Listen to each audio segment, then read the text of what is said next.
of the Abbaye, between the two mortises of the drawbridge, the hotel of the Comte d'Étampes, whose donjon keep, ruined at its summit, was rounded and notched like a cock's comb. Here and there, 3 or 4 ancient oaks, forming a tuft together like enormous cauliflowers, gambols of swans, in the clear water of the fish ponds, all in folds of light and shade, many courtyards of which one beheld picturesque bits, the Hotel of the Lions, with its low, pointed arches on short, Saxon pillars, its iron gratings and its perpetual roar, shooting up above the whole, the scale-ornamented spire of the Ave Maria, on the left, the house of the Provost of Paris, flanked by 4 small towers, delicately grooved, in the middle, at the extremity, the Hotel St. Paul, properly speaking, with its multiplied facades, its successive enrichments from the time of Charles V, the hybrid excrescences,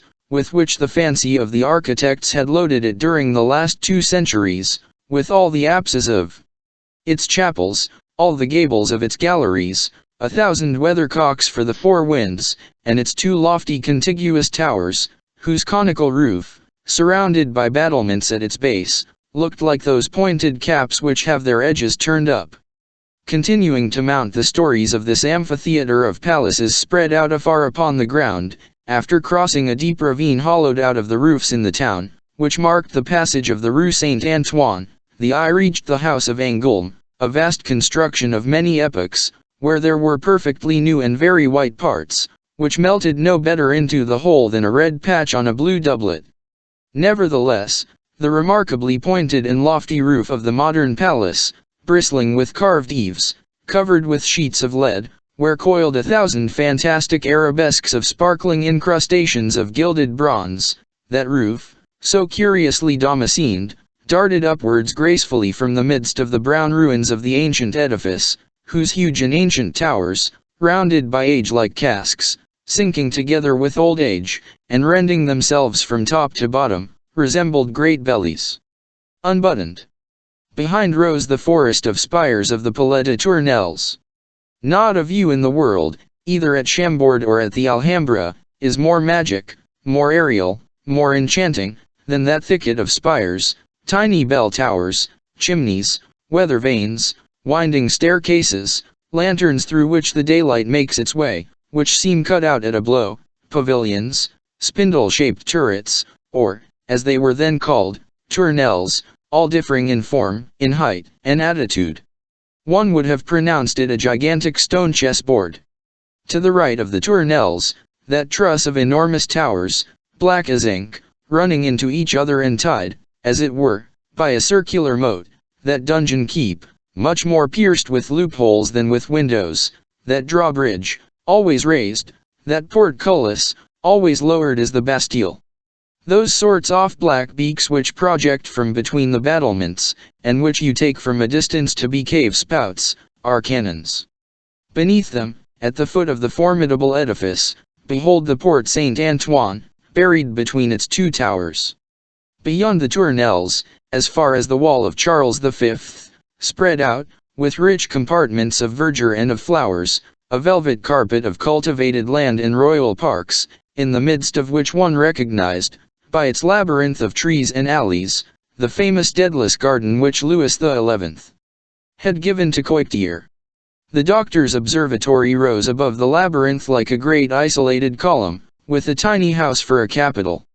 Terrible astrologies took place in that laboratory. There today is the Place Royale.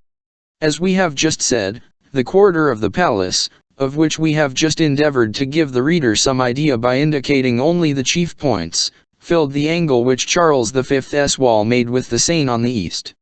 The center of the town was occupied by a pile of houses for the populace. It was there, in fact, that the 3 bridges disgorged upon the right bank, and bridges lead to the building of houses rather than palaces. That congregation of bourgeois habitations, pressed together like the cells in a hive, had a beauty of its own. It is with the roofs of a capital as with the waves of the sea, they are grand. First the streets, crossed and entangled, forming 100 amusing figures in the block, around the market-place, it was like a star with 1,000 the rues Saint-Denis and Saint-Martin, with their innumerable ramifications, rose one after the other, like trees intertwining their branches, and then the tortuous lines, the rues de la Peltrerie, de la Verrerie, de la Tixeranderie, etc., meandered over all. There were also fine edifices which pierced the petrified undulations of that sea of gables.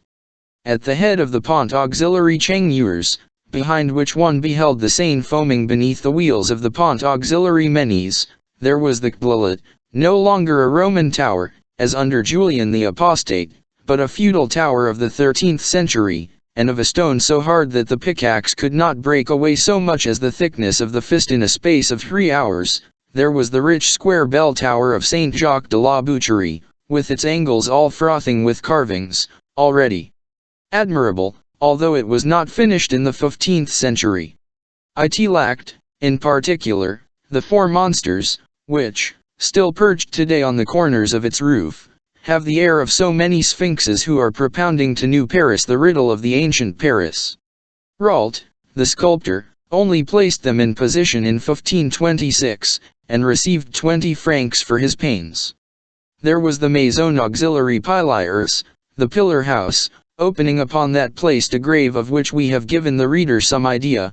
There was Saint Gervais, which affronting good taste has since spoiled, Saint Mary, whose ancient pointed arches were still almost round arches, Saint Jean, whose magnificent spire was proverbial. There were 20 other monuments, which did not disdain to bury their wonders in that chaos of black, deep, narrow streets. Add the crosses of carved stone, more lavishly scattered through the squares than even the gibbets, the cemetery of the innocents, whose architectural wall could be seen in the distance above the roofs, the pillory of the markets, whose top was visible between 2 chimneys of the Rue de la Cossonnerie, the ladder of the Croix du Trottoir, in its square always black with people, the circular buildings of the Wheat Man, the fragments of Philip Augustus's ancient wall, which could be made out here and there, drowned among the houses, its towers gnawed by ivy, its gates in ruins, with crumbling and deformed stretches of wall, the quay with its 1,000 shops, and its bloody knacker's yards, the Seine encumbered with boats, from the Port aux Foins to Port l'Evêque, and you will have a confused picture of what the central trapezium of the town was like in 1482.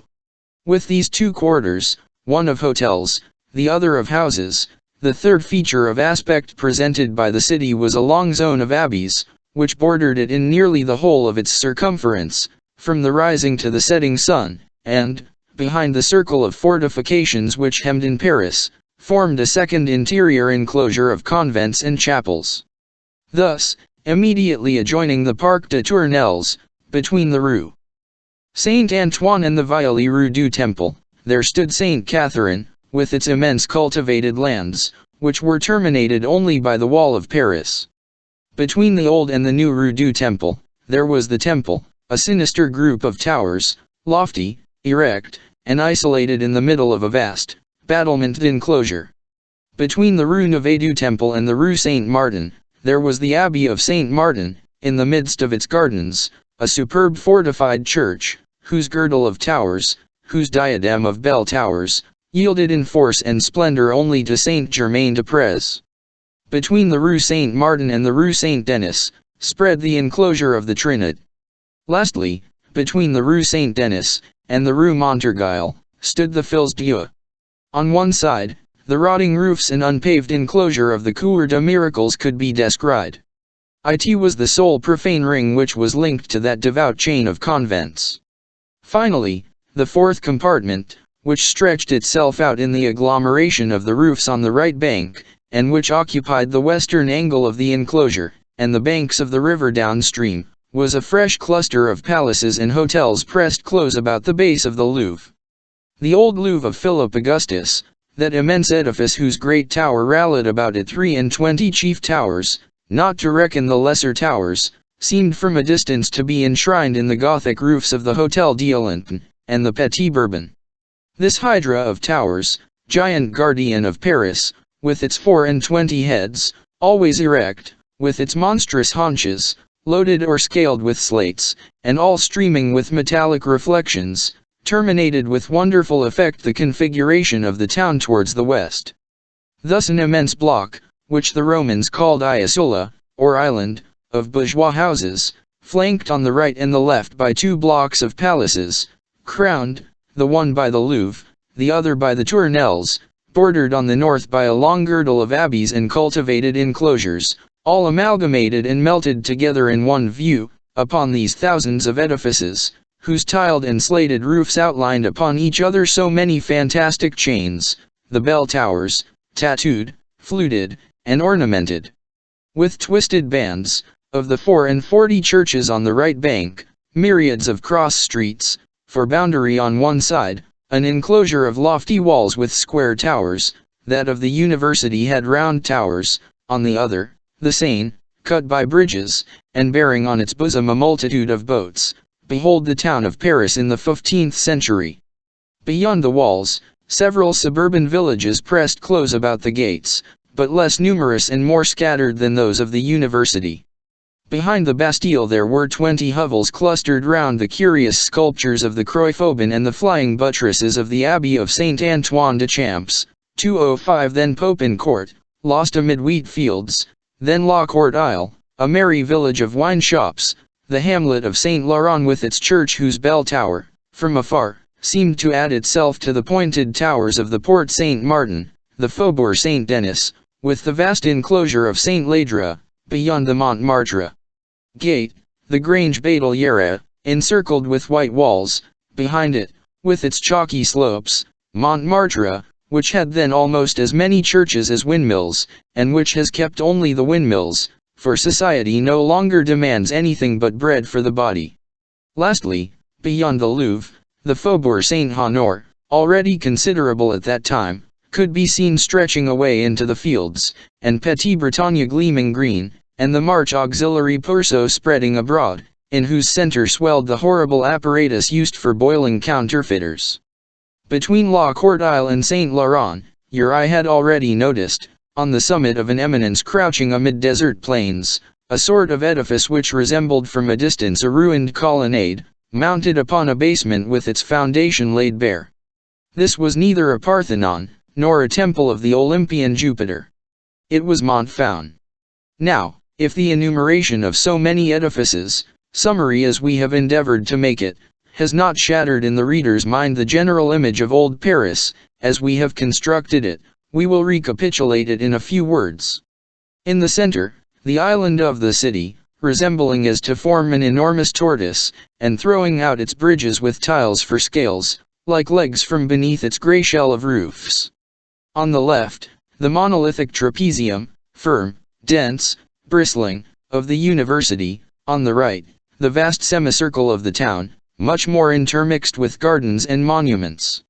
The 3 blocks, city, university, and town, marbled with innumerable streets. Across all, the Seine, foster mother Seine, as says Father du Breul, blocked with islands, bridges, and boats. All about an immense plain, patched with 1,000 sorts of cultivated plots, sown with fine villages. On the left, Issy, Vanvres, Vaugirard, Montrouge, Gentilly, with its round tower and its square tower, etc. On the right, 20 others, from Conf lands to Ville-l'Evêque. On the horizon, a border of hills arranged in a circle like the rim of the basin. Finally, far away to the east, Vincennes, and its 7 quadrangular towers to the south, Bicatre and its pointed turrets, to the north, Saint Denis and its spire, to the west, Saint Cloud and its donjon keep. Such was the Paris which the Ravens, who lived in 1482, beheld from the summits of the towers of Notre Dame. Nevertheless, Voltaire said of this city, that, before Louis XIV, it possessed but 4 fine monuments, the Dome of the Sorbonne, the Val de Grace, the modern Louvre, and I know not what the 4th was, the Luxembourg, perhaps. Fortunately, Voltaire was the author of Candide in spite of this, and in spite of this, he is, among all the men who have followed each other in the long series of humanity, the one who has best possessed the diabolical laugh. Moreover, this proves that one can be a fine genius, and yet understand nothing of an art to which one does not belong. Did not Molière imagine that he was doing Raphael and Michelangelo a very great honor, by calling them, those Mignards of their age? Let us return to Paris and to the 15th century. It was not then merely a handsome city, it was a homogeneous city, an architectural and historical product of the Middle Ages, a chronicle in stone. It was a city formed of two layers only, the Romanesque layer and the Gothic layer, for the Roman layer had disappeared long before, with the exception of the hot baths of Julian, where it still pierced through the thick crust of the Middle Ages. As for the Celtic layer, no specimens were any longer to be found, even when sinking wells. 50 years later, when the Renaissance began to mingle with this unity which was so severe and yet so varied, the dazzling luxury of its fantasies and systems, its debasements of Roman round arches, Greek columns, and Gothic its sculpture which was so tender and so ideal, its peculiar taste for arabesques and acanthus leaves, its architectural paganism, contemporary with Luther, Paris, was perhaps, still more beautiful, although less harmonious to the eye, and to the thought. But this splendid moment lasted only for a short time. The Renaissance was not impartial, it did not content itself with building, it wished to destroy. It is true that it required the room. Thus Gothic Paris was complete only for a moment. Saint Jacques de la Boucherie had barely been completed when the demolition of the old Louvre was begun. After that, the great city became more disfigured every day.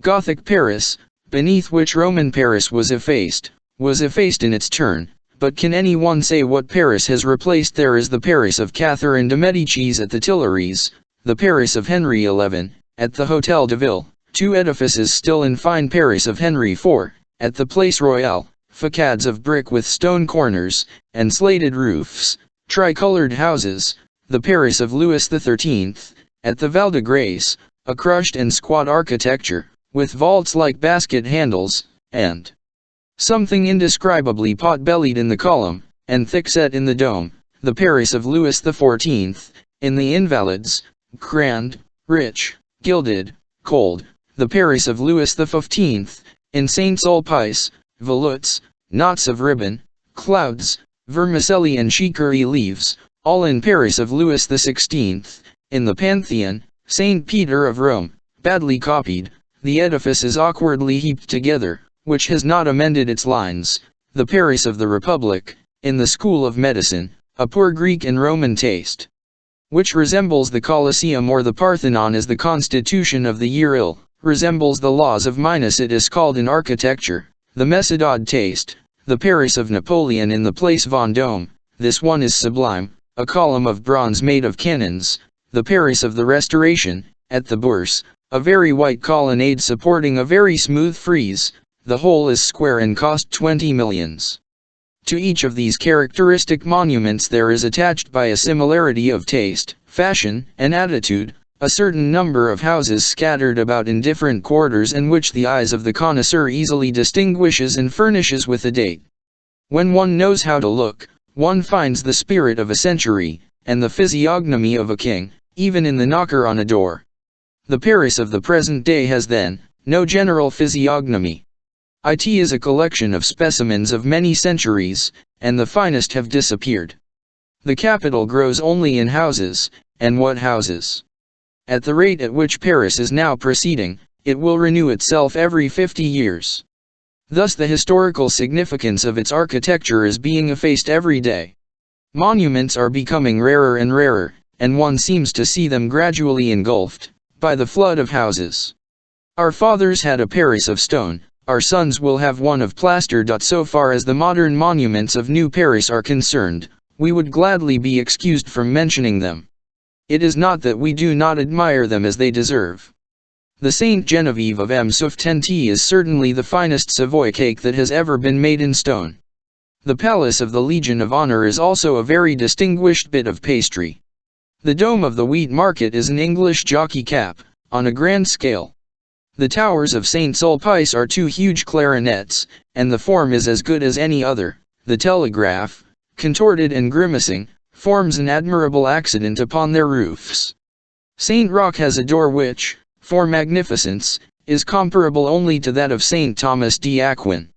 It has, also, a crucifixion in high relief, in a cellar, with a sun of gilded wood. These things are fairly marvelous.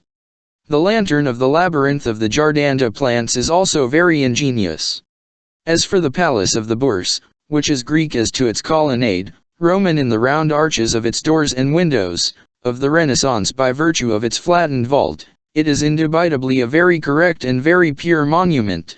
The proof is that it is crowned with an attic, such as was never seen in Athens, a beautiful, straight line, gracefully broken here and there by stovepipes. Let us add that if it is according to rule that the architecture of a building should be adapted to its purpose in such a manner that this purpose shall be immediately apparent from the mere aspect of the building, one cannot be too much amazed at a structure which might be indifferently the palace of a king, a chamber of communes, a town hall, a college, a riding school, an academy, a warehouse, a courthouse, a museum, a barracks, a sepulchre, a temple, or a theater. However, it is an exchange. An edifice ought to be, moreover, suitable to the climate. This one is evidently constructed expressly for our cold and rainy skies. It has a roof almost as flat as roofs in the East, which involves sweeping the roof in winter, when it snows, and of course roofs are made to be swept. As for its purpose, of which we just spoke, it fulfills it to a marvel. It is a bourse in France as it would have been a temple in Greece. It is true that the architect was at a good deal of trouble to conceal the clock face, which would have destroyed the purity of the fine lines of the façade, but, on the other hand, we have that colonnade which circles round the edifice and under which, on days of high religious ceremony, the theories of the stockbrokers and the courtiers of commerce can be developed so majestically. These are very superb structures. Let us add a quantity of fine, amusing, and varied streets, like the Rue de Rivoli, and I do not despair of Paris presenting to the eye, when viewed from a balloon, that richness of line, that opulence of detail, that diversity of aspect, that grandiose something in the simple, and unexpected in the beautiful, which characterizes a checkerboard. However, admirable as the Paris of today may seem to you, reconstruct the Paris of the 15th century, call it up before you in thought, look at it. The sky athwart that surprising forest of spires, towers, and belfries, spread out in the center of the city, tear away at the point of the islands, fold at the arches of the bridges, the Seine, with its broad green and yellow expanses, more variable than the skin of a serpent, project clearly against an azure horizon the Gothic profile of this ancient Paris. Make its contour float in a winter's mist which clings to its numerous chimneys, drown it in profound night and watch the odd play of lights and shadows in that somber labyrinth of edifices, cast upon it a ray of light which shall vaguely outline it and cause to emerge from the fog the great heads of the towers, or take that black silhouette again, enliven with shadow the thousand acute angles of the spires and gables, and make it start out more toothed than a shark's jaw against a copper-colored western sky, and then compare. And if you wish to receive of the ancient city an impression with which the modern one can no longer furnish you, climb on the morning of some grand festival, beneath the rising sun of Easter or of Pentecost, climb upon some elevated point, whence you command the entire capital, and be present at the wakening of the chimes. Behold, at a signal given from heaven, for it is the sun which gives it, all those churches quiver simultaneously. First come scattered strokes, running from one church to another, as when musicians give warning that they are about to begin. Then, all at once, behold, for it seems at times, as though the ear also possessed a sight of its own, behold, rising from each bell tower, something like a column of sound, a cloud of harmony. First, the vibration of each bell mounts straight upwards, pure and, so to speak, isolated from the others, into the splendid morning sky. Then, little by little, as they swell they melt together, mingle, are lost in each other, and amalgamate in a magnificent concert. It is no longer anything but a mass of sonorous vibrations incessantly sent forth from the numerous belfries, floats, undulates, bounds, whirls over the city, and prolongs far beyond the horizon the deafening circle of its oscillations. Nevertheless, this sea of harmony is not a chaos, great and profound as it is. It has not lost its transparency. You behold the windings of each group of notes which escapes from the belfries. You can follow the dialogue, by turns grave and shrill, of the treble and the bass. You can see the octaves leap from one tower to another. you watch them spring forth, winged, light, and whistling, from the silver bell, to fall, broken and limping from the bell of wood. You admire in their midst the rich gamut which incessantly ascends and reascends the 7 bells of Saint Eustache. You see light and rapid notes running across it, executing 3 or 4 luminous zigzags, and vanishing like flashes of lightning. Yonder is the Abbey of Saint Martin, a shrill, cracked singer. Hear the gruff and gloomy voice of the Bastille. At the other end, the great tower of the Louvre, with its base.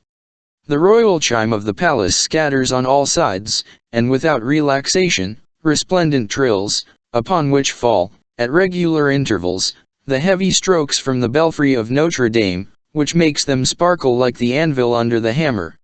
At intervals you behold the passage of sounds of all forms which come from the triple peal of Saint-Germain-des-Prés. Then, again, from time to time, this mass of sublime noises opens and gives passage to the beats of the Ave Maria, which bursts forth and sparkles like an aigrette of stars. Below, in the very depths of the concert, you confusedly distinguish the interior chanting of the churches, which exhales through the vibrating pores of their vaulted roofs. Assuredly, this is an opera which it is worth the trouble of listening to. Ordinarily, the noise which escapes from Paris by day is the city speaking, by night, it is the city breathing, in this case, it is the city singing. Lend an ear, then, to this concert of bell towers, spread over all the murmur of 500,000 men, the eternal plaint of the river, the infinite breathings of the wind, the grave and distant quartet of the 4 forests arranged upon the hills, on the horizon, like immense stacks of organ pipes, extinguish, as in a half-shade, all that is too hoarse and too shrill about the central chime, and say whether you know anything in the world more rich and joyful, more golden, more dazzling, than this tumult of bells and chimes, than this furnace of music, than these 10,000 brazen voices chanting simultaneously in the flutes of stone, 300 feet high, than this city which is no longer anything but an orchestra, than this symphony which produces the noise of a tempest. Book 4th. Chapter. Good souls.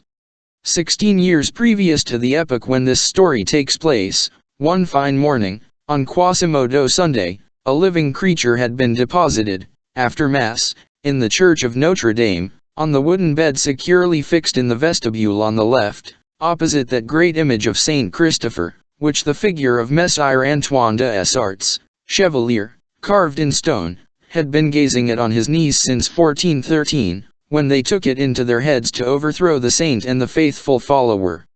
Upon this bed of wood it was customary to expose foundlings for public charity. Whoever cared to take them did so.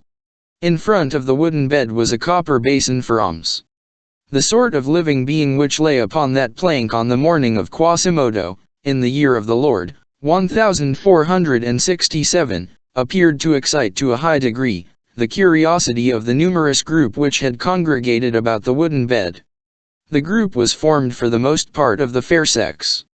Hardly any one was there except old women. In the first row, and among those who were most bent over the bed, 4 were noticeable, who, from their grey cagoule, a sort of cassock, were recognizable as attached to some devout sisterhood. I do not see why history has not transmitted to posterity the names of these 4 discreet and venerable damsels.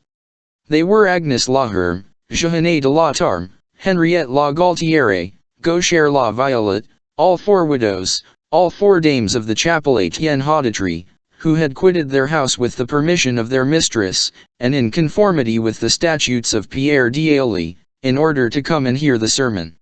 However, if these good Hautetriates were, for the moment, complying with the statutes of Pierre d'Ailly, they certainly violated with joy those of Michel de Brache, and the Cardinal of Pisa, which so inhumanly enjoined silence upon them.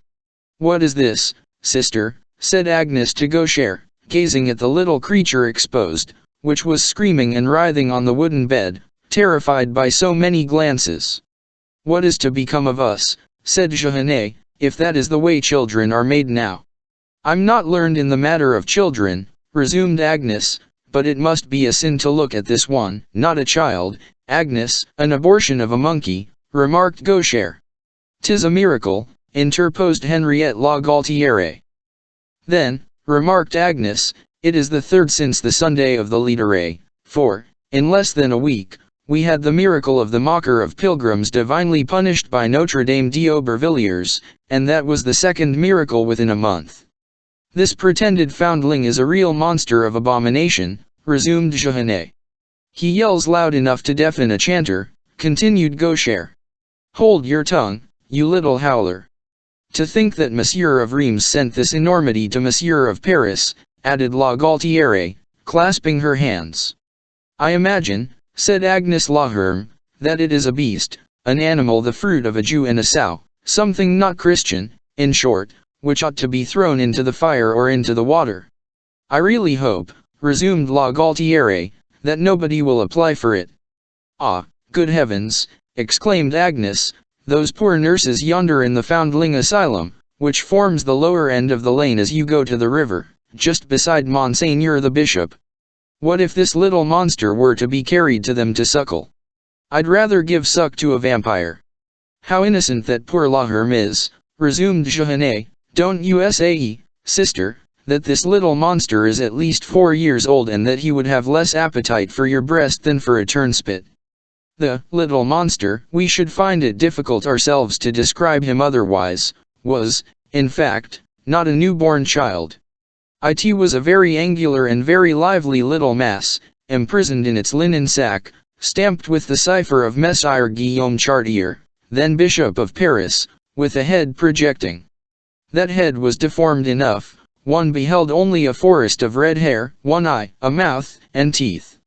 The eye wept, the mouth cried, and the teeth seemed to ask only to be allowed to bite. The whole struggled in the sack, to the great consternation of the crowd, which increased and was renewed incessantly around it. Dame Aloïse de Gondelaurier, a rich and noble woman, who held by the hand a pretty girl about 5 or 6 years of age, and dragged a long veil about, suspended to the golden horn of her head dress, halted as she passed the wooden bed, and gazed for a moment at the wretched creature, while her charming little daughter, Fleur de Lys de Gondelaurier, spelled out with her tiny, pretty finger, the permanent inscription attached to the wooden bed, Foundlings. Really, said the dame, turning away in disgust, I thought that they only exposed children here. She turned her back, throwing into the basin a silver florin, which rang among the liards, and made the poor good wives of the chapel of Etienne Hautetre open their eyes. A moment later, the grave and learned Robert Mistricoli, the king's protonotary, passed, with an enormous missal under one arm and his wife on the other. Damoiselle Guillemette la Mairesse, having thus by his side his 2 regulators spiritual and temporal. Foundling, he said, after examining the object, found, apparently, on the banks of the river Phlegethon. One can only see one eye, observed Damoiselle Guillemette, there is a wart on the other. It's not a wart, returned Master Robert Mistricoli, it is an egg which contains another demon exactly similar, who bears another little egg which contains another devil, and so on. How do you know that? Asked Guillemette la Mairesse. I know it pertinently, replied the protonotary. Monsieur le protonotary, asked Gaucher, what do you prognosticate of this pretended foundling? The greatest misfortunes, replied Mistricoli. Ah! Good heavens, said an old woman among the spectators, and that besides our having had a considerable pestilence last year, and that they say that the English are going to disembark in a company at Harfleur. Perhaps that will prevent the Queen from coming to Paris in the month of September, interposed another, trade is so bad already. My opinion is, exclaimed Jehanne de la Tarme, that it would be better for the louts of Paris, if this little magician were put to bed on a faggot than on a plank. A fine, flaming faggot, added the old woman. It would be more prudent, said Mistricoli. For several minutes, a young priest had been listening to the reasoning of the Hautetriates and the sentences of the notary. He had a severe face, with a large brow, a profound glance.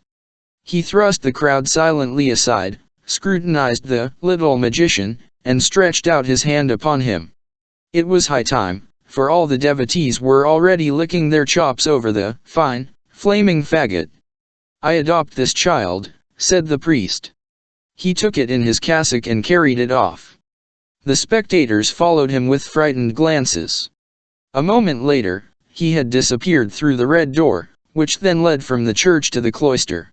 When the first surprise was over, Jehanne de Latarme bent down to the ear of La Galtiere. "I told you so, young clerk, Monsieur Claude Frollo, is a sorcerer." Chapter 11. Claude Frollo. In fact, Claude Frollo was no common person. He belonged to one of those middle-class families which were called indifferently, in the impertinent language of the last century, the high bourgeois or the petty nobility. This family had inherited from the brothers Paclet the fief of Tirechap, which was dependent upon the Bishop of Paris, and whose 21 houses had been in the 13th century the object of so many suits before the official. As possessor of this fief, Claude Frollo was one of the 27 seigneurs keeping claim to a manor and fee in Paris and its suburbs, and for a long time, his name was to be seen inscribed in this quality, between the Hôtel de Tancarville, belonging to Master Frangois Elirez, and the College of Tours, in the records deposited at Saint Martin de Champs. Claude Frollo had been destined from infancy, by his parents, to the ecclesiastical profession. He had been taught to read in Latin, he had been trained to keep his eyes on the ground and to speak low. While still a child, his father had cloistered him in the College of Torchi in the university. There it was that he had grown up, on the Missal and the Lexicon. Moreover, he was a sad, grave, serious child, who studied ardently, and learned quickly. He never uttered a loud cry in recreation hour, mixed but little in the bacchanals of the Rue du Four, did not know what it was to dare à la pause et capillos lanier, and had cut no figure in that revolt of 1463, which the annalists register gravely, under the title of the Sixth Trouble of the University. He seldom rallied the poor students of Montaigu on the capets from which they derived their name, or the bursars of the College of Dormans on their shaved tonsure, and their surtout parti-colored of bluish-green, blue, and violet cloth, azurini coloris et bruni, as says the charter of the Cardinal de Coudert-Courons. On the other hand, he was assiduous at the great and the small schools of the Rue Saint-Jean-de-Beauvais. The first pupil whom the Abbé de Saint-Pierre de Vel, at the moment of beginning his reading on canon law, always perceived, glued to a pillar of the school Saint Vendragisel, opposite his rostrum, was Claude Frollo, armed with his horn ink bottle, biting his pen, scribbling on his threadbare knee, and, in winter, blowing on his fingers. The first auditor whom Messire Miles Dealsliers, doctor in de Cradles, saw arrive every Monday morning, all breathless, at the opening of the gates of the school of the Chef Saint Denis, was Claude Frollo. Thus, at 16 years of age, the young clerk might have held his own, in mystical theology, against a father of the Church, in canonical theology, against a father of the councils, in scholastic theology, against a doctor of Sorbonne. Theology conquered, he had plunged into de Cradles.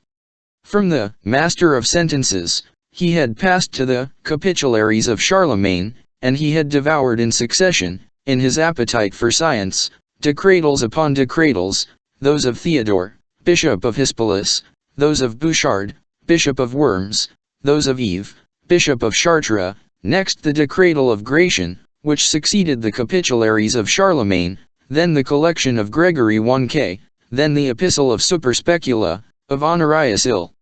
He rendered clear and familiar to himself that vast and tumultuous period of civil law and canon law in conflict and at strife with each other, in the chaos of the Middle Ages, a period which Bishop Theodore opens in 618, and which Pope Gregory closes in 1227. De Cradles digested, he flung himself upon medicine, on the liberal arts. He studied the science of herbs, the science of unguents, he became an expert in fevers and in contusions, in sprains and abscesses. Jacques d'Espars would have received him as a physician, Richard Helen, as a surgeon. He also passed through all the degrees of licentiate, master, and doctor of arts. He studied the languages, Latin, Greek, Hebrew, a triple sanctuary then very little frequented. His was a veritable fever for acquiring and hoarding, in the matter of science. At the age of 18, he had made his way through the 4 faculties. It seemed to the young man that life had but one sole object, learning. It was towards this epoch, that the excessive heat of the summer of 1466 caused that grand outburst of the plague which carried off more than 40,000 souls in the Vicomte of Paris, and among others, as Jean de Troyes states, Master Arnoul, astrologer to the king, who was a very fine man, both wise and pleasant. The rumor spread in the university that the Rue Tirechap was especially devastated by the malady. It was there that Claude's parents resided, in the midst of their fief. The young scholar rushed in great alarm to the paternal mansion. When he entered it, he found that both father and mother had died on the preceding day. A very young brother of his, who was in swaddling clothes, was still alive and crying abandoned in his cradle. This was all that remained to Claude of his family. The young man took the child under his arm and went off in a pensive mood. Up to that moment, he had lived only in science, he now began to live in life. This catastrophe was a crisis in Claude's existence. Orphaned, the eldest, head of the family at the age of 19, he felt himself rudely recalled from the reveries of school to the realities of this world. Then, moved with pity, he was seized with passion and devotion towards that child, his brother. A sweet and strange thing was a human affection to him, who had hitherto loved his books alone. This affection developed to a singular point, in a soul so new, it was like a first love. Separated since infancy from his parents, whom he had hardly known, cloistered and immured, as it were, in his books, eager above all things to study and to learn, exclusively attentive up to that time, to his intelligence which broadened in science, to his imagination, which expanded in letters, the poor scholar had not yet had time to feel the place of his heart. This young brother, without mother or father, this little child which had fallen abruptly from heaven into his arms, made a new man of him. He perceived that there was something else in the world besides the speculations of the Sorbonne, and the verses of Homer, that man needed affections, that life without tenderness and without love was only a set of dry, shrieking, and rending wheels. Only, he imagined, for he was at the age when illusions are as yet replaced only by illusions, that the affections of blood and family were the sole ones necessary, and that a little brother to love sufficed to fill an entire existence. He threw himself, therefore, into the love for his little Jehan with the passion of a character already profound, ardent, concentrated. That poor frail creature, pretty, fair-haired, rosy, an orphan with another orphan for his only support, touched him to the bottom of his heart, and grave thinker as he was, he set to meditating upon Jehan with an infinite compassion. He kept watch and ward over him as over something very fragile, and very worthy of care. He was more than a brother to the child, he became a mother to him. Little Jehan had lost his mother while he was still at the breast. Claude gave him to a nurse. Besides the fief of Tirechap, he had inherited from his father the fief of Moulin, which was a dependency of the square tower of Gentilly. It was a mill on a hill, near the chateau of Winchester, by Bicêtre. There was a miller's wife there who was nursing a fine child. It was not far from the university, and Claude carried the little Jehan to her in his own arms. From that time forth, feeling that he had a burden to bear, he took life very seriously. The thought of his little brother became not only his recreation, but the object of his studies. He resolved to consecrate himself entirely to a future for which he was responsible in the sight of God, and never to have any other wife, any other child than the happiness and fortune of his brother. Therefore, he attached himself more closely than ever to the clerical profession. His merits, his learning, his quality of immediate vassal of the Bishop of Paris, threw the doors of the church wide open to him. At the age of 20, by special dispensation of the Holy See, he was a priest, and served as the ungest of the chaplains of Notre Dame, the altar which is called, because of the late Mass which is said there, Altar Pecorum. There, plunged more deeply than ever in his dear books, which he quitted only to run for an hour to the fief of Moulin, this mixture of learning and austerity, so rare at his age, had promptly acquired for him the respect and admiration of the monastery. From the cloister, his reputation as a learned man had passed to the people, among whom it had changed a little, a frequent occurrence at that time, into reputation as a sorcerer. It was at the moment when he was returning, on Quasimodo Day, from saying his mass at the altar of the Lazy, which was by the side of the door leading to the nave on the right, near the image of the Virgin, that his attention had been attracted by the group of old women chattering around the bed for foundlings. Then it was that he approached the unhappy little creature, which was so hated and so menaced. That distress, that deformity, that abandonment, the thought of his young brother, the idea which suddenly occurred to him, that if he were to die, his dear little Jehan might also be flung miserably on the plank for foundlings, all this had gone to his heart simultaneously. A great pity had moved in him, and he had carried off the child. When he removed the child from the sack, he found it greatly deformed, in very sooth. The poor little wretch had a wart on his left eye, his head placed directly on his shoulders, his spinal column was crooked, his breastbone prominent, and his legs bowed, but he appeared to be lively, and although it was impossible to say in what language he lisped, his cry indicated considerable force and health. Claude's compassion increased at the sight of this ugliness, and he made a vow in his heart to rear the child for the love of his brother, in order that, whatever might be the future faults of the little Jehan, he should have beside him that charity done for his sake. It was a sort of investment of good works, which he was effecting in the name of his young brother. It was a stock of good works which he wished to amass in advance for him, in case the little rogue should some day find himself short of that coin, the only sort which is received at the toll bar of paradise. He baptized his adopted child, and gave him the name of Quasimodo, either because he desired thereby to mark the day when he had found him, or because he wished to designate by that name to what a degree the poor little creature was incomplete, and hardly sketched out. In fact, Quasimodo, blind, hunchbacked, knock-kneed, was only an almost. Chapter 111. Eminis pecoris custos, emanuri pse. Now, in 1482, Quasimodo had grown up. He had become a few years previously the bellringer of Notre Dame, thanks to his father by adoption, Claude Frollo, who had become Archdeacon of Jussieu, thanks to his suzerain, Messire Louis de Beaumont, who had become Bishop of Paris, at the death of Guillaume Chartier in 1472, thanks to his patron, Olivier Le Diem, barber to Louis XI, king by the grace of God.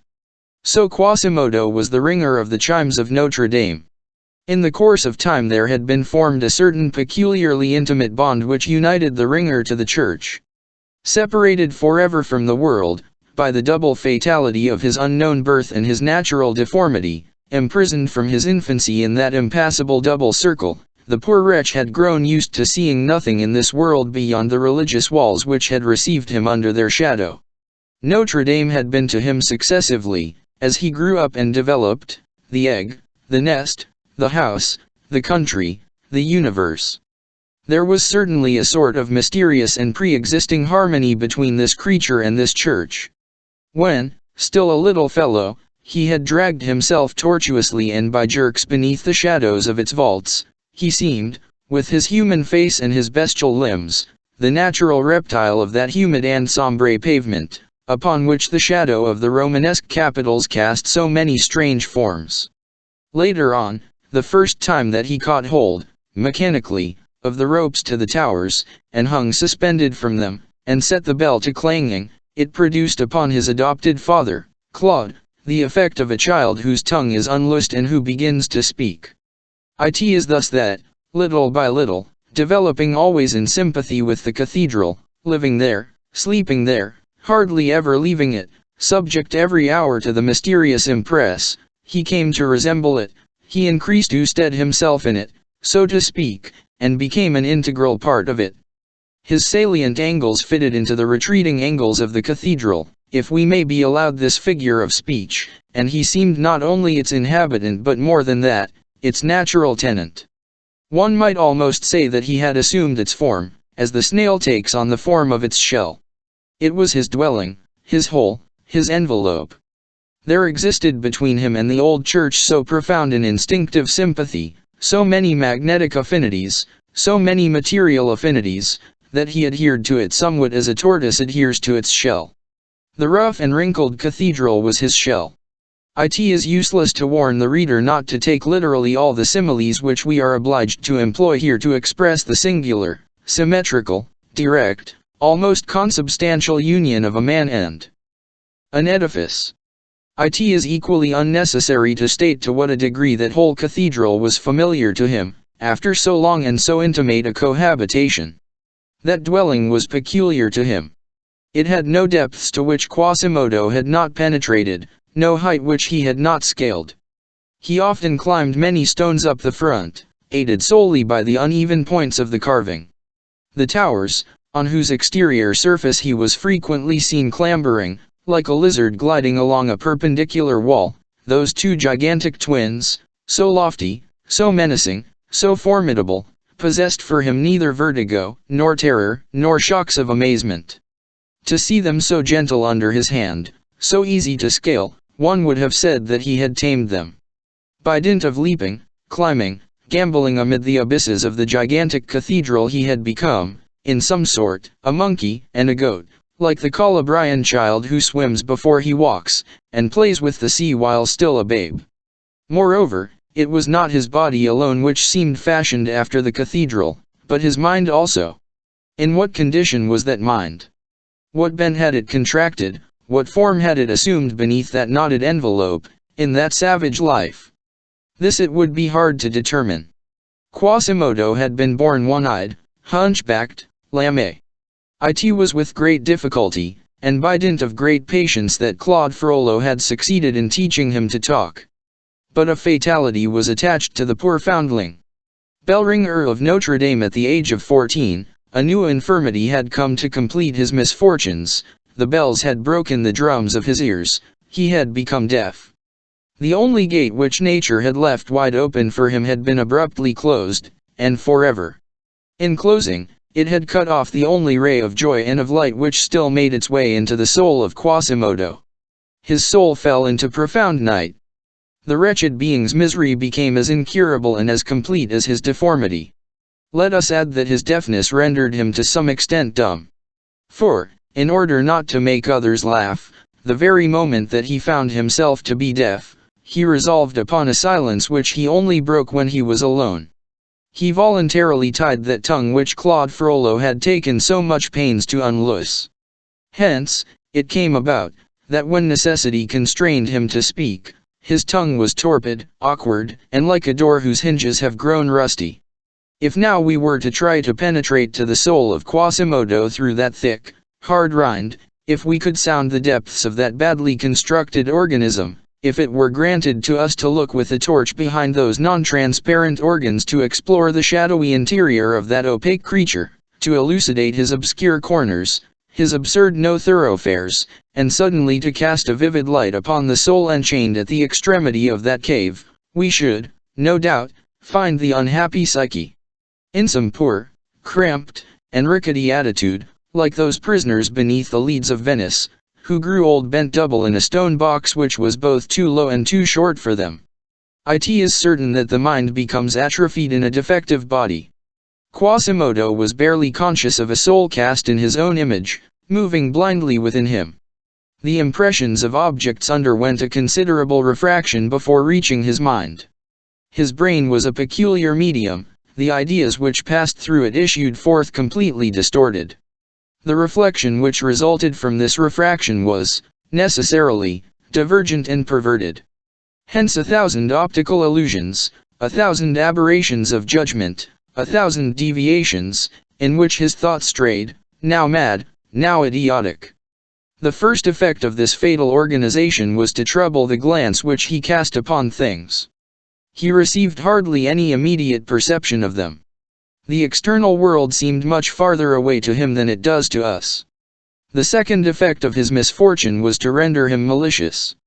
He was malicious, in fact, because he was savage. He was savage because he was ugly.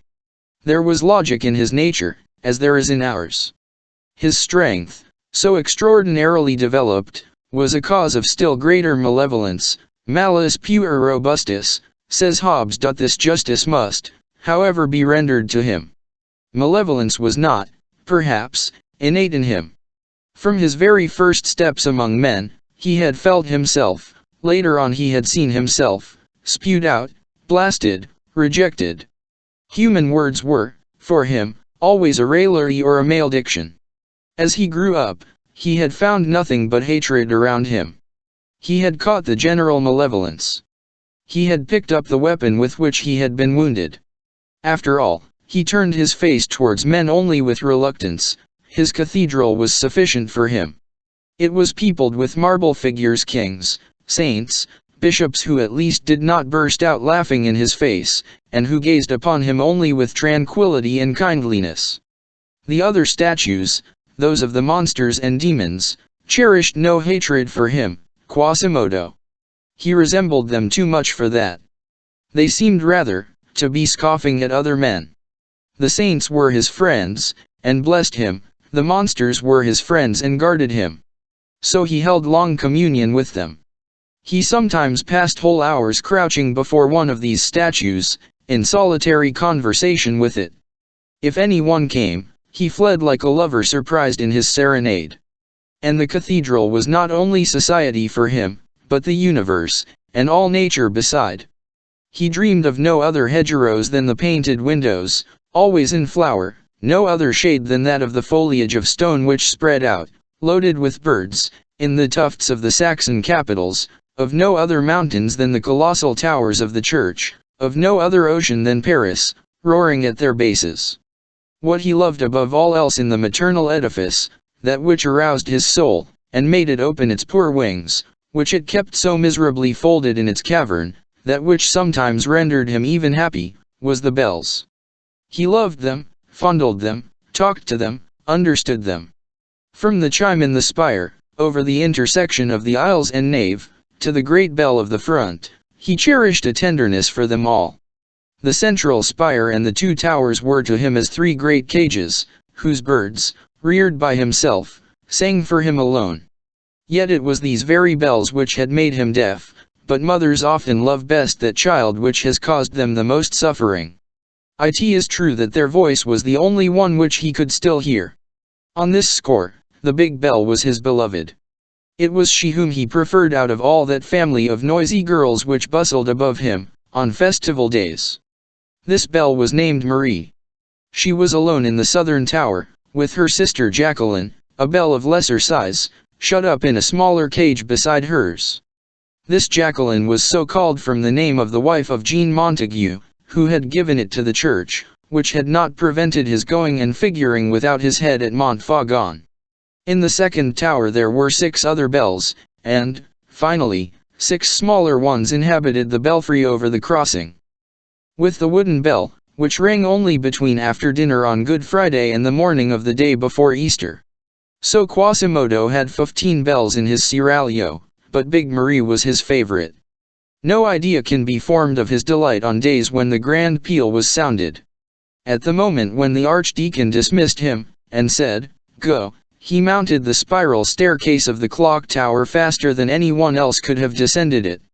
He entered perfectly breathless into the aerial chamber of the great bell. He gazed at her a moment, devoutly and lovingly, then he gently addressed her and patted her with his hand, like a good horse, which is about to set out on a long journey. He pitied her for the trouble that she was about to suffer. After these first caresses, he shouted to his assistants, placed in the lower story of the tower, to begin.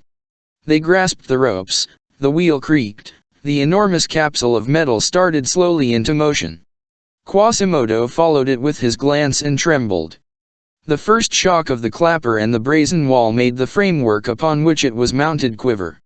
Quasimodo vibrated with the bell. "Va!" he cried, with a senseless burst of laughter.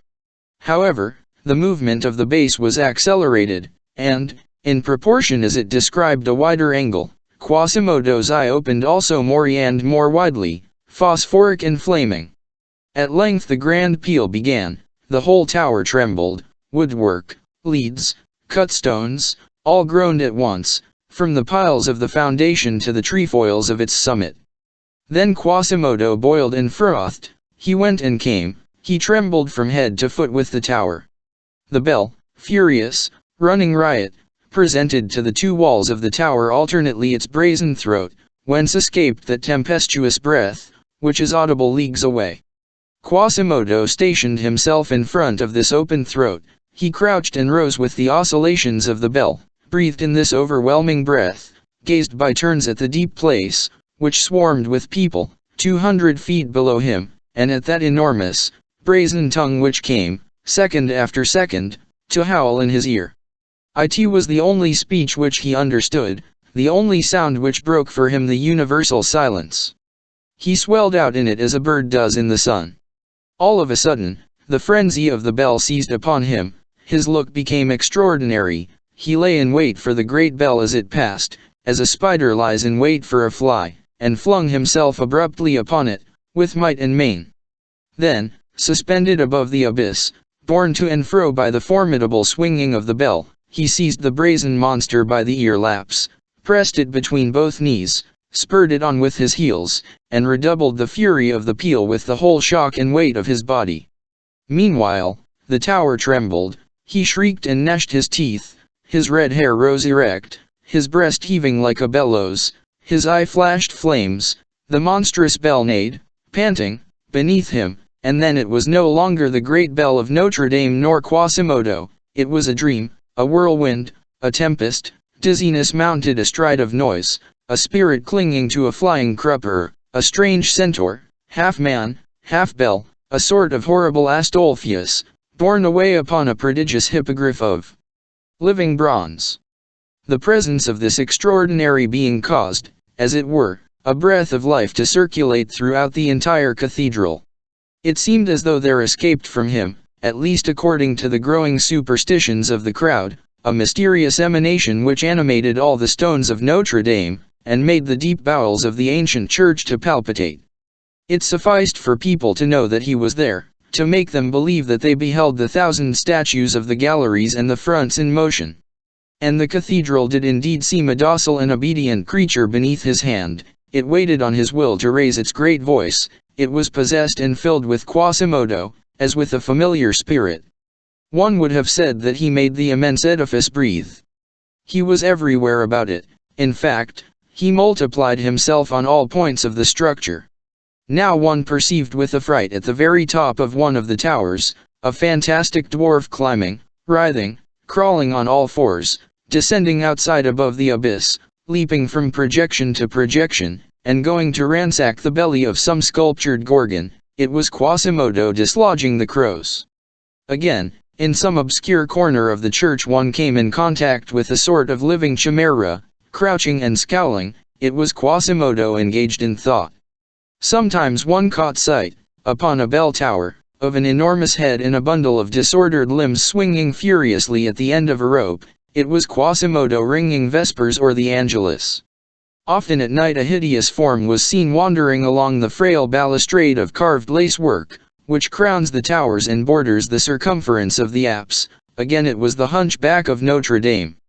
Then, said the women of the neighborhood, the whole church took on something fantastic, supernatural, horrible. Eyes and mouths were opened, here and there, one heard the dogs, the monsters, and the gargoyles of stone, which keep watch night and day, with outstretched neck and open jaws, around the monstrous cathedral, barking. And, if it was a Christmas Eve, while the great bell, which seemed to emit the death rattle, summoned the faithful to the midnight mass, such an air was spread over the somber fagade that one would have declared that the grand portal was devouring the throng, and that the rose window was watching it. And all this came from Quasimodo. Egypt would have taken him for the god of this temple, the Middle Ages believed him to be its demon, he was in fact its soul. To such an extent was this disease that for those who know that Quasimodo has existed, Notre Dame is today deserted, inanimate, dead. One feels that something has disappeared from it. That immense body is empty, it is a skeleton, the spirit has quitted it, one sees its place and that is all. It is like a skull which still has holes for the eyes, but no longer sight. Chapter 4: The Dog and His Master. Nevertheless, there was one human creature whom Quasimodo accepted from his malice and from his hatred for others, and whom he loved even more, perhaps, than his cathedral. This was Claude Frollo. The matter was simple. Claude Frollo had taken him in, had adopted him, had nourished him, had reared him. When a little lad, it was between Claude Frollo's legs that he was accustomed to seek refuge, when the dogs and the children barked after him. Claude Frollo had taught him to talk, to read, to write. Claude Frollo had finally made him the bellringer. Now, to give the big bell in marriage to Quasimodo was to give Juliet to Romeo. Hence Quasimodo's gratitude was profound, passionate, boundless, and although the visage of his adopted father was often clouded or severe, although his speech was habitually curt, harsh, imperious, that gratitude never wavered for a single moment. The archdeacon had in Quasimodo the most submissive slave, the most docile lackey, the most vigilant of dogs. When the poor bellringer became deaf, there had been established between him and Claude Frollo a language of signs, mysterious and understood by themselves alone. In this manner the archdeacon was the sole human being with whom Quasimodo had preserved communication. He was in sympathy with but two things in this world, Notre Dame and Claude Frollo. There is nothing which can be compared with the empire of the archdeacon over the bellringer, with the attachment of the bellringer for the archdeacon. A sign from Claude and the idea of giving him pleasure would have sufficed to make Quasimodo hurl himself headlong from the summit of Notre Dame.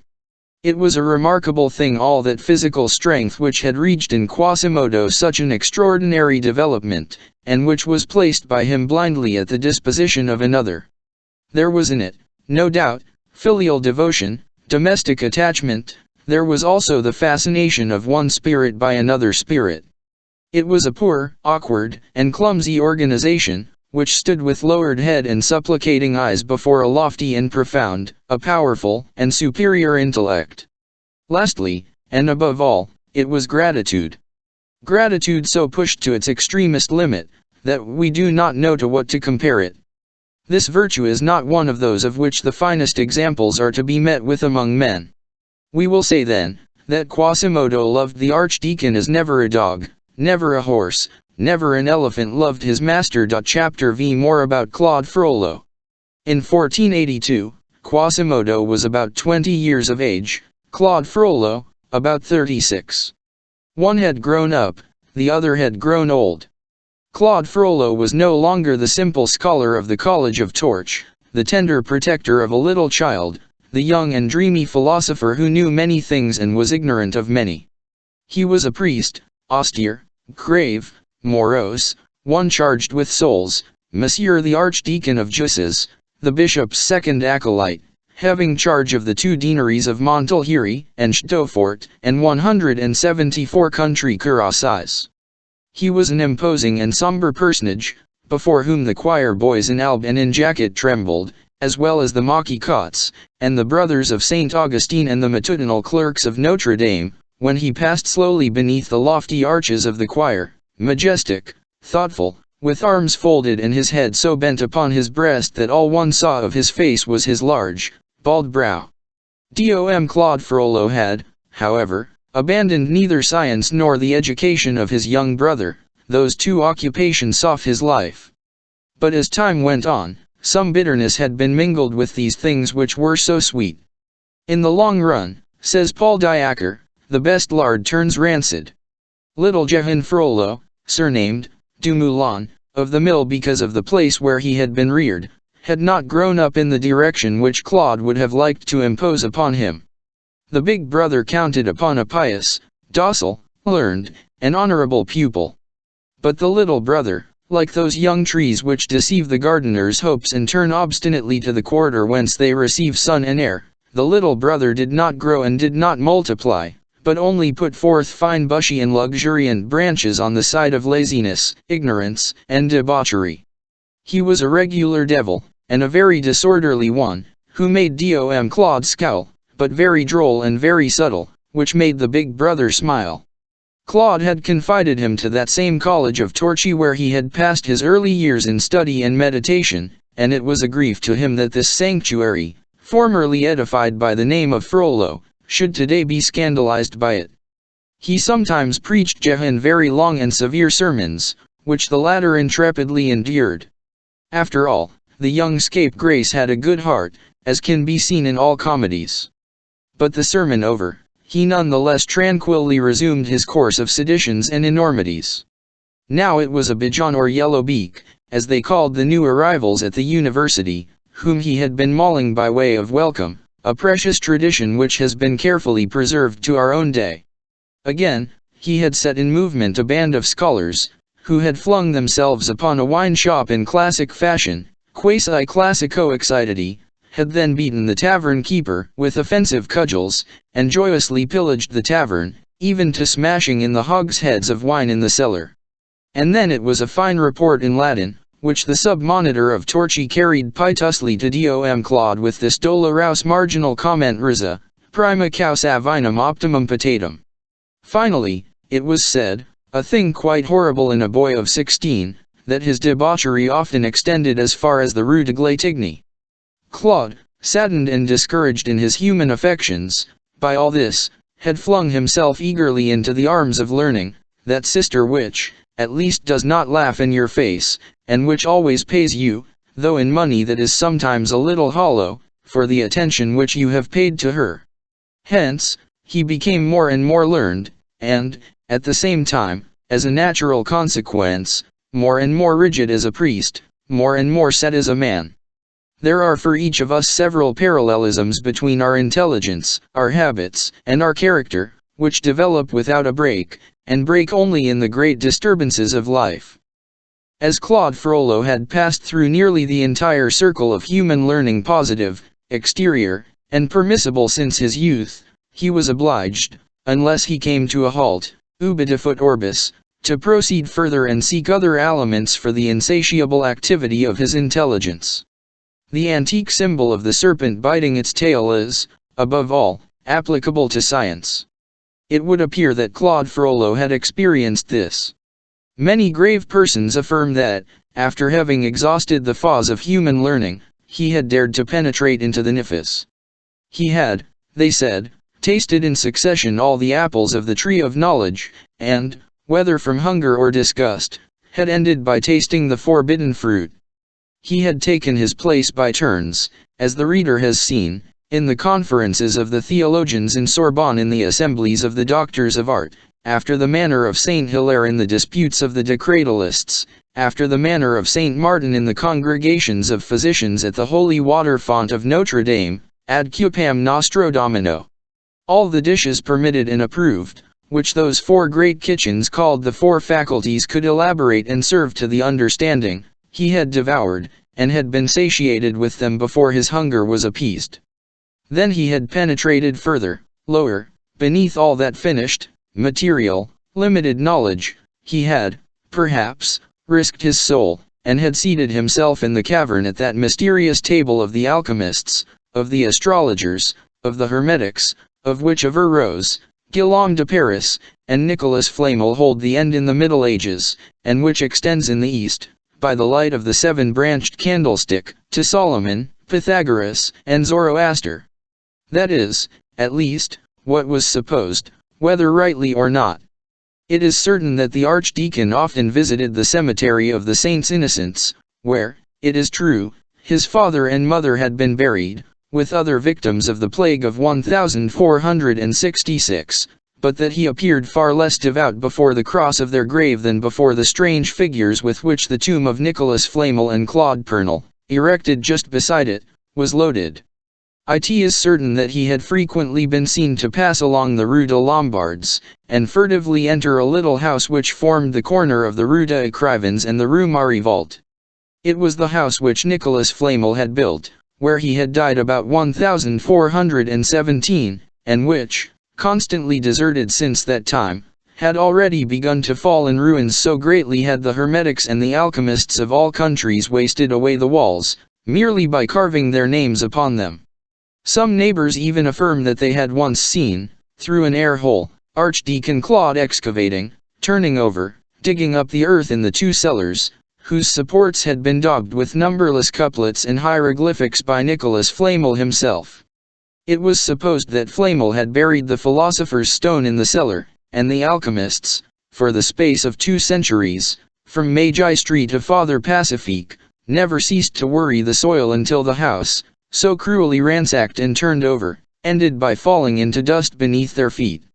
Again, it is certain that the archdeacon had been seized with a singular passion for the symbolical door of Notre Dame, that page of a conjuring book written in stone, by Bishop Guillaume de Paris, who has, no doubt, been damned for having affixed so infernal a frontispiece to the sacred poem chanted by the rest of the edifice.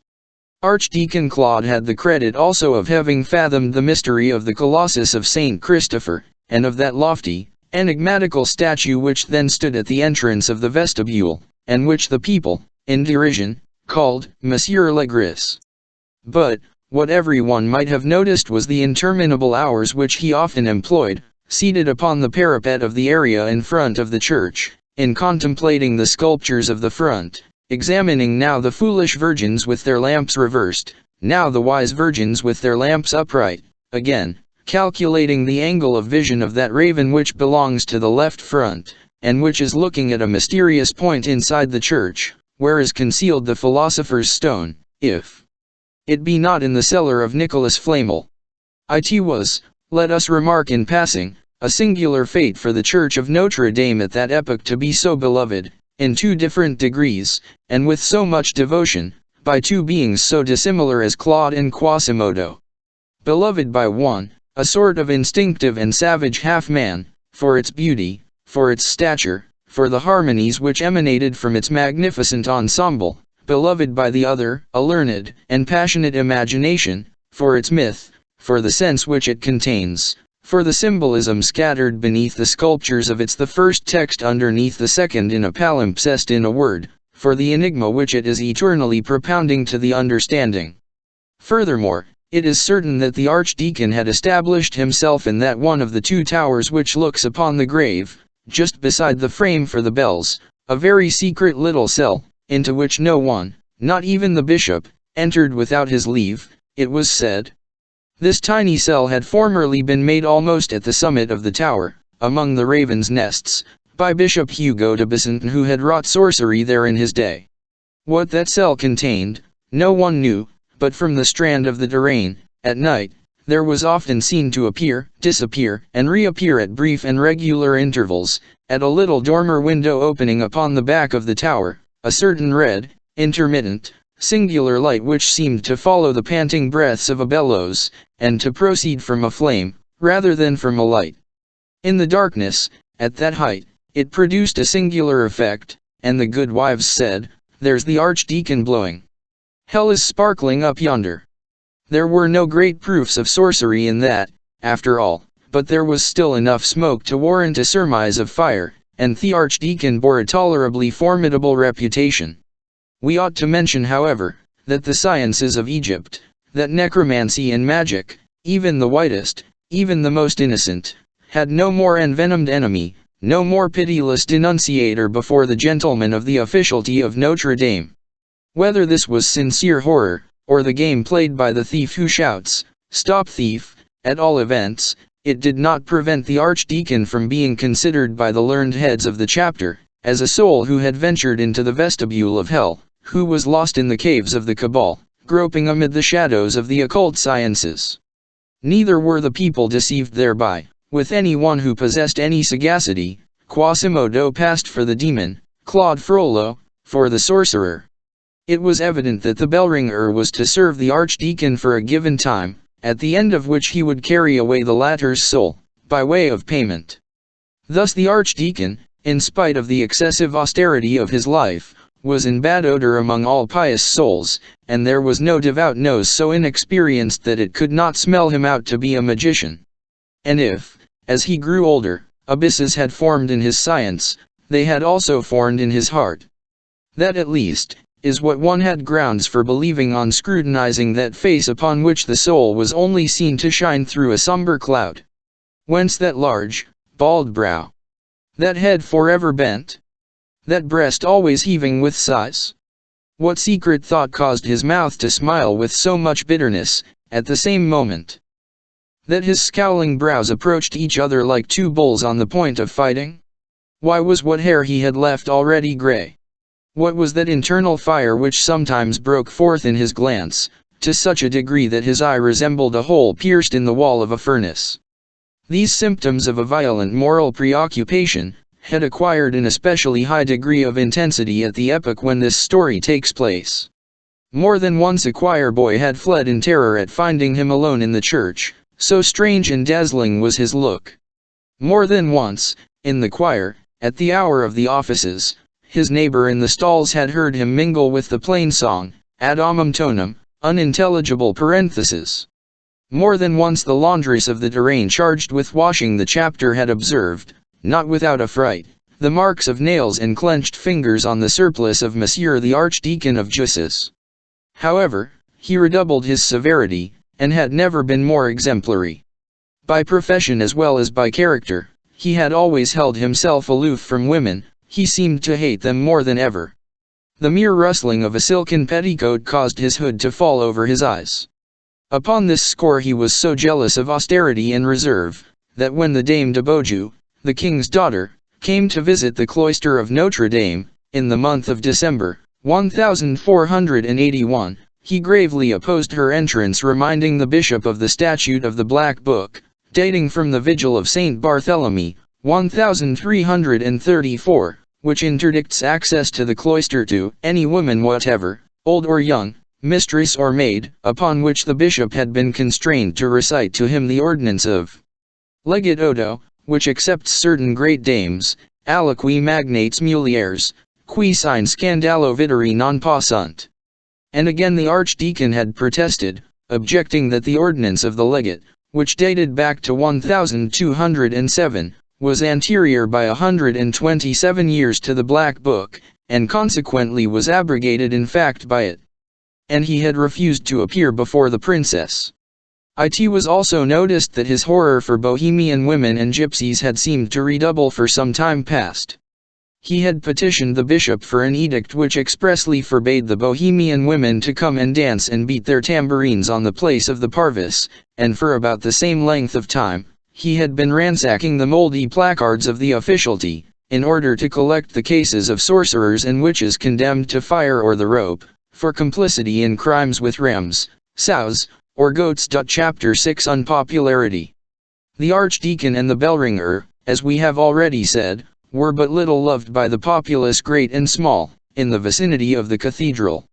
When Claude and Quasimodo went out together, which frequently happened, and when they were seen traversing in company, the valet behind the master, the cold, narrow, and gloomy streets of the block of Notre Dame, more than one evil word, more than one ironical quaver, more than one insulting jest greeted them on their way, unless Claude Frollo, which was rarely the case, walked with head upright and raised, showing his severe and almost august brow to the dumbfounded jeerers.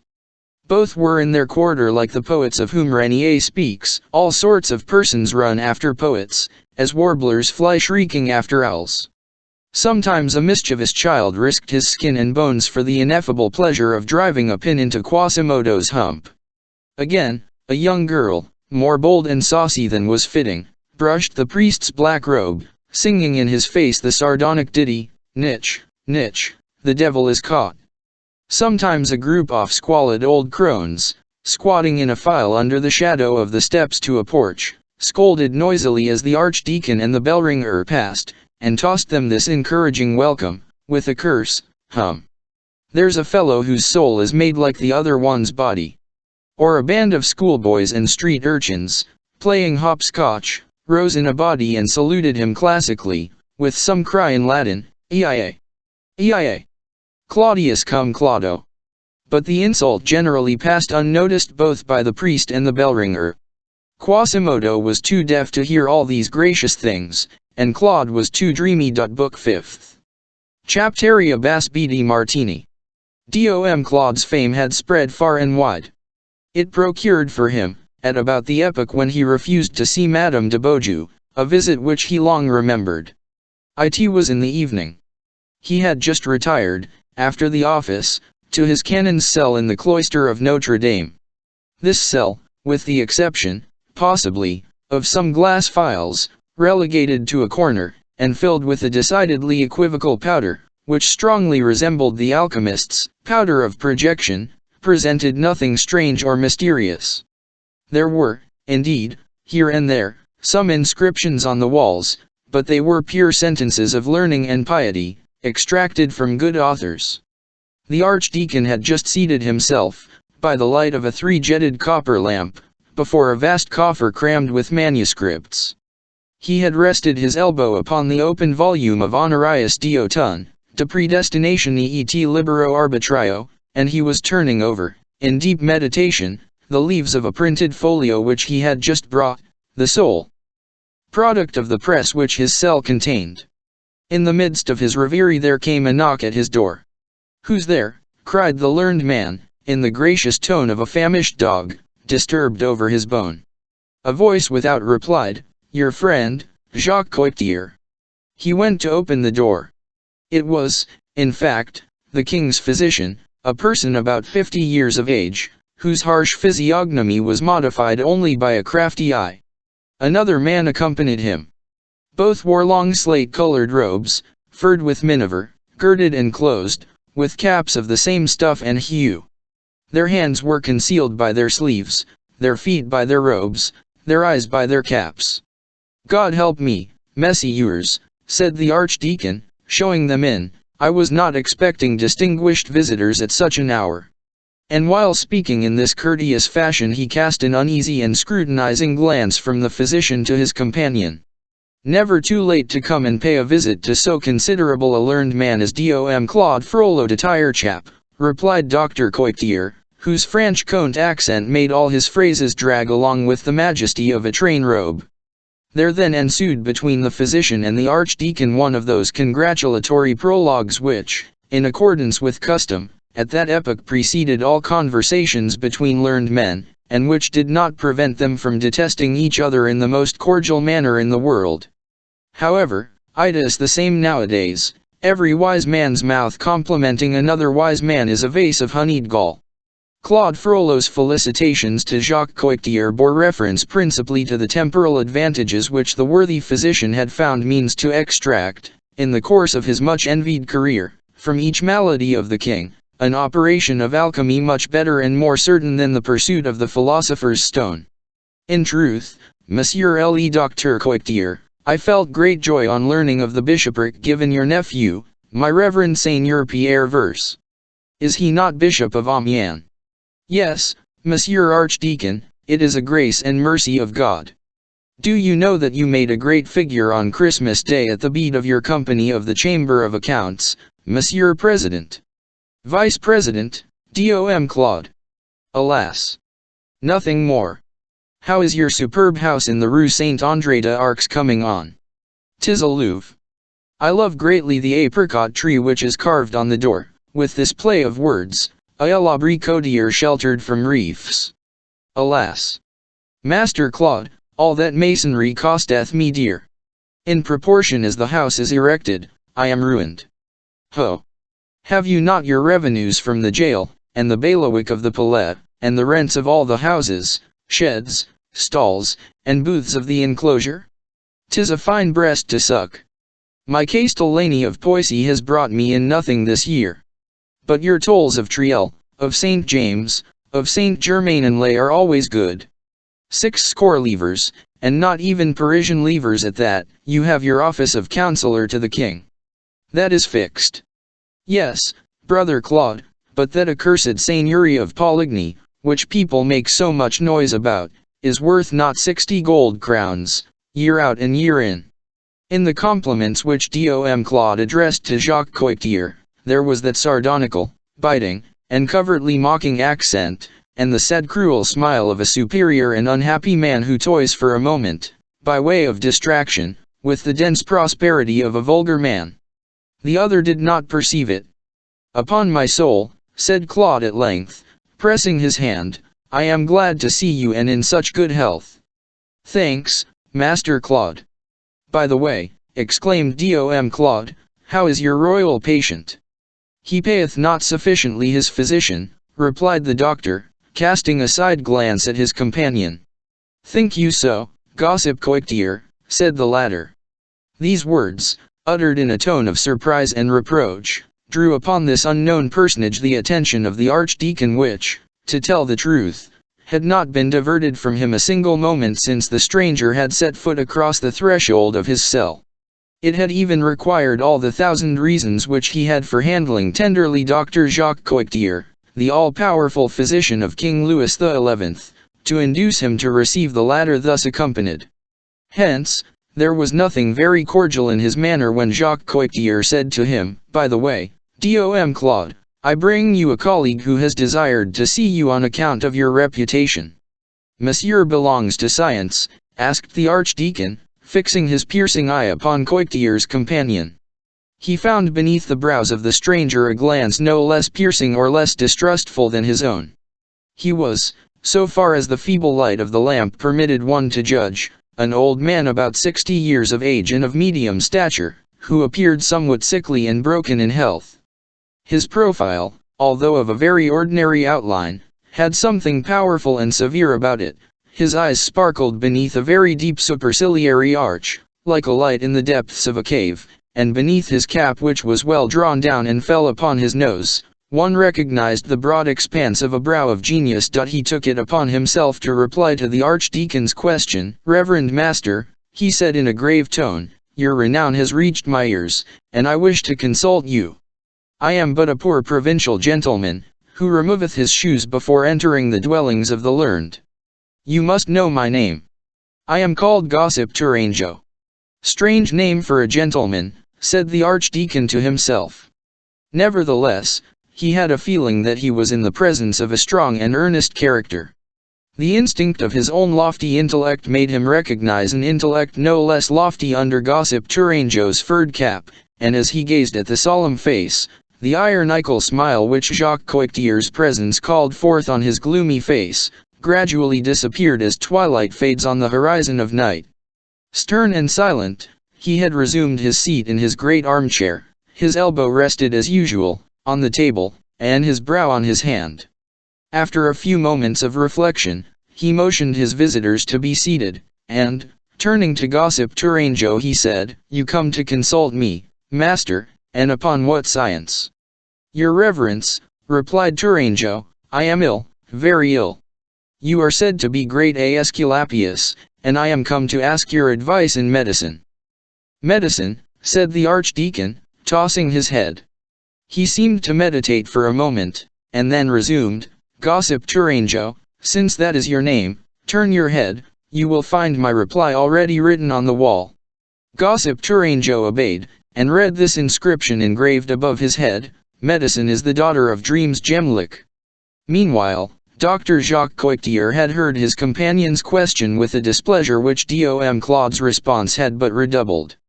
He bent down to the ear of Gossip Tourangeau, and said to him, softly enough not to be heard by the archdeacon, "I warned you that he was mad. You insisted on seeing him. Very possible that he is right, madman as he is, Dr. Jacques," replied his comrade in the same low tone, and with a bitter smile. "As you please," replied Coictier dryly. Then, addressing the archdeacon, "You are clever at your trade, Dom Claude, and you are no more at a loss over Hippocrates than a monkey is over a nut.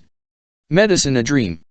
I suspect that the pharmacopolists and the master physicians would insist upon stoning you if they were here. So you deny the influence of philtrate upon the blood, and unguents on the skin.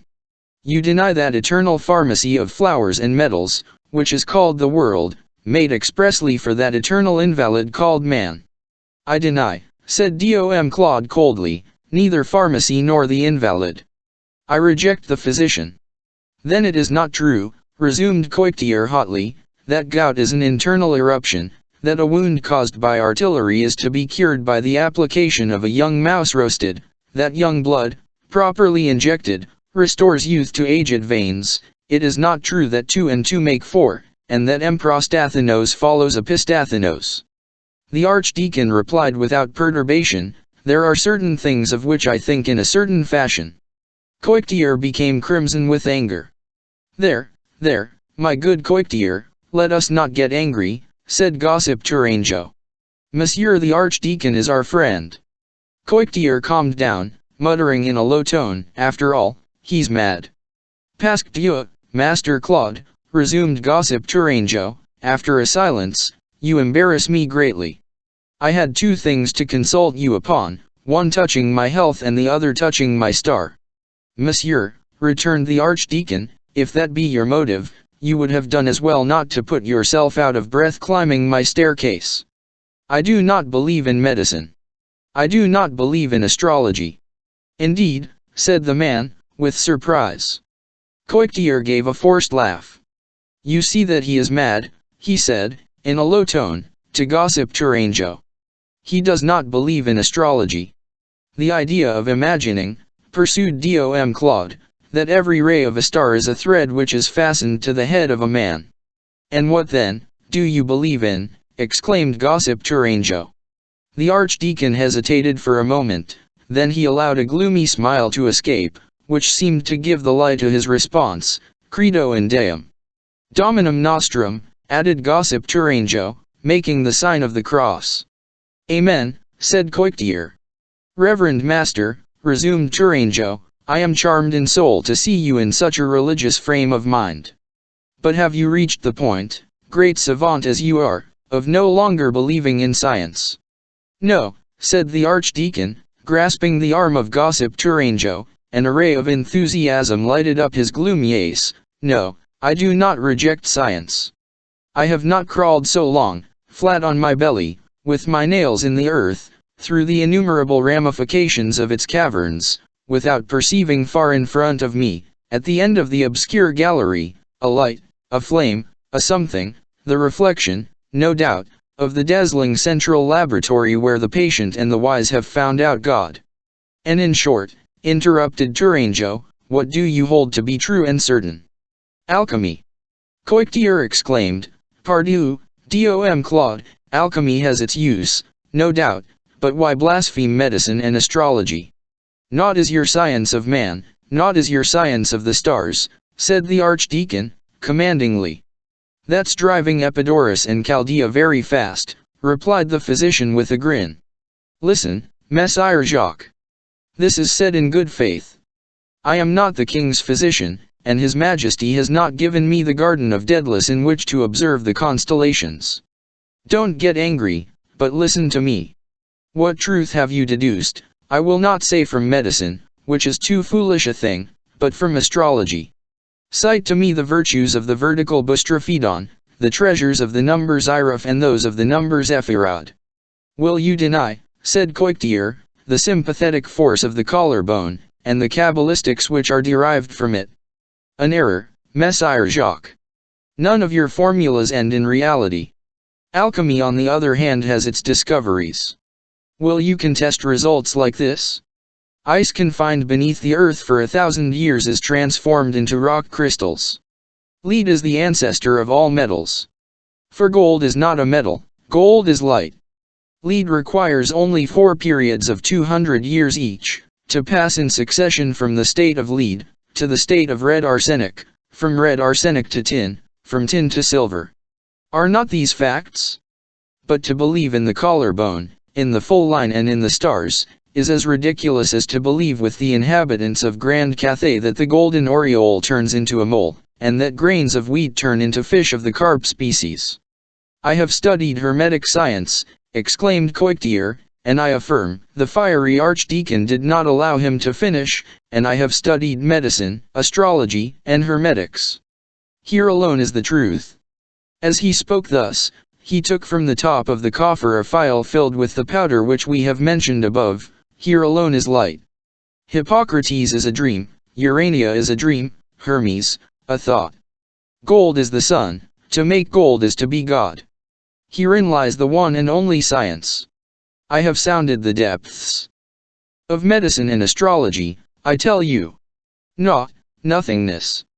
The human body, shadows. The planets, shadows. And he fell back in his armchair in a commanding and inspired attitude. Gossip Tourangeau watched him in silence. Coictier tried to grin, shrugged his shoulders imperceptibly, and repeated in a low voice, a madman. And, said Tourangeau suddenly, the wondrous result, have you attained it, have you made gold? If I had made it, replied the archdeacon, articulating his words slowly, like a man who is reflecting, the King of France would be named Claude and not Louis. The stranger frowned. What am I saying? Resumed Dom Claude, with a smile of disdain. What would the throne of France be to me when I could rebuild the Empire of the Orient? Very good, said the stranger. Oh, the poor fool, murmured Coictier. The archdeacon went on, appearing to reply now only to his thoughts, but no, I am still crawling, I am scratching my face and knees against the pebbles of the subterranean pathway. I catch a glimpse, I do not contemplate. I do not read, I spell out.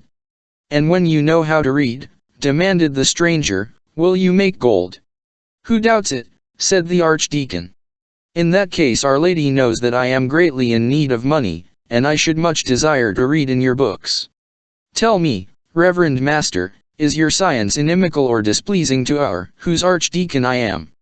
Dom Claude contented himself with replying, with tranquil hauteur. That is true, my master. Well, will it please you to initiate me? Let me spell with you.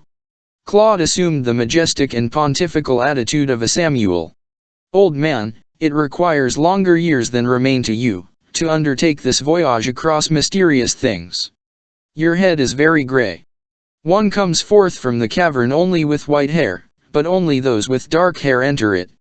Science alone knows well how to hollow, wither, and dry up human faces. She needs not to have old age bring her faces already furrowed.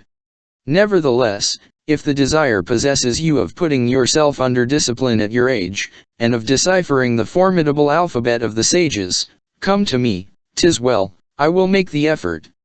I will not tell you, poor old man, to go and visit the sepulchral chambers of the pyramids, of which ancient Herodotus speaks, nor the brick tower of Babylon, nor the immense white marble sanctuary of the Indian temple of Eklinga. I, no more than yourself, have seen the Chaldean masonry works constructed according to the sacred form of the Sikra, nor the temple of Solomon, which is destroyed, nor the stone doors of the sepulchre of the kings of Israel, which are broken. We will content ourselves with the fragments of the Book of Hermes which we have here. I will explain to you the statue of Saint Christopher, the symbol of the sower, and that of the two angels which are on the front of the Saint Chapelle, and one of which holds in his hands a vase, the other, a cloud. Here Jacques Coictier, who had been unhorsed by the archdeacon's impetuous replies, regained his saddle, and interrupted him with the triumphant tone of one learned man correcting another. Eras amis Claudi. The symbol is not the number. You take Orpheus for Hermes, you who are in error, replied the archdeacon, gravely. Daedalus is the base, Orpheus is the wall, Hermes is the edifice, that is all. You shall come when you will, he continued, turning to Tourangeau, I will show you the little parcels of gold which remained at the bottom of Nicolas Flamel's alembic, and you shall compare them with the gold of Guillaume de Paris. I will teach you the secret virtues of the Greek word, Paris terra. But, first of all, I will make you read, one after Theodore, the marble letters of the alphabet, the granite pages of the book. We shall go to the portal of Bishop Guillaume and of Saint Jean l'Irande at the Saint Chapelle, then to the house of Nicolas Flamel, Rue Manvalti, to his tomb, which is at the Saints Innocents, to his two hospitals, Rue de Montmorency. I will make you read the hieroglyphics which cover the 4 great iron cramps on the portal of the Hospital Saint Gervais, and of the Rue de la Ferronnerie. We will spell out in company, also, the fagade of Saint Come, of Saint Genevieve de Ardence, of Saint Martin, of Saint Jacques de la Boucherie. For a long time, gossip Tourangeau, intelligent as was his glance, had appeared not to understand Dom Claude. He interrupted. Pasque Dieu. What are your books, then? Here is one of them, said the archdeacon. And opening the window of his cell he pointed out with his finger the immense church of Notre Dame, which, outlining against the starry sky the black silhouette of its 2 towers, its stone flanks, its monstrous haunches, seemed an enormous 2-headed sphinx, seated in the middle of the city. The archdeacon gazed at the gigantic edifice for some time in silence, then extending his right hand, with a sigh, towards the printed book which lay open on the table, and his left towards Notre Dame, and turning a sad glance from the book to the church, alas, he said, this will kill that. Coictier, who had eagerly approached the book, could not repress an exclamation. But now, what is there so formidable in this, Glossa and Epistolas di Pauli, Norimbergo, Antonius Coburger, 1474. This is not new. 'Tis a book of Pierre Lombard, the master of sentences. Is it because it is printed?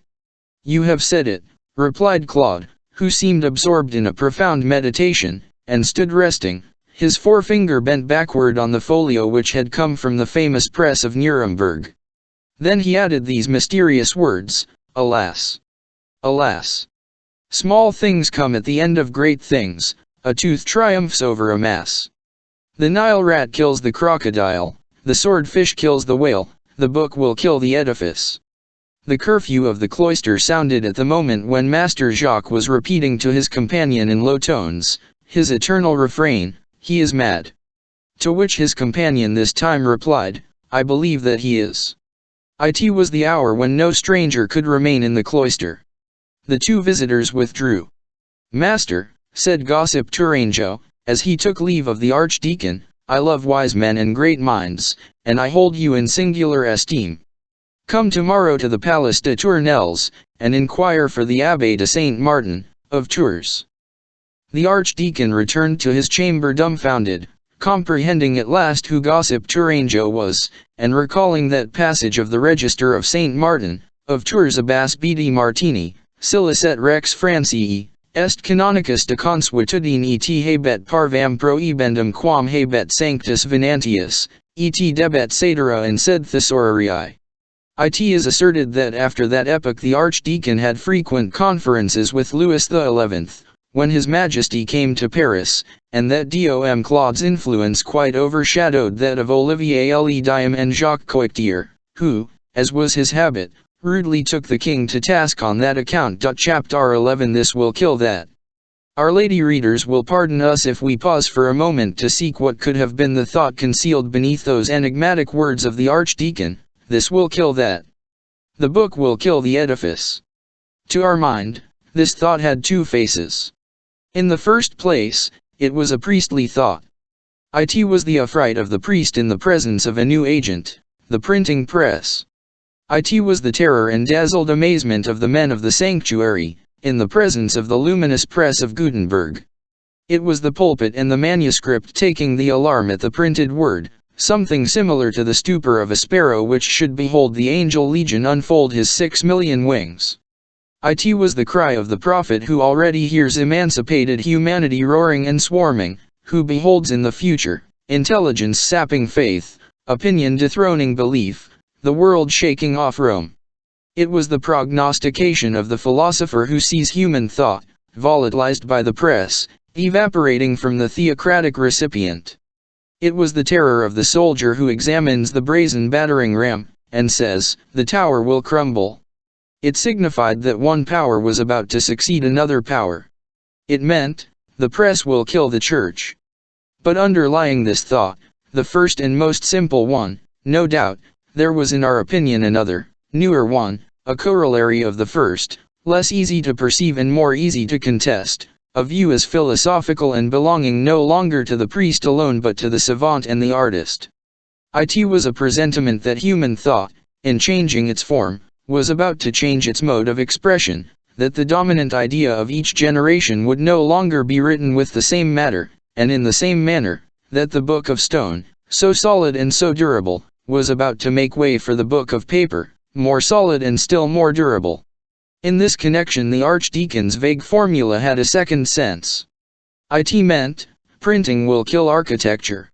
In fact, from the origin of things down to the 15th century of the Christian era, inclusive, architecture is the great book of humanity, the principal expression of man in his different stages of development, either as a force or as an intelligence. When the memory of the first races felt itself overloaded, when the mass of reminiscences of the human race became so heavy and so confused that speech naked and flying, ran the risk of losing them on the way, men transcribed them on the soil in a manner which was at once the most visible, most durable, and most natural. They sealed each tradition beneath a monument. The first monuments were simple masses of rock, which the iron had not touched, as Moses says. Architecture began like all writing. It was first an alphabet.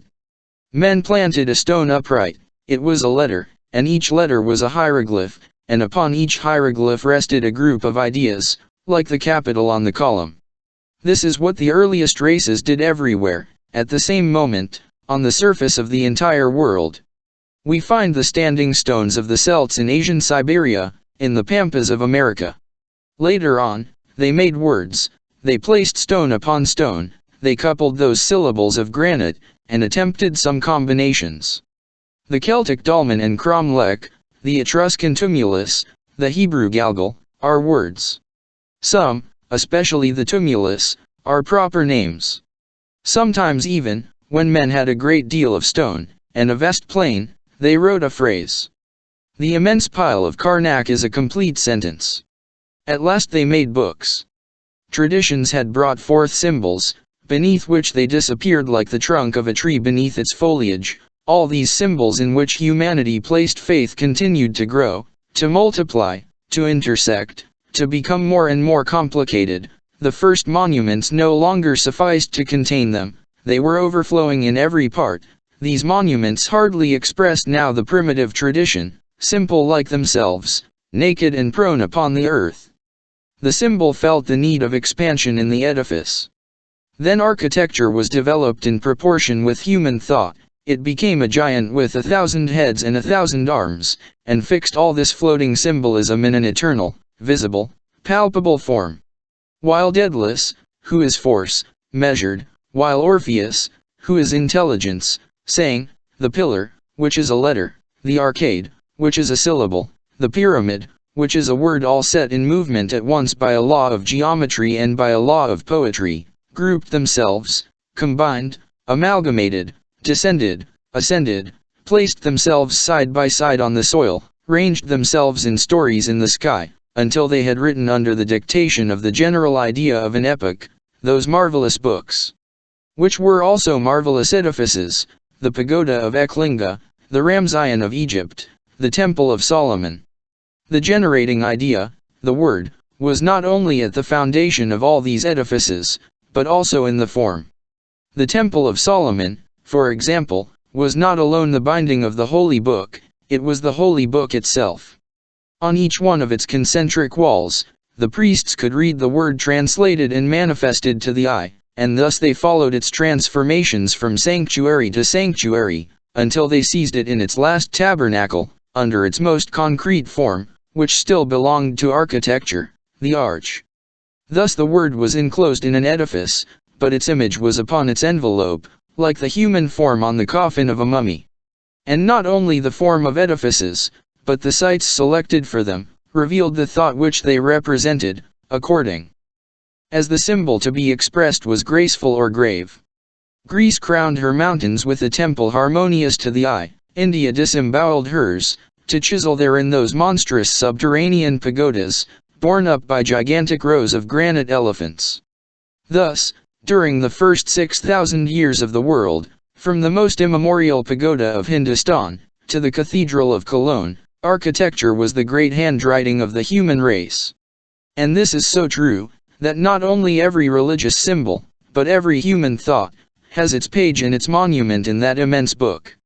All civilization begins in theocracy and ends in democracy. This law of liberty following unity is written in architecture. For, let us insist upon this point, masonry must not be thought to be powerful only in erecting the temple and in expressing the myth and sacerdotal symbolism, in inscribing in hieroglyphs upon its pages of stone the mysterious tables of the law. If it were thus, as there comes in all human society a moment when the sacred symbol is worn out and becomes obliterated under freedom of thought, when man escapes from the priest, when the excrescence of philosophies and systems devour the face of religion, architecture could not reproduce this new state of human thought. Its leaves, so crowded on the face, would be empty its work would be mutilated, its book would be incomplete. But no doubt let us take as an example the Middle Ages, where we see more clearly because it is nearer to us. During its first period, while theocracy is organizing Europe, while the Vatican is rallying and recklessing about itself the elements of a Rome made from the Rome which lies in ruins around the capital, while Christianity is seeking all the stages of society amid the rubbish of anterior civilization, and rebuilding with its ruins a new hierarchic universe, the keystone to whose vault is the priest. One first hears a dull echo from that chaos, and then, little by little, one sees, arising from beneath the breath of Christianity, from beneath the hand of the barbarians, from the fragments of the dead Greek and Roman architectures, that mysterious Romanesque architecture, sister of the theocratic masonry of Egypt and of India, inalterable emblem of pure Catholicism, unchangeable hieroglyph of the papal unity. All the thought of that day is written, in fact, in this somber, Romanesque style. One feels everywhere in it authority, unity, the impenetrable, the absolute. Gregory 7, always the priest, never the man, everywhere caste, never the people. But the Crusades arrive. They are a great popular movement, and every great popular movement, whatever may be its cause and object, always sets free the spirit of liberty from its final precipitate. New things spring into life every day. Here opens the stormy period of the Jacques rise, Prague rise, and leagues. Authority wavers, unity is divided.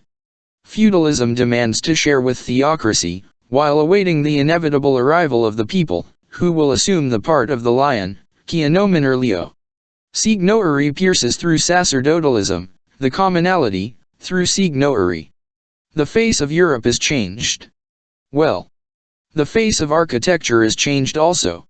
Like civilization, it has turned a page, and the new spirit of the time finds her ready to write at its dictation. It returns from the Crusades with the pointed arch, like the nations with liberty. Then, while Rome is undergoing gradual dismemberment, Romanesque architecture dies. The hieroglyph deserts the cathedral, and betakes itself to blaswoning the dungeon keep, in order to lend prestige to feudalism. The cathedral itself, that edifice formerly so dogmatic, invaded henceforth by the bourgeoisie, by the community, by liberty, escapes the priest and falls into the power of the artist. The artist builds it after his own fashion. Farewell to mystery, myth, law, fancy and caprice, welcome. Provided the priest has his basilica and his altar, he has nothing to say. The four walls belong to the artist. The architectural book belongs no longer to the priest, to religion, to Rome. It is the property of poetry, of imagination, of the people.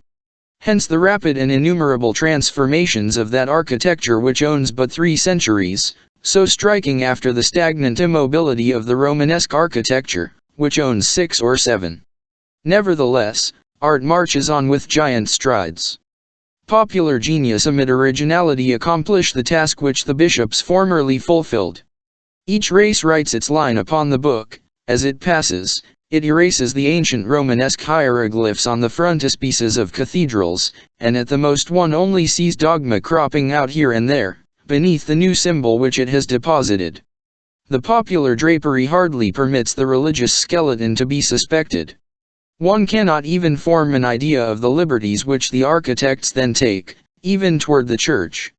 There are capitals knitted of nuns and monks, shamelessly coupled, as on the hall of chimney pieces in the Palais de Justice, in Paris. There is Noah's adventure carved to the last detail, as under the great portal of Bourges. There is a bacchanalian monk, with ass's ears and glass in hand, laughing in the face of a whole community, as on the lavatory of the Abbey of Bacquerville. There exists at that epoch, for thought written in stone, a privilege exactly comparable to our present liberty of the press. It is the liberty of architecture. This liberty goes very far. Sometimes a portal, a fagade, an entire church, presents a symbolical sense absolutely foreign to worship, or even hostile to the church. In the 13th century, Guillaume de Paris, and Nicolas Flamel, in the 15th, wrote such seditious pages. Saint Jacques de la Boucherie was a whole church of the opposition. Thought was then free only in this manner, hence it never wrote itself out completely except on the books called edifices. Thought, under the form of edifice, could have beheld itself burned in the public square by the hands of the executioner, in its manuscript form, if it had been sufficiently imprudent to risk itself thus. Thought, as the door of a church, would have been a spectator of the punishment of thought as a book. Having thus only this resource, Masonry, in order to make its way to the light, flung itself upon it from all quarters. Hence the immense quantity of cathedrals which have covered Europe, a number so prodigious that one can hardly believe it even after having verified it. All the material forces, all the intellectual forces of society converged towards the same point, architecture. In this manner, under the pretext of building churches to God, art was developed in its magnificent proportions. Then whoever was born a poet became an architect. Genius, scattered in the masses, repressed in every quarter under feudalism as under a testudo of brazen bucklers, finding no issue except in the direction of architecture, gushed forth through that art, and its Iliads assumed the form of cathedrals. All other arts obeyed, and placed themselves under the discipline of architecture. They were the workmen of the great work. The architect, the poet, the master, summed up in his person the sculpture which carved his facades, painting which illuminated his windows, music which set his bells to pealing, and breathed into his organs. There was nothing down to poor. Poetry, properly speaking, that which persisted in vegetating in manuscripts, which was not forced, in order to make something of itself, to come and frame itself in the edifice in the shape of a hymn or of prose, the same part, after all, which the tragedies of Aeschylus had played in the sacerdotal festivals of Greece, Genesis, in the Temple of Solomon. Thus, down to the time of Gutenberg, architecture is the principal writing, the universal writing. In that granite book, begun by the Orient, continued by Greek and Roman antiquity, the Middle Ages wrote the last page.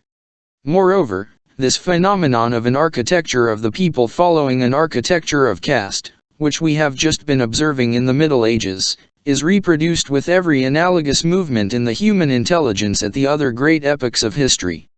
Thus, in order to enunciate here only summarily, a law which it would require volumes to develop, in the High Orient, the cradle of primitive times, after Hindu architecture came Phoenician architecture, that opulent mother of Arabian architecture. In antiquity, after Egyptian architecture, of which Etruscan style and Cyclopean monuments are but one variety, came Greek architecture, of which the Roman style is only a continuation, surcharged with the Carthaginian dome. In modern times, after Romanesque architecture came Gothic architecture.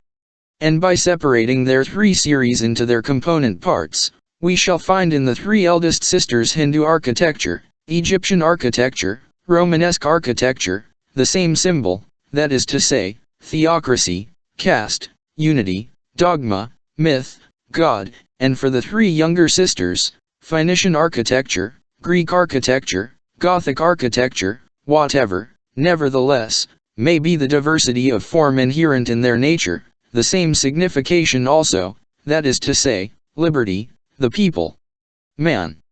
In the Hindu, Egyptian, or Romanesque architecture, one feels the priest, nothing but the priest, whether he calls himself Brahmin, Magian, or Pope.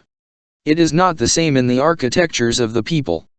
They are richer and less sacred. In the Phoenician, one feels the merchant, in the Greek, the republican, in the Gothic, the citizen. The general characteristics of all theocratic architecture are immutability, horror of progress, the preservation of traditional lines, the consecration of the primitive types, the constant bending of all the forms of men and of nature to the incomprehensible caprices of the symbol. These are dark books, which the initiated alone understand how to decipher. Moreover, every form, every deformity even, has there a sense which renders it inviolable. Do not ask of Hindu, Egyptian, Romanesque masonry to reform their design, or to improve their statuary. Every attempt at perfecting is an impiety to them. In these architectures it seems as though the rigidity of the dogma had spread over the stone like a sort of second petrifaction. The general characteristics of popular masonry, on the contrary, are progress, originality, opulence, perpetual movement. They are already sufficiently detached from religion to think of their beauty, to take care of it, to correct without relaxation their parure of statues or arabesques. They are of the age. They have something human, which they mingle incessantly with the divine symbol under which they still produce. Hence, edifices comprehensible to every soul, to every intelligence, to every imagination, symbolical still, but as easy to understand as nature. Between theocratic architecture and this there is the difference that lies between a sacred language and a vulgar language, between hieroglyphics and art, between Solomon and Phidias. If the reader will sum up what we have hitherto briefly, very briefly, indicated, neglecting 1,000 proofs and also 1,000 objections of detail, he will be led to this, that architecture was, down to the 15th century, the chief register of humanity, that in that interval not a thought which is in any degree complicated made its appearance in the world, which has not been worked into an edifice, that every popular idea, and every religious law, has had its monumental records, that the human race has, in short, had no important thought which it has not written in stone. And why? Because every thought, either philosophical or religious, is interested in perpetuating itself, because the idea which has moved one generation wishes to move others also, and leave a trace. Now, what a precarious immortality is that of the manuscript! How much more solid, durable, unyielding, is a book of stone! In order to destroy the written word, a torch and a Turk are sufficient. To demolish the constructed word, a social revolution, a terrestrial revolution are required. The barbarians passed over the Colosseum, the deluge, perhaps, passed over the pyramids. In the 15th century everything changes. Human thought discovers a mode of perpetuating itself, not only more durable and more resisting than architecture, but still more simple and easy. Architecture is dethroned. Gutenberg's letters of lead are about to supersede Orpheus's letters of stone. The invention of printing is the greatest event in history. It is the mother of revolution. It is the mode of expression of humanity which is totally renewed. It is human thought stripping off one form and donning another. It is the complete and definitive change of skin of that symbolical serpent which since the days of Adam has represented intelligence. In its printed form, thought is more imperishable than ever. It is volatile, irresistible, indestructible. It is mingled with the air. In the days of architecture it made a mountain of itself, and took powerful possession of a century and a place. Now it converts itself into a flock of birds, scatters itself to the four winds, and occupies all points of air and space at once. We repeat, who does not perceive that in this form it is far more indelible? It was solid, it has become alive. It passes from duration in time to immortality. One can demolish a mass, how can one extirpate ubiquity? If a flood comes, the mountains will have long disappeared beneath the waves, while the birds will still be flying about, and if a single ark floats on the surface of the cataclysm, they will alight upon it, will float with it, will be present with it at the ebbing of the waters, and the new world which emerges from this chaos will behold, on its awakening, the thought of the world which has been submerged soaring above it, winged and living. And when one observes that this mode of expression is not only the most conservative, but also the most simple, the most convenient, the most practicable for all, when one reflects that it does not drag after it bulky baggage, and does not set in motion a heavy apparatus, when one compares thought forced, in order to transform itself into an edifice, to put in motion 4 or 5 other arts and tons of gold, a whole mountain of stones, a whole forest of timber work, a whole nation of workmen. When one compares it to the thought which becomes a book, and for which a little paper, a little ink, and a pen suffice, how can one be surprised that human intelligence should have quitted architecture for printing? Cut the primitive bed of a river abruptly with a canal hollowed out below its level, and the river will desert its bed.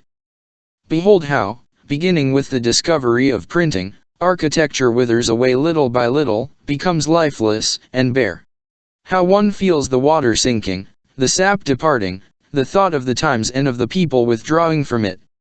The chill is almost imperceptible in the 15th century. The press is, as yet, too weak, and, at the most, draws from powerful architecture a superabundance of life.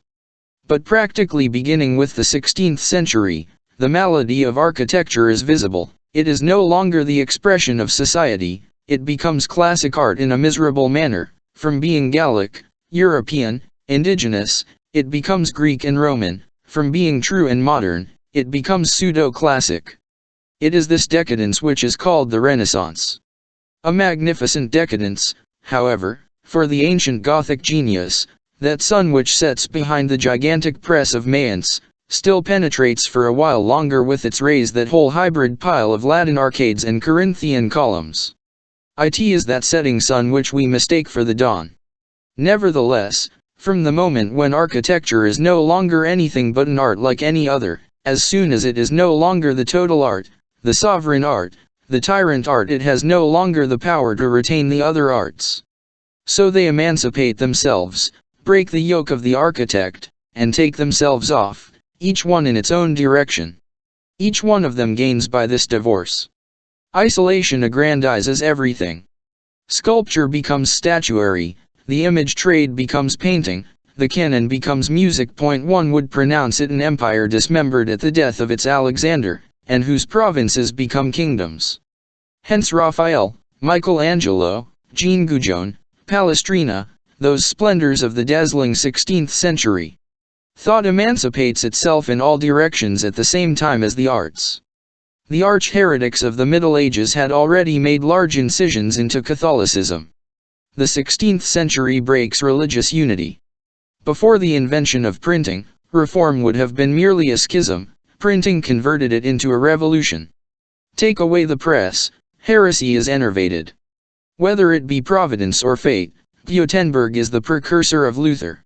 Nevertheless, when the sun of the Middle Ages is completely set, when the Gothic genius is forever extinct upon the horizon, architecture grows dim, loses its color, becomes more and more effaced. The printed book, the gnawing worm of the edifice, sucks and devours it. It becomes bare, denuded of its foliage, and grows visibly emaciated. It is petty, it is poor, it is nothing. It no longer expresses anything, not even the memory of the art of another time. Reduced to itself, abandoned by the other arts, because human thought is abandoning it, it summons bunglers in place of artists. Glass replaces the painted windows. The stonecutter succeeds the sculptor. Farewell all sap, all originality, all life, all intelligence. It drags along, a lamentable workshop mendicant, from copy to copy. Michelangelo, who no doubt, felt even in the 16th century that it was dying, had a last idea, an idea of despair. That titan of art piled the Pantheon on the Parthenon, and made St. Peter's at Rome. A great work, which deserved to remain unique, the last originality of architecture, the signature of a giant artist at the bottom of the colossal register of stone which was closed forever. With Michelangelo dead, what does this miserable architecture, which survived itself in the state of a spectre, do? It takes St. Peter in Rome, copies it and parodies it. It is a mania. It is a pity. Each century has its St. Peter's of Rome. In the 17th century, the Valdegardse, in the 18th, St. Genevieve. Each country has its St. Peter's of Rome. London has one, Petersburg has another, Paris has two or three. The insignificant testament, the last dotage of a decrepit grand art falling back into infancy before it dies. If, in place of the characteristic monuments which we have just described, we examine the general aspect of art from the 16th to the 18th century, we notice the same phenomena of decay and phthisis. Beginning with Franpise 11, the architectural form of the edifice effaces itself more and more, and allows the geometrical form, like the bony structure of an emaciated invalid, to become prominent. The fine lines of art give way to the cold and inexorable lines of geometry. An edifice is no longer an edifice, it is a polyhedron. Meanwhile, architecture is tormented in her struggles to conceal this nudity. Look at the Greek pediment inscribed upon the Roman pediment, and vice versa. It is still the Pantheon on the Parthenon, St. Peter's of Rome. Here are the brick houses of Henry IV, with their stone corners, the Place Royale, the Place Dauphine. Here are the churches of Louis XIII, heavy, squat, thick-set, crowded together, loaded with a dome like a hump. Here is the Mazarin architecture, the wretched Italian pasticcio of the Four Nations. Here are the palaces of Louis XIV, long barracks for courtiers, stiff, cold, tiresome. Here, finally, is Louis XV, with chicory leaves and vermicelli, and all the warts, and all the fungi, which disfigure that decrepit, toothless, and coquettish old architecture. From Frangois 11 to Louis XV, the evil has increased in geometrical progression. Art has no longer anything but skin upon its bones. It is miserably perishing. Meanwhile, what becomes of printing? All the life which is leaving architecture comes to it. In proportion as architecture ebbs, printing swells and grows. That capital of forces which human thought had been expending in edifices, it henceforth expends in books. Thus, from the 16th century onward, the press, raised to the level of decaying architecture, contends with it and kills it. In the 17th century it is already sufficiently the sovereign, sufficiently triumphant, sufficiently established in its victory, to give to the world the feast of a great literary century. In the 18th, having reposed for a long time at the court of Louis XIV, it seizes again the old sword of Luther, puts it into the hand of Voltaire, and rushes impetuously to the attack of that ancient Europe, whose architectural expression it has already killed. At the moment when the 18th century comes to an end, it has destroyed everything. In the 19th, it begins to reconstruct. Now, we ask, which of the three arts has really represented human thought for the last 3 centuries? Which translates it? Which expresses not only its literary and scholastic vagaries, but its vast, profound, universal movement? Which constantly superposes itself, without a break, without a gap, upon the human race, which walks a monster with 1,000 legs, architecture or printing? It is printing. Let the reader make no mistake, architecture is dead, irretrievably slain by the printed book, slain because it endures for a shorter time, slain because it costs more. Every cathedral represents millions. Let the reader now imagine what an investment of funds it would require to rewrite the architectural book, to cause thousands of edifices to swarm once more upon the soil, to return to those epochs when the throng of monuments was such, according to the statement of an eyewitness, that one would have said that the world, in shaking itself, had cast off its old garments in order to cover itself with a white vesture of churches. Erat nmutsi mundus, ipsi excusando semet, rejecta vedestate, candida ecclesiarum vestam indurit. Glaber Radolfius. A book is so soon made, costs so little, and can go so far. How can it surprise us that all human thought flows in this channel? This does not mean that architecture will not still have a fine monument, an isolated masterpiece, here and there. We may still have from time to time, under the reign of printing, a column made, I suppose, by a whole army from melted cannon, as we had under the reign of architecture, Iliads, and Roman heroes, Mahabharata, and Nibelungen Lieds, made by a whole people, with rhapsodies piled up and melted together. The great accident of an architect of genius may happen in the 20th century, like that of Dante in the 13th. But architecture will no longer be the social art, the collective art, the dominating art. The grand poem, the grand edifice, the grand work of humanity will no longer be built, it will be printed. And henceforth, if architecture should arise again accidentally, it will no longer be mistress.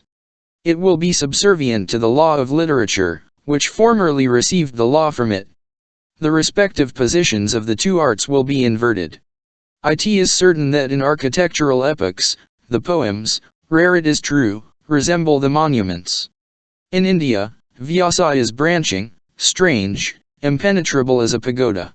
In Egyptian Orient, poetry has like the edifices, grandeur, and tranquility of line. In antique Greece, beauty, serenity, calm. In Christian Europe, the Catholic majesty, the popular naivete, the rich and luxuriant vegetation of an epoch of renewal. The Bible resembles the pyramids, the Iliad, the Parthenon, Homer, Phidias. Dante in the 13th century is the last Romanesque church, Shakespeare in the 16th, the last Gothic cathedral. Thus, to sum up what we have hitherto said, in a fashion which is necessarily incomplete and mutilated, the human race has 2 books, 2 registers, 2 testaments, masonry and printing, the Bible of stone and the Bible of paper. No doubt, when one contemplates these 2 Bibles, laid so broadly open in the centuries, It is permissible to regret the visible majesty of the writing of granite, those gigantic alphabets formulated in colonnades, in pylons, in obelisks, those sorts of human mountains which cover the world and the past, from the pyramid to the bell tower, from Cheops to Strasbourg. The past must be reread upon these pages of marble. This book, written by architecture, must be admired and perused incessantly, but the grandeur of the edifice which printing erects in its turn must not be denied. That edifice is colossal. Some compiler of statistics has calculated that if all the volumes which have issued from the press since Gutenberg's day were to be piled one upon another, they would fill the space between the earth and the moon, but it is not that sort of grandeur of which we wished to speak. Nevertheless, when one tries to collect in one's mind a comprehensive image of the total products of printing down to our own days, does not that total appear to us like an immense construction, resting upon the entire world, at which humanity toils without relaxation, and whose monstrous crest is lost in the profound mists of the future? It is the anthill of intelligence. It is the hive whither come all imaginations, those golden bees, with their honey. The edifice has 1,000 stories. Here and there one beholds on its staircases the gloomy caverns of science which pierce its interior. Everywhere upon its surface, art causes its arabesques, rosettes, and laces to thrive luxuriantly before the eyes. There, every individual work, however capricious and isolated it may seem, has its place and its projection. Harmony results from the whole. From the Cathedral of Shakespeare to the Mosque of Byron, 1,000 tiny bell towers are piled pell-mell above this metropolis of universal thought.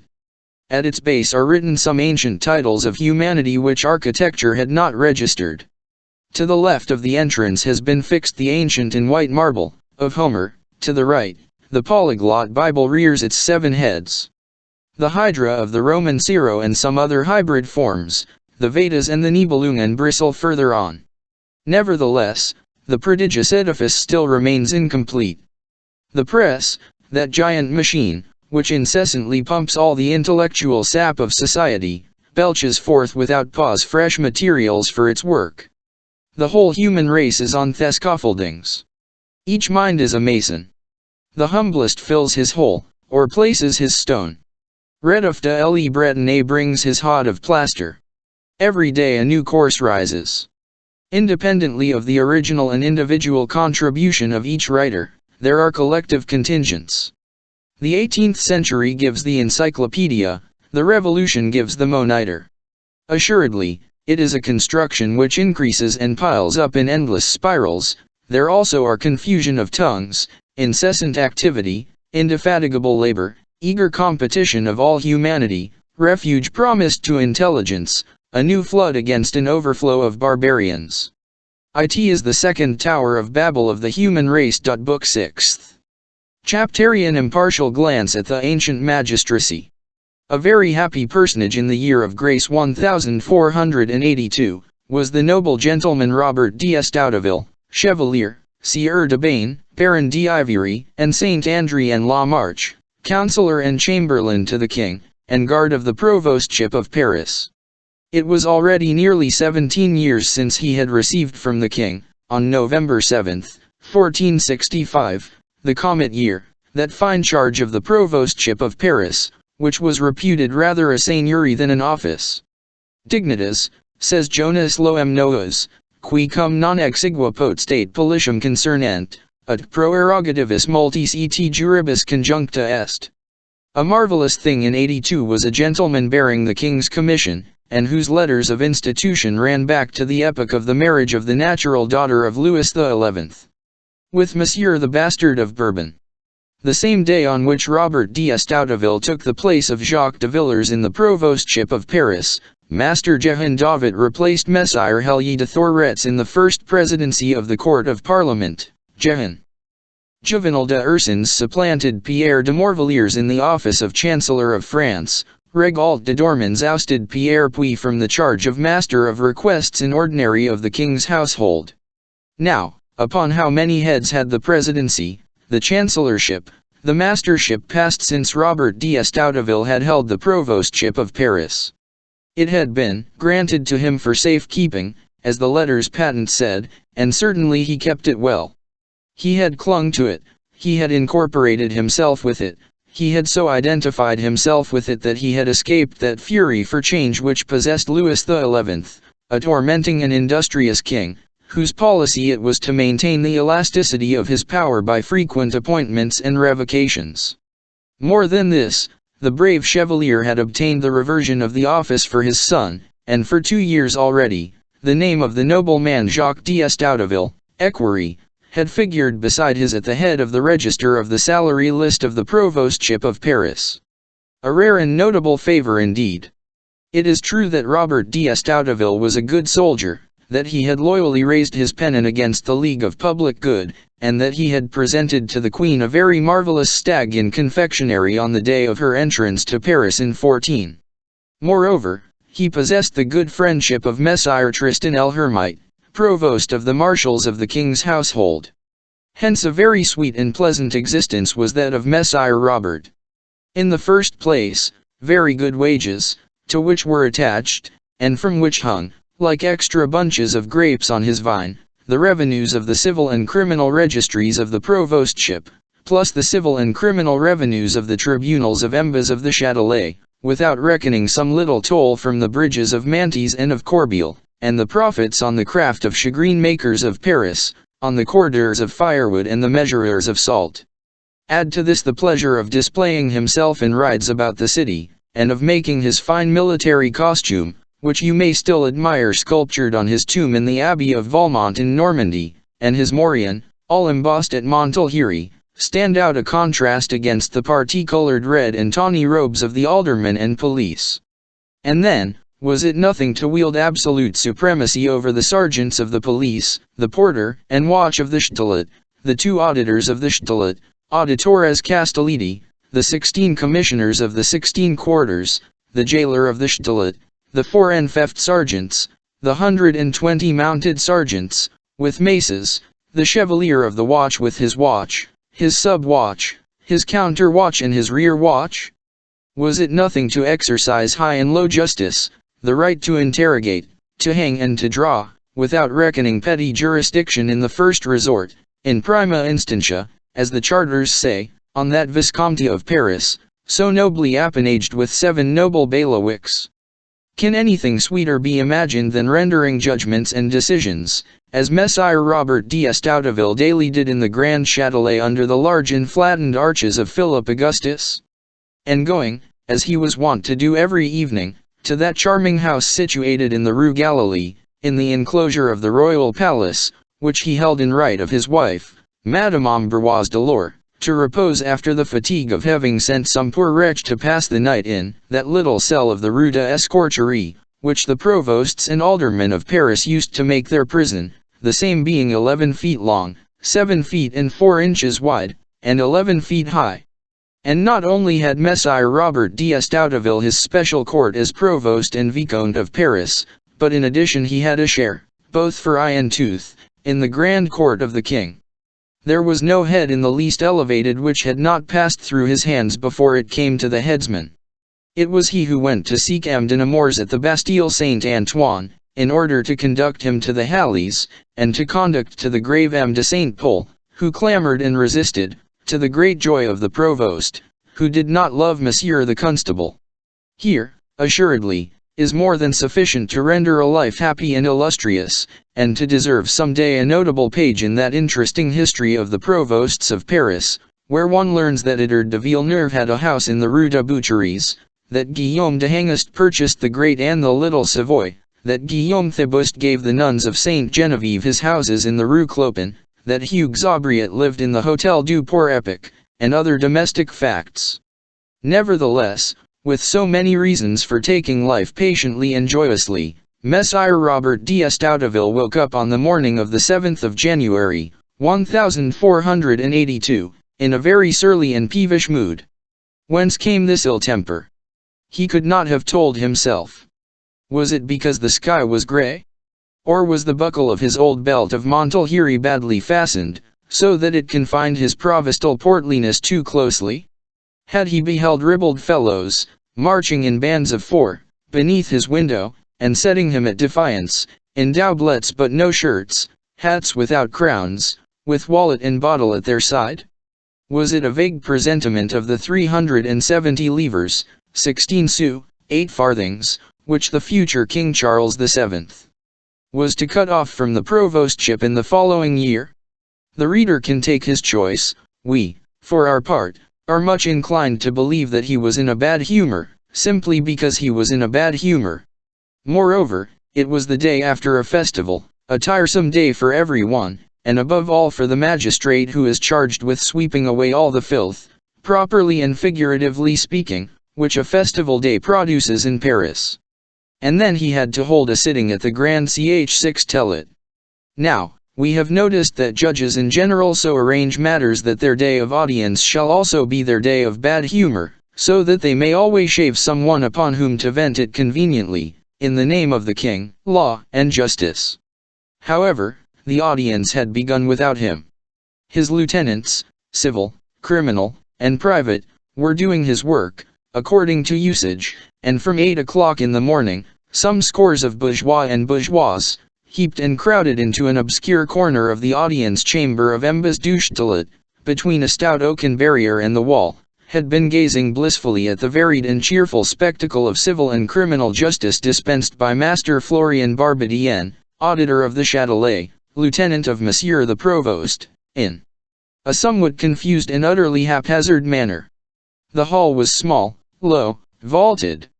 A table studded with fleurs de lis stood at one end, with a large armchair of carved oak, which belonged to the provost and was empty, and a stool on the left for the auditor, Master Florian. Below sat the clerk of the court, scribbling, opposite was the populace, and in front of the door, and in front of the table were many sergeants of the provostship in sleeveless jackets of violet camlet, with white crosses. 2 sergeants of the parloir auxiliary bourgeois, clothed in their jackets of Toussaint, half red, half blue, were posted as sentinels before a low, closed door, which was visible at the extremity of the hall, behind the table.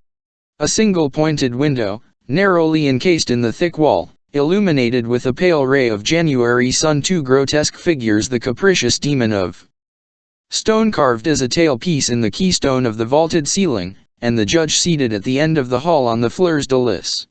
Imagine, in fact, at the provost's table, leaning upon his elbows between 2 bundles of documents of cases, with his foot on the train of his robe of plain brown cloth, his face buried in his hood of white lambskin, of which his brows seemed to be of a piece, red, crabbed, winking, bearing majestically the load of fat on his cheeks which met under his chin, Master Florian Barbedienne, auditor of the Châtelet. Now, the auditor was deaf. A slight defect in an auditor. Master Florian delivered judgment, none the less, without appeal and very suitably. It is certainly quite sufficient for a judge to have the air of listening, and the venerable auditor fulfilled this condition, the sole one in justice, all the better because his attention could not be distracted by any noise. Moreover, he had in the audience, a pitiless censor of his deeds and gestures, in the person of our friend Jehan Frollo du Moulin, that little student of yesterday, that stroller, whom one was sure of encountering all over Paris, anywhere except before the rostrums of the professors.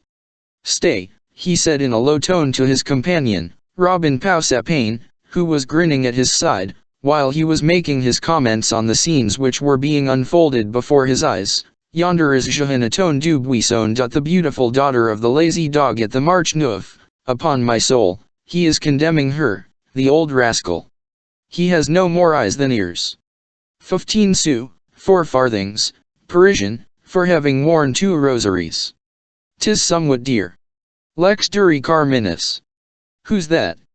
Robin Chief de Ville, hauberk maker. For having been passed and received master of the said trade. That's his entrance money.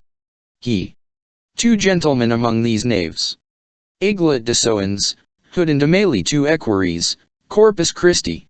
Ah! They have been playing at dice. When shall I see our rector here? 100 livres Parisian, fine to the king. That Barbedienne strikes like a deaf man as he is. I'll be my brother the archdeacon, if that keeps me from gaming by day, gaming by night, living at play, dying at play, and gaming away my soul after my shirt. Holy Virgin, what damsels! One after the other my lambs. Ambroise Lecura, Isabeau Painet, Bérard Gironine. I know them all, by heavens. A fine. A fine. That's what will teach you to wear gilded girdles. 10 sous parisis. You coquettes. Oh. The old snout of a judge. Deaf and imbecile. Oh. Florian the dolt. Oh. Barbadian the blockhead. There he is at the table. He's eating the plaintiff, he's eating the suits, he eats, he chews, he crams, he fills himself. Fines, lost goods, taxes, expenses, loyal charges, salaries, damages, and interests, Gehenna, prison, and jail, and fetters with expenses are Christmas spice cake and March pains of St. John to him. Look at him, the pig, come. Good. Another amorous woman, Thibaud la Thibaud, neither more nor less. For having come from the Rue Glatigny. What fellow is this? Geoffroy Mabonnet, gendarme bearing the crossbow. He has cursed the name of the father. A fine for la Thibaud. A fine for Geoffroy. A fine for them both. The deaf old fool. He must have mixed up the two cases. 10 to 1 that he makes the wench pay for the oath and the gendarme for the amour. Attention, Robin Pausapane. What are they going to bring in? Here are many sergeants. By Jupiter. All the bloodhounds of the pack are there. It must be the great beast of the hunt, a wild boar. And, 'tis one, Robin, 'tis one. And a fine one too. Hercule. 'Tis our prince of yesterday, our pope of the fools, our bell-ringer, our one-eyed man, our hunchback, our grimace. 'Tis Quasimodo. It was he indeed. It was Quasimodo, bound, encircled, roped, penny-wand, and under good guard. The squad of policemen who surrounded him was assisted by the Chevalier of the Watch in person, wearing the arms of France embroidered on his breast, and the arms of the city on his back. There was nothing, however, about Quasimodo, except his deformity, which could justify the display of halberds and arquebuses. He was gloomy, silent, and tranquil. Only now and then did his single eye cast a sly and wrathful glance upon the bonds with which he was loaded. He cast the same glance about him, but it was so dull and sleepy that two men only pointed him out to each other in derision. Meanwhile Master Florian, the auditor, turned over attentively the document in the complaint entered against Quasimodo, which the clerk handed him, and, having thus glanced at it, appeared to reflect for a moment. Thanks to this precaution, which he always was careful to take at the moment when on the point of beginning an examination, he knew beforehand the names, titles, and misdeeds of the accused, made cut and dried responses to questions foreseen, and succeeded in extricating himself from all the windings of the interrogation without allowing his deafness to be too apparent. The written charges were to him what the dog is to the blind man.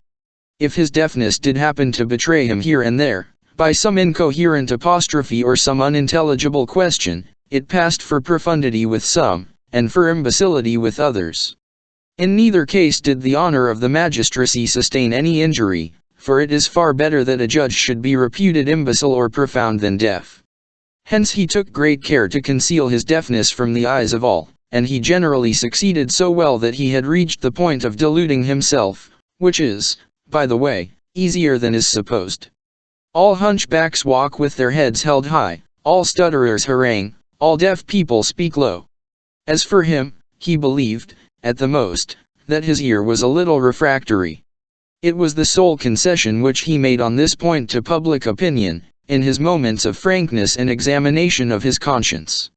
Having, then, thoroughly ruminated Quasimodo's affair, he threw back his head and half closed his eyes, for the sake of more majesty and impartiality, so that, at that moment, he was both deaf and blind. A double condition, without which no judge is perfect. It was in this magisterial attitude that he began the examination. Your name. Now this was a case which had not been provided for by law, where a deaf man should be obliged to question a deaf man. Quasimodo, whom nothing warned that a question had been addressed to him, continued to stare intently at the judge, and made no reply. The judge, being deaf, and being in no way warned of the deafness of the accused, thought that the latter had answered, as all accused do in general, and therefore he pursued, with his mechanical and stupid self-possession, very well. And your age? Again Quasimodo made no reply to this question. The judge supposed that it had been replied to, and, now, your profession? Still the same silence. The spectators had begun, meanwhile, to whisper together, and to exchange glances. That will do, went on the imperturbable auditor, when he supposed that the accused had finished his third reply. You are accused before us, primo, of nocturnal disturbance, secundo, of a dishonorable act of violence upon the person of a foolish woman, in prejudicium meretricis, tertio, of rebellion and disloyalty towards the archers of the police of our Lord, the King. Explain yourself upon all these points, clerk. Have you written down what the prisoner has said thus far? At this unlucky question, a burst of laughter rose from the clerk's table, caught by the audience, so violent, so wild, so contagious, so universal, that the two deaf men were forced to perceive it. Quasimodo turned round, shrugging his hump with disdain, while Master Florian, equally astonished, and supposing that the laughter of the spectators had been provoked by some irreverent reply from the accused, rendered visible to him by that shrug of the shoulders, apostrophized him indignantly. You have uttered a reply, knave, which deserves the halter. Do you know to whom you are speaking? This sally was not fitted to arrest the explosion of general merriment. It struck all as so whimsical, and so ridiculous, that the wild laughter even attacked the sergeants of the parloi auxiliary bourgeois, a sort of pikemen, whose stupidity was part of their uniform. Quasimodo alone preserved his seriousness, for the good reason that he understood nothing of what was going on around him. The judge, more and more irritated, thought it his duty to continue in the same tone, hoping thereby to strike the accused with a terror which should react upon the audience, and bring it back to respect. So this is as much as to say, perverse and thieving knave that you are, that you permit yourself to be lacking in respect towards the auditor of the Shtalat, to the magistrate committed to the popular police of Paris, charged with searching out crimes, delinquencies, and evil conduct, with controlling all trades, and interdicting monopoly, with maintaining the pavements, with debarring the hucksters of chickens, poultry, and waterfowl, of superintending the measuring of faggots and other sorts of wood, of purging the city of mud, and the air of contagious maladies, in a word, with attending continually to public affairs, without wages, or hope of salary. Do you know that I am called Florian Barbedienne, actual lieutenant to Monsieur the Provost, and Commissioner, Inquisitor, Controller, and Examiner, with equal power in provostship, bailiwick, preservation, and inferior court of judicature? There is no reason why a deaf man talking to a deaf man should stop. God knows where and when Master Florian would have landed, when thus launched at full speed in lofty eloquence, if the low door at the extreme end of the room had not suddenly opened, and given entrance to the provost in person. At his entrance Master Florian did not stop short, but, making a half-turn on his heels, and aiming at the provost the harangue with which he had been withering Quasimodo a moment before, Monseigneur, said he, I demand such penalty as you shall deem fitting against the prisoner here present, for grave and aggravated offense against the court. And he seated himself, utterly breathless, wiping away the great drops of sweat which fell from his brow and drenched, like tears, the parchments spread out before him. Messire Robert d'Estouteville frowned and made a gesture so imperious and significant to Quasimodo, that the deaf man in some measure understood it. The provost addressed him with severity, What have you done that you have been brought hither, knave? The poor fellow, supposing that the provost was asking his name, broke the silence which he habitually preserved, and replied, in a harsh and guttural voice, Quasimodo. The reply matched the question so little that the wild laugh began to circulate once more, and Messire Robert exclaimed, red with wrath, Are you mocking me also, you arrant knave? Bell-ringer of Notre Dame, replied Quasimodo, supposing that what was required of him was to explain to the judge who he was. Bell-ringer, interpolated the provost, who had waked up early enough to be in a sufficiently bad temper, as we have said, not to require to have his fury inflamed by such strange responses. Bellringer. I'll play you a chime of rods on your back through the squares of Paris. Do you hear, knave? If it is my age that you wish to know, said Quasimodo, I think that I shall be 20 at St. Martin's Day. This was too much, the provost could no longer restrain himself. Ah! You are scoffing at the provostship, wretch. Messieurs the sergeants of the mace, you will take me this knave to the pillory of the grave, you will flog him, and turn him for an hour. He shall pay me for it, tête dieu. And I order that the present judgment shall be cried, with the assistance of 4 sworn trumpeters, in the 7 Castellanis of the Viscountcy of Paris. The clerk set to work incontinently to draw up the account of the sentence. Ventre Dieu, 'tis well adjudged, cried the little scholar, Jehan Frollo du Moulin, from his corner. The provost turned and fixed his flashing eyes once more on Quasimodo. I believe the knave, said Ventre Dieu clerk, add 12 deniers Parisian for the oath, and let the vestry of Saint Eustache have the half of it. I have a particular devotion for Saint Eustache. In a few minutes the sentence was drawn up. Its tenor was simple and brief. The customs of the provostship and the viscountcy had not yet been worked over by President Thibaut Bayliot, and by Roger Barton, the king's advocate. They had not been obstructed, at that time, by that lofty hedge of quibbles and procedures, which the 2 jurisconsults planted there at the beginning of the 16th century. All was clear, expeditious, explicit. One went straight to the point then, and at the end of every path there was immediately visible, without thickets and without turnings, the wheel, the gibbet, or the pillory. One at least knew whither one was going. The clerk presented the sentence to the provost, who affixed his seal to it, and departed to pursue his round of the audience hall, in a frame of mind which seemed destined to fill all the jails in Paris that day. Jehan Frollo and Robin Pausapane laughed in their sleeves. Quasimodo gazed on the whole with an indifferent and astonished air. However, at the moment when Master Florian Barbedienne was reading the sentence in his turn, before signing it, the clerk felt himself moved with pity for the poor wretch of a prisoner, and, in the hope of obtaining some mitigation of the penalty, he approached as near the auditor's ear as possible, and said, pointing to Quasimodo, that man is deaf. He hoped that this community of infirmity would awaken Master Florian's interest in behalf of the condemned man. But, in the first place, we have already observed that Master Florian did not care to have his deafness noticed. In the next place, he was so hard of hearing that he did not catch a single word of what the clerk said to him. Nevertheless, he wished to have the appearance of hearing, and replied, Ah! That is different, I did not know that. An hour more of the pillory, in that case. And he signed the sentence thus modified. Well done, said Robin Pausapane, who cherished a grudge against Quasimodo. That will teach him to handle people roughly. Chapter 11 The Rat Hole.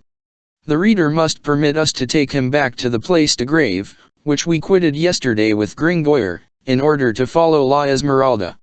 It is 10 o'clock in the morning, everything is indicative of the day after a festival.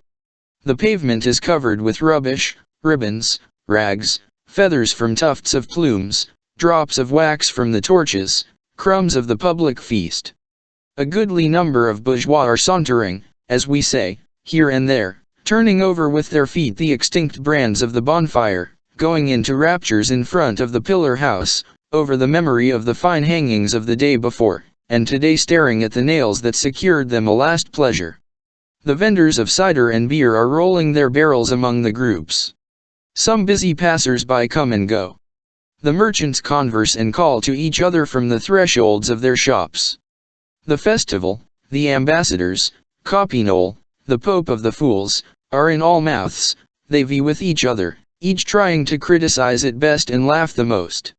And, meanwhile, 4 mounted sergeants, who have just posted themselves at the 4 sides of the pillory, have already concentrated around themselves a goodly proportion of the populace scattered on the place, who condemn themselves to immobility and fatigue in the hope of a small execution. If the reader, after having contemplated this lively and noisy scene which is being enacted in all parts of the place, will now transfer his gaze towards that ancient demi-Gothic, demi-Romanesque house of the Tour Roland, which forms the corner on the quay to the west. He will observe, at the angle of the façade, a large public breviary, with rich illuminations, protected from the rain by a little penthouse, and from thieves by a small grating, which, however, permits of the leaves being turned. Beside this breviary is a narrow, arched window, closed by two iron bars in the form of a cross, and looking on the square, the only opening which admits a small quantity of light and air to a little cell without a door, constructed on the ground floor, in the thickness of the walls of the old house, and filled with a peace all the more profound, with a silence all the more gloomy, because a public place, the most populous and most noisy in Paris, swarms and shrieks around it. This little cell had been celebrated in Paris for nearly 3 centuries, ever since Madame Roland de la Tour Roland, in mourning for her father who died in the Crusades, had caused it to be hollowed out in the wall of her own house, in order to immure herself there forever, keeping of all her palace only this lodging whose door was walled up, and whose window stood open, winter and summer, giving all the rest to the poor and to God. The afflicted damsel had, in fact, waited 20 years for death in this premature tomb, praying night and day for the soul of her father, sleeping in ashes, without even a stone for a pillow, clothed in a black sack, and subsisting on the bread and water which the compassion of the passers-by led them to deposit on the ledge of her window, thus receiving charity after having bestowed it. At her death, at the moment when she was passing to the other sepulchre, she had bequeathed this one in perpetuity to afflicted women, mothers, widows, or maidens, who should wish to pray much for others or for themselves, and who should desire to inter themselves alive in a great grief or a great penance. The poor of her day had made her a fine funeral, with tears and benedictions, but, to their great regret, the pious maid had not been canonized, for lack of influence. Those among them who were a little inclined to impiety, had hoped that the matter might be accomplished in paradise more easily than at Rome, and had frankly besought God, instead of the Pope, in behalf of the deceased. The majority had contented themselves with holding the memory of Roland sacred, and converting her rags into relics. The city, on its side, had founded in honor of the damoiselle, a public breviary, which had been fastened near the window of the cell, in order that passers-by might halt there from time to time, were it only to pray, that prayer might remind them of alms, and that the poor heiresses of Madame Roland's vault might not die outright of hunger and forgetfulness. Moreover, this sort of tomb was not so very rare a thing in the cities of the Middle Ages. One often encountered in the most frequented street, in the most crowded and noisy market, in the very middle, under the feet of the horses, under the wheels of the carts, as it were, a cellar, a well, a tiny walled and grated cabin, at the bottom of which a human being prayed night and day, voluntarily devoted to some eternal lamentation, to some great expiation. And all the reflections which that strange spectacle would awaken in us today, that horrible cell, a sort of intermediary link between a house and the tomb, the cemetery, and the city, that living being cut off from the human community, and thenceforth reckoned among the dead, that lamp consuming its last drop of oil in the darkness, that remnant of life flickering in the grave, that breath, that voice, that eternal prayer in a box of stone, that face forever turned towards the other world, that eye already illuminated with another sun, that ear pressed to the walls of a tomb, that soul a prisoner in that body a prisoner in that dungeon cell, and beneath that double envelope of flesh and granite, the murmur of that soul in pain. Nothing of all this was perceived by the crowd. The piety of that age, not very subtle nor much given to reasoning, did not see so many facets in an act of religion. It took the thing in the block, honored, venerated, hallowed the sacrifice at need, but did not analyze the sufferings, and felt but moderate pity for them. It brought some pittance to the miserable penitent from time to time, looked through the hole to see whether he were still living, forgot his name, hardly knew how many years ago he had begun to die, and to the stranger, who questioned them about the living skeleton who was perishing in that cellar, the neighbors replied simply, "It is the recluse." Everything was then viewed without metaphysics, without exaggeration, without magnifying glass, with the naked eye. The microscope had not yet been invented, either for things of matter or for things of the mind. Moreover, although people were but little surprised by it, the examples of this sort of cloistration in the hearts of cities were in truth frequent, as we have just said. There were in Paris a considerable number of these cells, for praying to God and doing penance. They were nearly all occupied. It is true that the clergy did not like to have them empty, since that implied lukewarmness in believers, and that lepers were put into them when there were no penitents on hand. Besides the cell on the grave, there was one at Montfaun, one at the Charnier des Innocents, another I hardly know where at the Clicquot house, I think, others still at many spots where traces of them are found in traditions, in default of memorials. The university had also its own.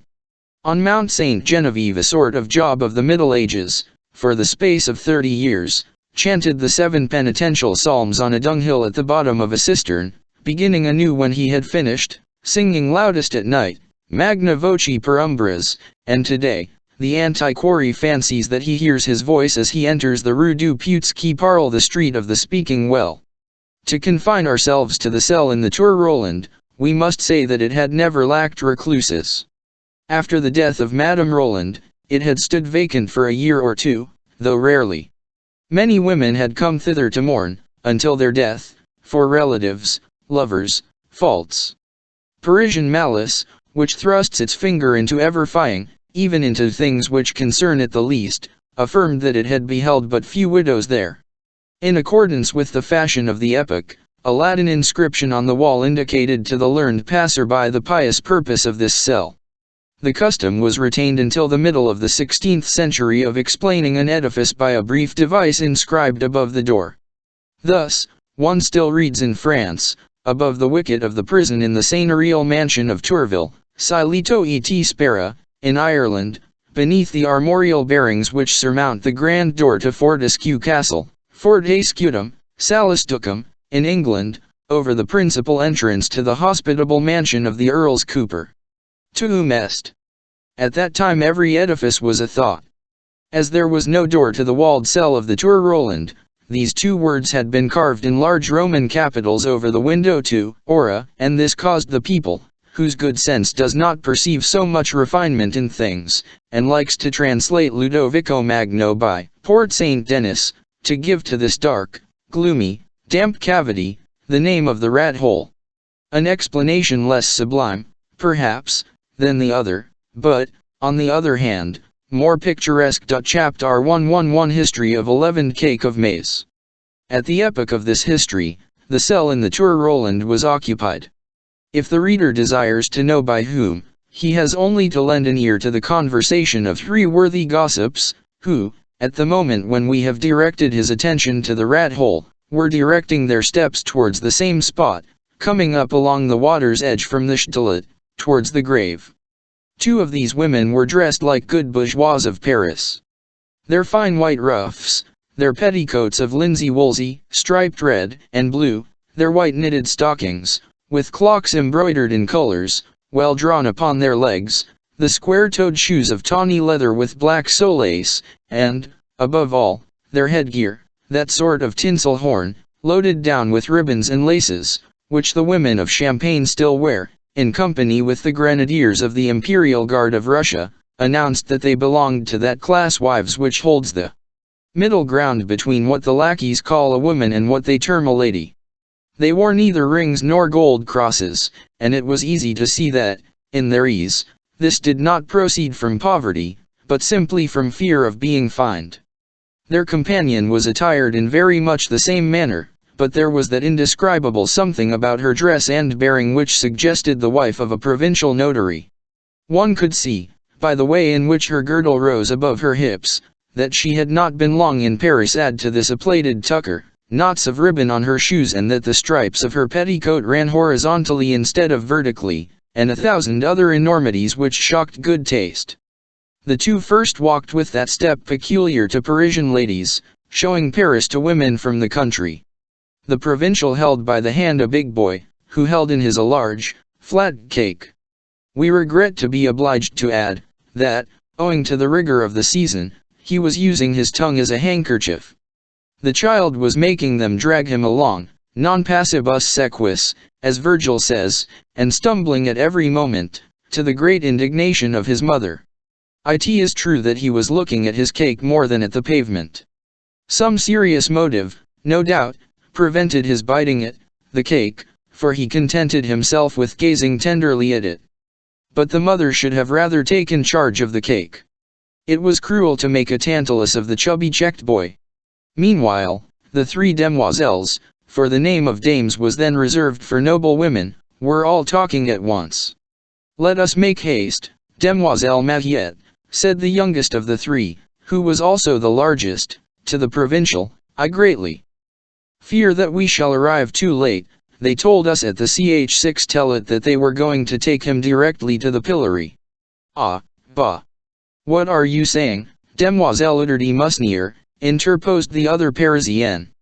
"There are 2 hours yet to the pillory. We have time enough.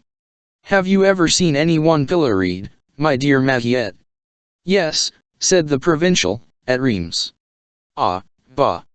What is your pillory at Reims?" "A miserable cage into which only peasants are turned."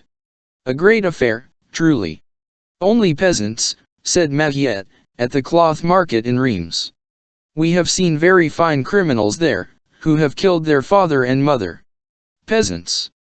For what do you take us, Gervais?" It is certain that the provincial was on the point of taking offense, for the honor of her pillory. Fortunately, that discreet damoiselle, de Musnier, turned the conversation in time. "By the way, Damoiselle Mariette, what say you to our Flemish ambassadors? Have you as fine ones at Reims?" "I admit," replied Mariette, "that it is only in Paris that such Flemings can be seen." "Did you see among the embassy, that big ambassador who is a hosier?" asked Diderot. "Yes," said Mariette.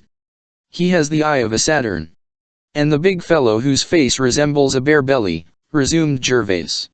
"And the little one, with small eyes framed in red eyelids, pared down and slashed up like a thistle head, they're horses that are worth seeing," said Diderot, "caparisoned as they are after the fashion of their country." "Ah, my dear," interrupted provincial Mariette, assuming in her turn an air of superiority, "what would you say then, if you had seen in '61, at the consecration at Reims, 18 years ago, the horses of the princes and of the king's company? Housings and caparisons of all sorts, some of damask cloth, of fine cloth of gold, furred with sables, others of velvet, furred with ermine, others all embellished with goldsmith's work and large bells of gold and silver. And what money that had cost!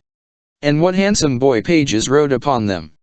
"That," replied Diderot dryly, "does not prevent the Flemings having very fine horses, and having had a superb supper yesterday with Monsieur, the provost of the merchants, at the Hotel de Ville, where they were served with comfits and hippocras, and spices, and other singularities."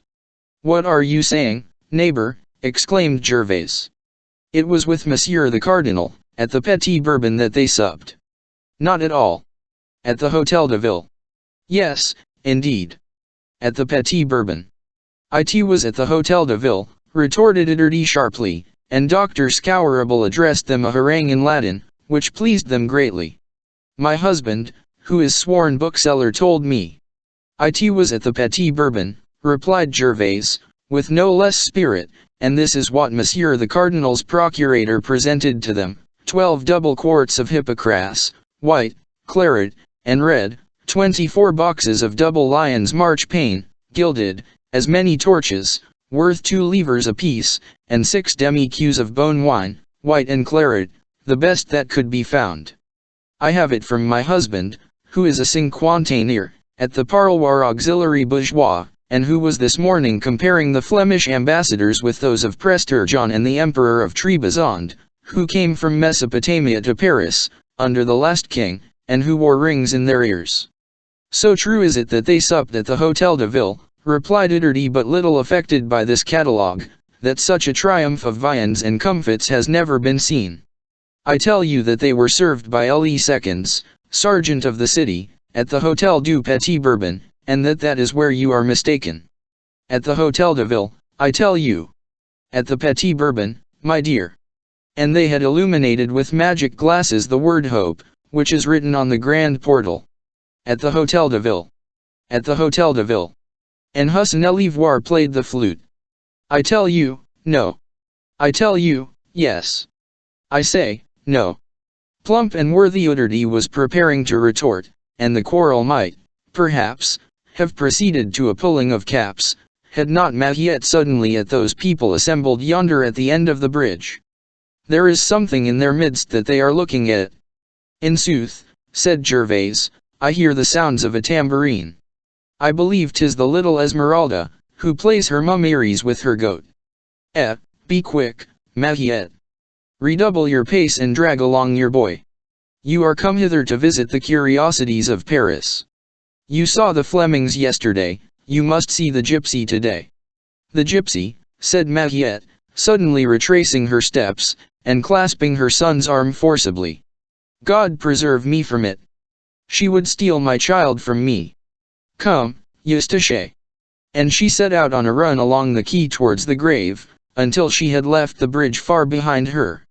In the meanwhile the child whom she was dragging after her fell upon his knees. She halted breathless. Uderty and Gervais rejoined her. That gypsy steal your child from you, said Gervais. That's a singular freak of yours. Mahiette shook her head with a pensive air. The singular point is, observed Uderty, that La Sachette has the same idea about the Egyptian woman. What is La Sachette? Asked Mahiette. He, said Uderty, Sister Gudule. And who is Sister Gudule? Persisted Mahiette. You are certainly ignorant of all but your reams, not to know that, replied Uderty. 'Tis the recluse of the rat hole. What? Demanded Mahiette. That poor woman to whom we are carrying this cake. Uderty nodded affirmatively. Precisely. You will see her presently at her window on the grave. She has the same opinion as yourself of these vagabonds of Egypt, who play the tambourine and tell fortunes to the public. No one knows whence comes her horror of the gypsies and Egyptians. But you, Mahiette, why do you run so at the mere sight of them? Oh, said Mahiette, seizing her child's round head in both hands, I don't want that to happen to me which happened to Paquette La Chantifleurie. Oh. You must tell us that story, my good Mahiette, said Gervais, taking her arm. Gladly, replied Mahiette, but you must be ignorant of all but your Paris not to know that. I will tell you then, but 'tis not necessary for us to halt that I may tell you the tale, that Paquette La Chantifleurie was a pretty maid of 18 when I was one myself, that is to say, 18 years ago, and 'tis her own fault if she is not today, like me, a good, plump, fresh mother of 36, with a husband and a son. However, after the age of 14, it was too late. Well, she was the daughter of Guy Berton, minstrel of the barges at Reims, the same who had played before King Charles VII, at his coronation, when he descended our river Vesle from Sillery to Musin, when Madame the Maid of Orleans was also in the boat. The old father died when Paquette was still a mere child. She had then no one but her mother, the sister of M. Pradon, Master Brazier, and coppersmith in Paris, Rue Farm Garland, who died last year. You see she was of good family. The mother was a good simple woman, unfortunately, and she taught Paquette nothing but a bit of embroidery and toy-making, which did not prevent the little one from growing very large and remaining very poor. They both dwelt at Reims, on the river front, Rue de Falpain. Mark this, for I believe it was this which brought misfortune to Paquette. In 61, the year of the coronation of our King Louis XI. Whom God preserve. Paquette was so gay and so pretty that she was called everywhere by no other name than La Song. Poor girl! She had handsome teeth, she was fond of laughing and displaying them. Now, a maid who loves to laugh is on the road to weeping. Handsome teeth ruin handsome eyes. So she was La Chantifleurie. She and her mother earned a precarious living. They had been very destitute since the death of the minstrel. Their embroidery did not bring them in more than 6 farthings a week, which does not amount to quite 2 eagle yards. Where were the days when Father Guy Berton had earned 12 sous Parisian, in a single coronation, with a song? One winter, It was in that same year of 61, when the two women had neither faggots nor firewood. It was very cold, which gave La Chantifleurie such a fine color that the men called her Paquette, and many called her Pquarette. And she was ruined Eustache. Just let me see you bite that cake if you dare. We immediately perceived that she was ruined, one Sunday when she came to church with a gold cross about her neck. At 14 years of age. Do you see? First it was the young Vicomte de Cormontreuil, who has his bell tower 3 leagues distant from Reims, then Messire Henry de Triancourt, equerry to the king, then less than that, Quiart de Beaulion, sergeant at arms, then still descending, Guery Aubergillon, carver to the king, then, Mace de Frepus, barber to Monsieur the Dauphin, then, Thevenin le Moyne, king's cook, then, the men growing continually younger and less noble, she fell to Guillaume Racine, minstrel of the hurdy-gurdy, and to Thierry de Mer, lamplighter. Then, poor Chantifleurie, she belonged to every one, she had reached the last sou of her gold piece. What shall I say to you, my damoiselles? At the coronation, in the same year, 61, 'twas she who made the bed of the king of the debauchees. In the same year, Mariette sighed, and wiped away a tear which trickled from her eyes. This is no very extraordinary history, said Gervais, and in the whole of it I see nothing of any Egyptian women or children. Patience, resumed Mariette, you will see one child LN 66, 'twill be 16 years ago this month, at St. Paul's Day, Paquette was brought to bed of a little girl. The unhappy creature. It was a great joy to her, she had long wished for a child. Her mother, good woman, who had never known what to do except to shut her eyes, her mother was dead. Paquette had no longer anyone to love in the world or anyone to love her. La Chantifleurie had been a poor creature during the 5 years since her fall. She was alone in this life, fingers were pointed at her, she was hooted at in the streets, beaten by thesergeants, jeered at by the little boys in rags.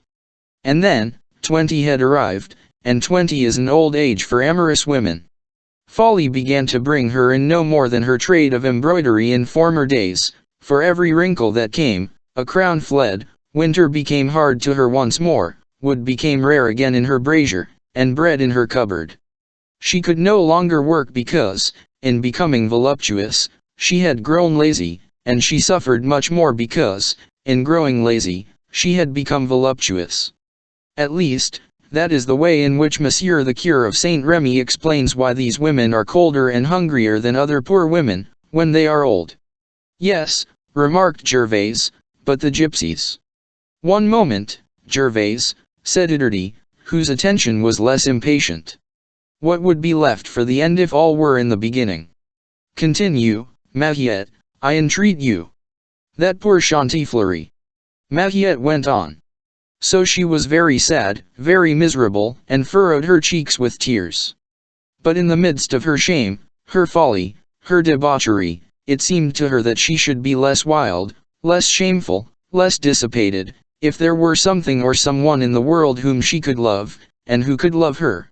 It was necessary that it should be a child, because only a child could be sufficiently innocent for that. She had recognized this fact after having tried to love a thief, the only man who wanted her, but after a short time, she perceived that the thief despised her. Those women of love require either a lover or a child to fill their hearts. Otherwise, they are very unhappy. As she could not have a lover, she turned wholly towards a desire for a child, and as she had not ceased to be pious, she made her constant prayer to the good God for it. So the good God took pity on her, and gave her a little daughter. I will not speak to you of her joy, it was a fury of tears, and caresses, and kisses. She nursed her child herself, made swaddling bands for it out of her coverlet, the only one which she had on her bed, and no longer felt either cold or hunger. She became beautiful once more, in consequence of it. An old maid makes a young mother. Gallantry claimed her once more, men came to see La Chantifleurie, she found customers again for her merchandise, and out of all these horrors she made baby clothes, caps, and bibs, bodices with shoulder straps of lace, and tiny bonnets of satin, without even thinking of buying herself another coverlet. Master Eustache, I have already told you not to eat that cake. It is certain that little Agnes, that was the child's name, a baptismal name, for it was a long time since La Chantifleurie had any surname. It is certain that that little one was more swathed in ribbons and embroideries than a Dauphiness of Dauphiny. Among other things, she had a pair of little shoes, the like of which King Louis XI certainly never had. Her mother had stitched and embroidered them herself. She had lavished on them all the delicacies of her art of embroideress, and all the embellishments of a robe for the good Virgin. They certainly were the two prettiest little pink shoes that could be seen. They were no longer than my thumb, and one had to see the child's little feet come out of them, in order to believe that they had been able to get into them. 'Tis true that those little feet were so small, so pretty, so rosy. Rosier than the satin of the shoes. When you have children, Uderty, you will find that there is nothing prettier than those little hands and feet. I ask no better, said Uderty with a sigh, but I am waiting until it shall suit the good pleasure of M. André Musnier. However, Paquette's child had more that was pretty about it besides its feet. I saw her when she was only 4 months old. She was a love. She had eyes larger than her mouth, and the most charming black hair, which already curled. She would have been a magnificent brunette at the age of 16. Her mother became more crazy over her every day. She kissed her, caressed her, tickled her, washed her, decked her out, devoured her. She lost her head over her. She thanked God for her. Her pretty, little rosy feet above all were an endless source of wonderment. They were a delirium of joy. She was always pressing her lips to them, and she could never recover from her amazement at their smallness. She put them into the tiny shoes, took them out, admired them, marveled at them, looked at the light through them, was curious to see them try to walk on her bed, and would gladly have passed her life on her knees, putting gone, and taking off the shoes from those feet, as though they had been those of an infant Jesus. The tale is fair and good, said Gervais in a low tone, but where do gypsies come into all that? Here, replied Mahiette. One day there arrived in Reims a very queer sort of people. They were beggars and vagabonds who were roaming over the country, led by their duke and their counts. They were browned by exposure to the sun, they had closely curling hair, and silver rings in their ears. The women were still uglier than the men. They had blacker faces, which were always uncovered, a miserable frock on their bodies, an old cloth woven of cords bound upon their shoulder, and their hair hanging like the tail of a horse. The children who scrambled between their legs would have frightened as many monkeys. A band of excommunicates. All these persons came direct from Lower Egypt to Reims through Poland. The Pope had confessed them, it was said, and had prescribed to them as penance to roam through the world for 7 years, without sleeping in a bed, and so they were called penancers, and smelled horribly. It appears that they had formerly been Saracens, which was why they believed in Jupiter, and claimed 10 livres of tournai from all archbishops, bishops, and mitred abbots with croziers. A bull from the Pope empowered them to do that. They came to Reims 335 to tell fortunes in the name of the King of Algiers, and the Emperor of Germany. You can readily imagine that no more was needed to cause the entrance to the town to be forbidden them. Then the whole band camped with good grace outside the gate of Braine, on that hill where stands a mill, beside the cavities of the ancient chalk pits. And everybody in Reims vied with his neighbor in going to see them. They looked at your hand, and told you marvelous prophecies. They were equal to predicting to Judas that he would become pope. Nevertheless, ugly rumors were in circulation in regard to them, about children stolen, purses cut, and human flesh devoured. The wise people said to the foolish, "Don't go there," and then went themselves on the sly. It was an infatuation. The fact is, that they said things fit to astonish a cardinal. Mothers triumphed greatly over their little ones after the Egyptians had read in their hands all sorts of marvels written in pagan and in Turkish. One had an emperor, another, a pope, another, a captain. Poor Chantifleurie was seized with curiosity. She wished to know about herself, and whether her pretty little Agnes would not become some day Empress of Armenia, or something else. So she carried her to the Egyptians, and the Egyptian women fell to admiring the child, and to caressing it, and to kissing it with their black mouths, and to marveling over its little alas. To the great joy of the mother. They were especially enthusiastic over her pretty feet and shoes. The child was not yet a year old. She already lisped a little, laughed at her mother like a little 336 mad thing, was plump and quite round, and possessed 1,000 charming little gestures of the angels of paradise. She was very much frightened by the Egyptians, and wept. But her mother kissed her more warmly and went away enchanted with the good fortune which the soothsayers had foretold for her Agnes. She was to be a beauty, virtuous, a queen. So she returned to her attic in the Rue Falpain, very proud of bearing with her a queen. The next day she took advantage of a moment when the child was asleep on her bed, for they always slept together, gently left the door a little way open, and ran to tell a neighbor in the Rue de la Cicesserie, that the day would come when her daughter Agnes would be served at table by the King of England and the Archduke of Ethiopia, and 100 other marvels. On her return, hearing no cries on the staircase, she said to herself, "Good. The child is still asleep." She found her door wider open than she had left it, but she entered, poor mother, and ran to the bed. The child was no longer there, the place was empty. Nothing remained of the child, but one of her pretty little shoes. She flew out of the room, dashed down the stairs, and began to beat her head against the wall, crying, "My child! Who has my child? Who has taken my child?" The street was deserted, the house isolated, no one could tell her anything about it.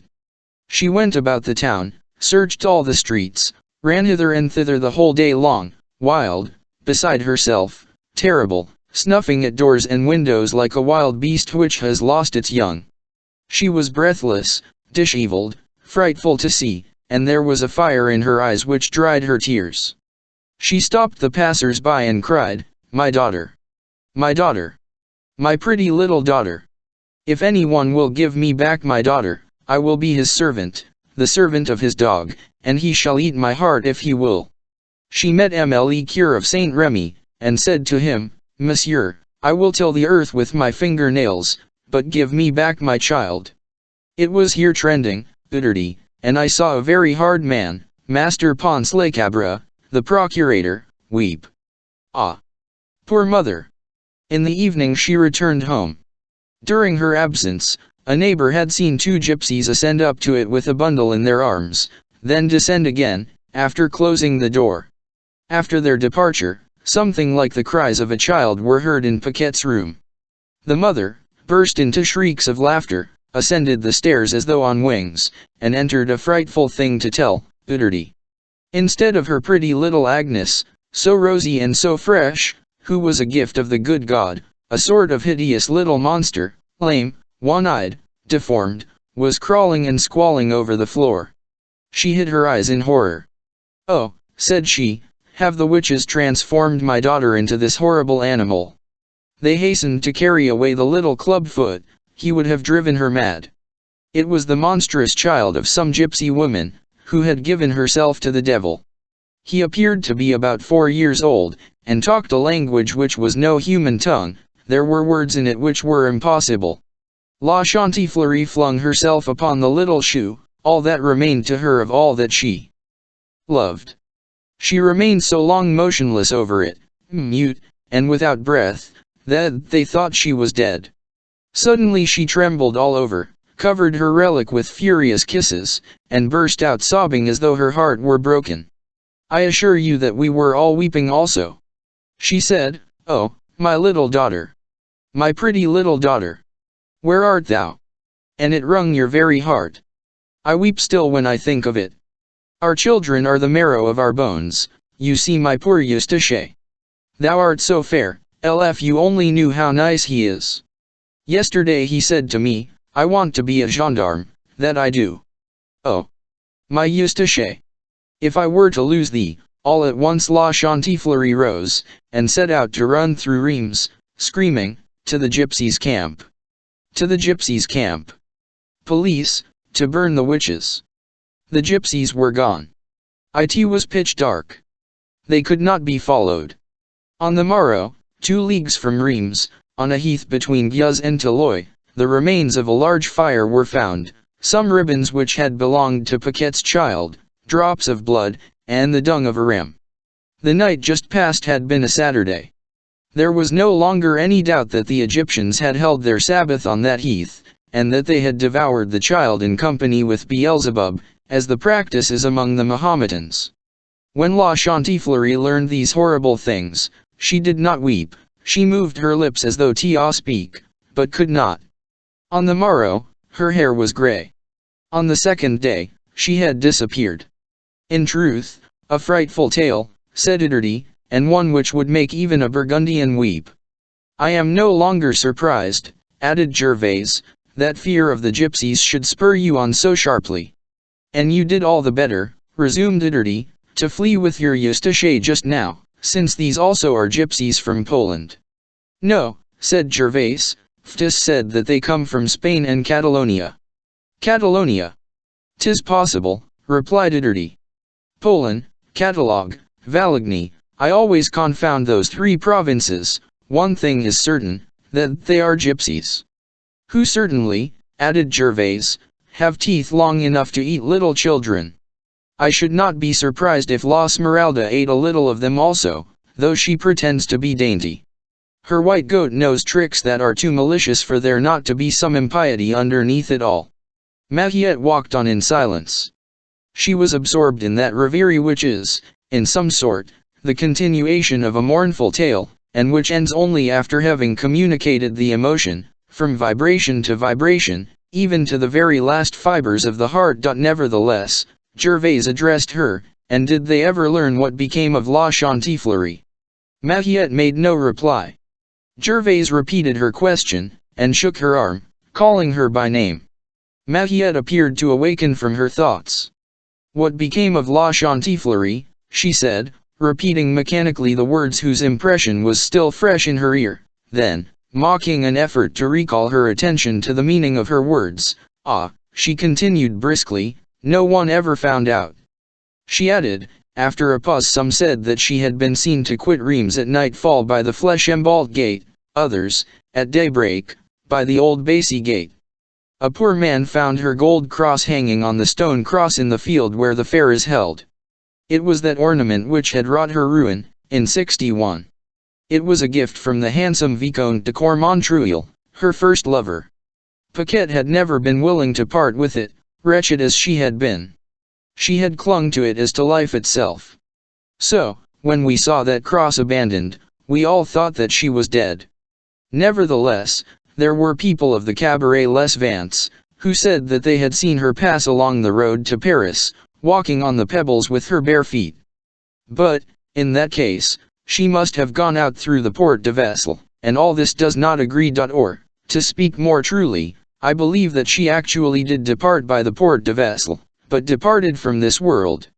I do not understand you, said Gervais. La Vesle, replied Mahiette, with a melancholy smile, is the river. Poor Chantifleurie, said Idardi, with a shiver. Drowned. Drowned, resumed Mahiette, who could have told good Father Guy Berton, when he passed under the bridge of Tingueros with the current, singing in his barge, that one day his dear little Paquette would also pass beneath that bridge, but without song or boat. And the little shoe, asked Gervais. Disappeared with the mother, replied Mahiette. Poor little shoe, said Idardi. Idardi, a big and tender woman, would have been well pleased to sigh in company with Mahiette. But Gervais, more curious, had not finished her questions. And the monster, she said suddenly, to Mahiette. What monster? Inquired the latter. The little gypsy monster left by the sorceresses in Chantifleurie's chamber, in exchange for her daughter. What did you do with it? I hope you drowned it also. No, replied Mahiette. 342. What? You burned it then? In sooth, that is more just. A witch child. Neither the one nor the other, Gervais. Monseigneur the Archbishop interested himself in the child of Egypt, exorcised it, blessed it, removed the devil carefully from its body, and sent it to Paris, to be exposed on the wooden bed at Notre Dame, as a foundling. Those bishops, grumbled Gervais, because they are learned, they do nothing like anybody else. I just put it to you, Uderty, the idea of placing the devil among the foundlings. For that little monster was assuredly the devil. Well, Mahiette, what did they do with it in Paris? I am quite sure that no charitable person wanted it. I do not know, replied the Remoise. 'Twas just at that time that my husband bought the office of notary, at Bern, 2 leagues from the town, and we were no longer occupied with that story. Besides, in front of Bern, stand the 2 hills of Cernay, which hide the towers of the cathedral in Reims from view. While chatting thus, the 3 worthy bourgeois had arrived at the Place de Grève. In their absorption, they had passed the public breviary of the Tour Roland without stopping, and took their way mechanically towards the pillory around which the throng was growing more dense with every moment. It is probable that the spectacle which at that moment attracted all looks in that direction, would have made them forget completely the rat hole, and the halt which they intended to make there, if big Eustache, 6 years of age, whom Mahiette was dragging along by the hand, had not abruptly recalled the object to them. "Mother," said he, as though some instinct warned him that the rat hole was behind him, "can I eat the cake now?" If Eustache had been more adroit, that is to say, less greedy, he would have continued to wait, and would only have hazarded that simple question, "Mother, can I eat the cake?" Now, on their return to the university, to Master André Musnier's, Rue Madame La Valence, when he had the 2 arms of the Seine and the 5 bridges of the city between the rat hole and the cake. This question, highly imprudent at the moment when Eustache put it, aroused Mahiette's attention. "By the way," she exclaimed, "we are forgetting the recluse. Show me the rat hole, that I may carry her cake." "Immediately," said Uderty, "'tis a charity." But this did not suit Eustache. "Stop. My cake," said he, rubbing both ears alternatively with his shoulders, which, in such cases, is the supreme sign of discontent. The 3 women retraced their steps, and, on arriving in the vicinity of the Tour Roland, Uderty said to the other 2, "We must not all 3 gaze into the hole at once, for fear of alarming the recluse. Do you 2 pretend to read the Dominus in the breviary, while I thrust my nose into the aperture. The recluse knows me a little. I will give you warning when you can approach." She proceeded alone to the window. At the moment when she looked in, a profound pity was depicted on all her features, and her frank, gay visage altered its expression and color as abruptly as though it had passed from a ray of sunlight to a ray of moonlight. Her eye became humid, her mouth contracted, like that of a person on the point of weeping. A moment later, she laid her finger on her lips, and made a sign to Mahiette to draw near and look. Mahiette, much touched, stepped up in silence, on tiptoe, as though approaching the bedside of a dying person. It was, in fact, a melancholy spectacle which presented itself to the eyes of the 2 women, as they gazed through the grating of the rat hole, neither stirring, nor breathing. The cell was small, broader than it was long, with an arched ceiling, and viewed from within, it bore a considerable resemblance to the interior of a huge bishop's mitre. On Thiberet flagstones which formed the floor, in one corner, a woman was sitting, or rather, crouching. Her chin rested on her knees, which her crossed arms pressed forcibly to her breast. Thus doubled up, clad in a brown sack, which enveloped her entirely in large folds, her long, grey hair pulled over in front, falling over her face and along her legs nearly to her feet, she presented, at the first glance, only a strange form outlined against the dark background of the cell, a sort of dusky triangle, which the ray of daylight falling through the opening, cut roughly into 2 shades, the one somber, the other illuminated. It was one of those specters, half light, half shadow, such as one beholds in dreams and in the extraordinary work of Goya, pale, motionless, sinister, crouching over a tomb, or leaning against the grating of a prison cell.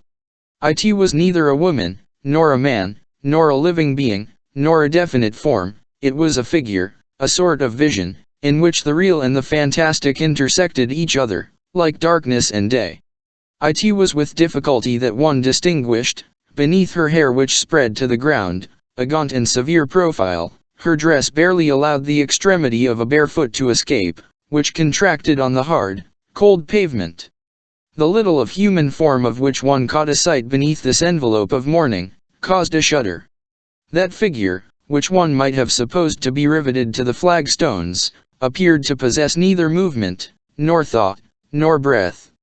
Lying, in January, in that thin, linen sack lying on a granite floor, without fire, in the gloom of a cell whose oblique air-hole allowed only the cold breeze, but never the sun, to enter from without, she did not appear to suffer or even to think. One would have said that she had turned to stone with the cell, ice with the season. Her hands were clasped, her eyes fixed. At first sight one took her for a spectre, at the second, for a statue. Nevertheless, at intervals, her blue lips half opened to admit a breath, and trembled, but as dead and as mechanical as the leaves which the wind sweeps aside. Nevertheless, from her dull eyes there escaped a look, an ineffable look, a profound, lugubrious, imperturbable look, incessantly fixed upon a corner of the cell which could not be seen from without, a gaze which seemed to fix all the somber thoughts of that soul in distress upon some mysterious object. Such was the creature who had received, from her habitation, the name of the recluse, and, from her garment, the name of the sacked nun. The three women, for Gervais had rejoined Mariette and Uderty, gazed through the window. Their heads intercepted the feeble light in the cell, without the wretched being whom they thus deprived of it seeming to pay any attention to them. "Do not let us trouble her," said Uderty, in a low voice, "she is in her ecstasy, she is praying."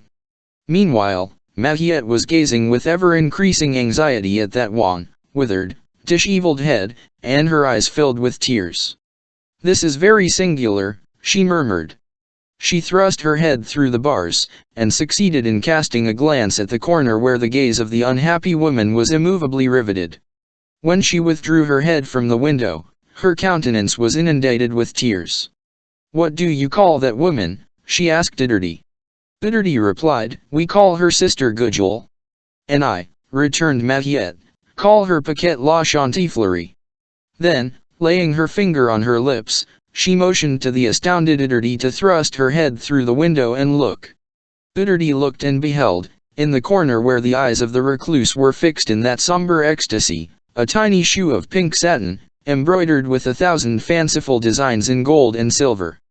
Gervais looked after Uderty, and then the three women, gazing upon the unhappy mother, began to weep. But neither their looks nor their tears disturbed the recluse. Her hands remained clasped, her lips mute, her eyes fixed, and that little shoe, thus gazed at, broke the heart of any one who knew her history. The three women had not yet uttered a single word, they dared not speak, even in a low voice. This deep silence, this deep grief, this profound oblivion in which everything had disappeared except one thing, produced upon them the effect of the grand altar at Christmas or Easter. They remained silent, they meditated, they were ready to kneel. It seemed to them that they were ready to enter a church on the day of Tenebrae.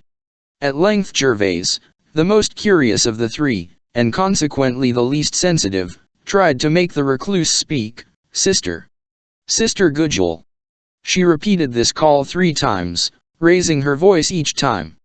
The recluse did not move, not a word, not a glance, not a sigh, not a sign of life. Uderty, in her turn, in a sweeter, more caressing voice, "Sister," said she, "Sister Saint Gudule." The same silence, the same immobility. "A singular woman," exclaimed Gervais, "and one not to be moved by a catapult." "Perchance she is deaf," said Uderty. "Perhaps she is blind," added Gervais. "Dead, perchance," returned Mariette. "It is certain that if the soul had not already quitted this inert, sluggish, lethargic body, it had at least retreated and concealed itself in depths whither the perceptions of the exterior organs no longer penetrated." "Then we must leave the cake on the window," said Uderty, "some scamp will take it." "What shall we do to rouse her?"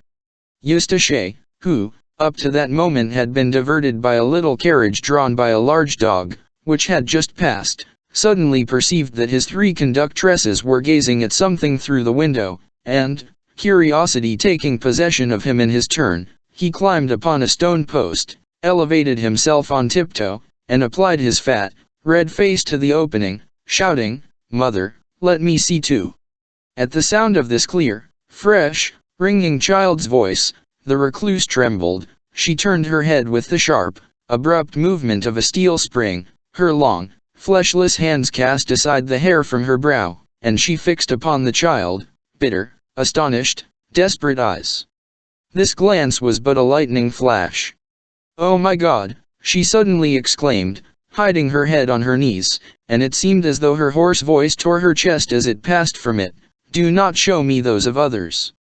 "Good day, madam," said the child, gravely. Nevertheless, this shock had, so to speak, awakened the recluse. A long shiver traversed her frame from head to foot, her teeth chattered, she half raised her head and said, pressing her elbows against her hips, and clasping her feet in her hands as though to warm them, "Oh, how cold it is!" "Poor woman," said Ederty, with great compassion, "would you like a little fire?" She shook her head in token of refusal. "Well," resumed Ederty, presenting her with a flagon, "here is some hippocras which will warm you, drink it." Again she shook her head, looked at Ederty fixedly and replied, "Water." Ederty persisted. "No, sister, that is no beverage for January.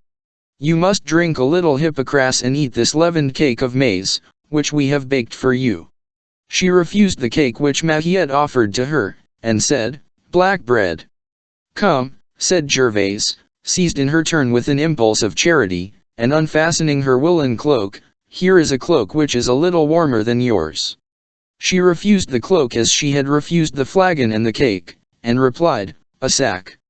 "But," resumed the good Ederty, "you must have perceived to some extent, that yesterday was a festival." "I do perceive it," said the recluse, "'tis 2 days now since I have had any water in my crock." She added, after a silence, "'Tis a festival, I am forgotten. People do well. Why should the world think of me, when I do not think of it? Cold charcoal makes cold ashes." And as though fatigued with having said so much, she dropped her head on her knees again. The simple and charitable Ederty, who fancied that she understood from her last words that she was complaining of the cold, replied innocently, "Then you would like a little fire." "Fire," said the sacked nun, with a strange accent, "and will you also make a little for the poor little one who has been beneath the sod for these 15 years? Every limb was trembling, her voice quivered, her eyes flashed, she had raised herself upon her knees. Suddenly she extended her thin, white hand towards the child, who was regarding her with a look of astonishment. "Take away that child," she cried. "The Egyptian woman is about to pass by." Then she fell face downward on the earth, and her forehead struck the stone, with the sound of one stone against another stone. The 3 women thought her dead. A moment later, however, she moved, and they beheld her drag herself, on her knees and elbows, to the corner where the little shoe was. Then they dared not look, they no longer saw her, but they heard 1,000 kisses and 1,000 sighs, mingled with heart-rending cries, and dull blows like those of a head in contact with a wall. Then, after one of these blows, so violent that all 3 of them staggered, they heard no more. "Can she have killed herself?" said Gervais, venturing to pass her head through the air hole. "Sister! Sister Gudule! Sister Gudule!" repeated Ederty. "Ah! Good heavens! She no longer moves," resumed Gervais. "Is she dead? Gudule! Gudule!" Mahiette, choked to such a point that she could not speak, made an effort. "Wait," said she. Then bending towards the window, "Paquette," she said, "Paquette le chantifleury." A child who innocently blows upon the badly ignited fuse of a bomb, and makes it explode in his face, is no more terrified than was Mahiette at the effect of that name, abruptly launched into the cell of Sister Gudule. The recluse trembled all over, rose erect on her bare feet, and leaped at the window with eyes so glaring that Mahiette and Ederty, and the other woman and the child recoiled even to the parapet of the quay. Meanwhile, the sinister face of the recluse appeared pressed to the grating of the air hole. "Oh! Oh!" she cried, with an appalling laugh, "'tis the Egyptian who is calling me." At that moment, a scene which was passing at the pillory caught her wild eye. Her brow contracted with horror, she stretched her two skeleton arms from her cell, and shrieked in a voice which resembled a death rattle, "So, 'tis thou once more, daughter of Egypt! 'Tis thou who criest me, stealer of children! Well, be thou accursed! Accursed! Accursed! Accursed!" Chapter LV. A tear for a drop of water. These words were, so to speak, the point of union of two scenes, which had, up to that time, been developed in parallel lines at the same moment, each on its particular theater, one, that which the reader has just perused, in the rat hole, the other, which he is about to read, on the ladder of the pillory. The first had for witnesses only the three women with whom the reader has just made acquaintance, the second had for spectators all the public which we have seen above, collecting on the place de grave, around the pillory and the gibbet. That crowd which the four sergeants posted at 9 o'clock in the morning at the four corners of the pillory had inspired with the hope of some sort of an execution, no doubt, not a hanging, but a whipping, a cropping of ears, something, in crowd had increased so rapidly that the four policemen, too closely besieged, had had occasion to press it, as the expression then ran, more than once, by sound blows of their whips, and the haunches of their horses. This populace, disciplined to waiting for public executions, did not manifest very much impatience. It amused itself with watching the pillory, a very simple sort of monument, composed of a cube of masonry about 6 feet high and hollow in the interior. A very steep staircase, of unhewn stone, which was called by distinction the ladder, led to the upper platform, upon which was visible a horizontal wheel of solid oak. The victim was bound upon this wheel, on his knees, with his hands behind his back. A wooden shaft, which set in motion a capstan concealed in the interior of the little edifice, imparted a rotatory motion to the wheel, which always maintained its horizontal position, and in this manner presented the face of the condemned man to all quarters of the square in succession. This was what was called turning a criminal. As the reader perceives, the pillory of the grave was far from presenting all the recreations of the pillory of the Halles. Nothing architectural, nothing monumental. No roof to the iron cross, no octagonal lantern, no frail, slender columns spreading out on the edge of the roof into capitals of acanthus leaves and flowers, no waterspouts of chimeras and monsters, on carved woodwork, no fine sculpture, deeply sunk in the stone. They were forced to content themselves with those 4 stretches of rubble work, backed with sandstone, and a wretched stone gibbet, meager and bare, on one side. The entertainment would have been but a poor one for lovers of Gothic architecture. It is true that nothing was ever less curious on the score of architecture than the worthy gapers of the Middle Ages, and that they cared very little for the beauty of a pillory. The victim finally arrived, bound to the tail of a cart, and when he had been hoisted upon the platform, where he could be seen from all points of the place, bound with cords and straps upon the wheel of the pillory, a prodigious hoot, mingled with laughter and acclamations, burst forth upon the place. They had recognized Quasimodo. It was he, in fact. The change was singular. Pilloried on the very place where, on the day before, he had been saluted, acclaimed, and proclaimed Pope and Prince of Fools, in the cortege of the Duke of Egypt, the King of Thunes, and the Emperor of Galilee. One thing is certain, and that is, that there was not a soul in the crowd, not even himself, though in turn triumphant and the sufferer, who set forth this combination clearly in his thought. Gringoire and his philosophy were missing at this spectacle. Soon Michel Noiret, sworn trumpeter to the king, our lord, imposed silence on the louts, and proclaimed the sentence, in accordance with the order and command of Monsieur the Provost. Then he withdrew behind the cart, with his men in livery surcoats. Quasimodo, impassible, did not wince. All resistance had been rendered impossible to him by what was then called, in the style of the criminal chancellery, the vehemence and firmness of the bonds, which means that the thongs and chains probably cut into his flesh. Moreover, it is a tradition of jail and wardens, which has not been lost, and which the handcuffs still preciously preserve among us, a gentle, humane people, the galleys and the guillotine in parenthesis. He had allowed himself to be led, pushed, carried, lifted, bound, and bound again. Nothing was to be seen upon his countenance but the astonishment of a savage or an idiot. He was known to be deaf, one might have pronounced him to be blind. They placed him on his knees on the circular plank, he made no resistance. They removed his shirt and doublet as far as his girdle, he allowed them to have their way. They entangled him under a fresh system of thongs and buckles, he allowed them to bind and buckle him.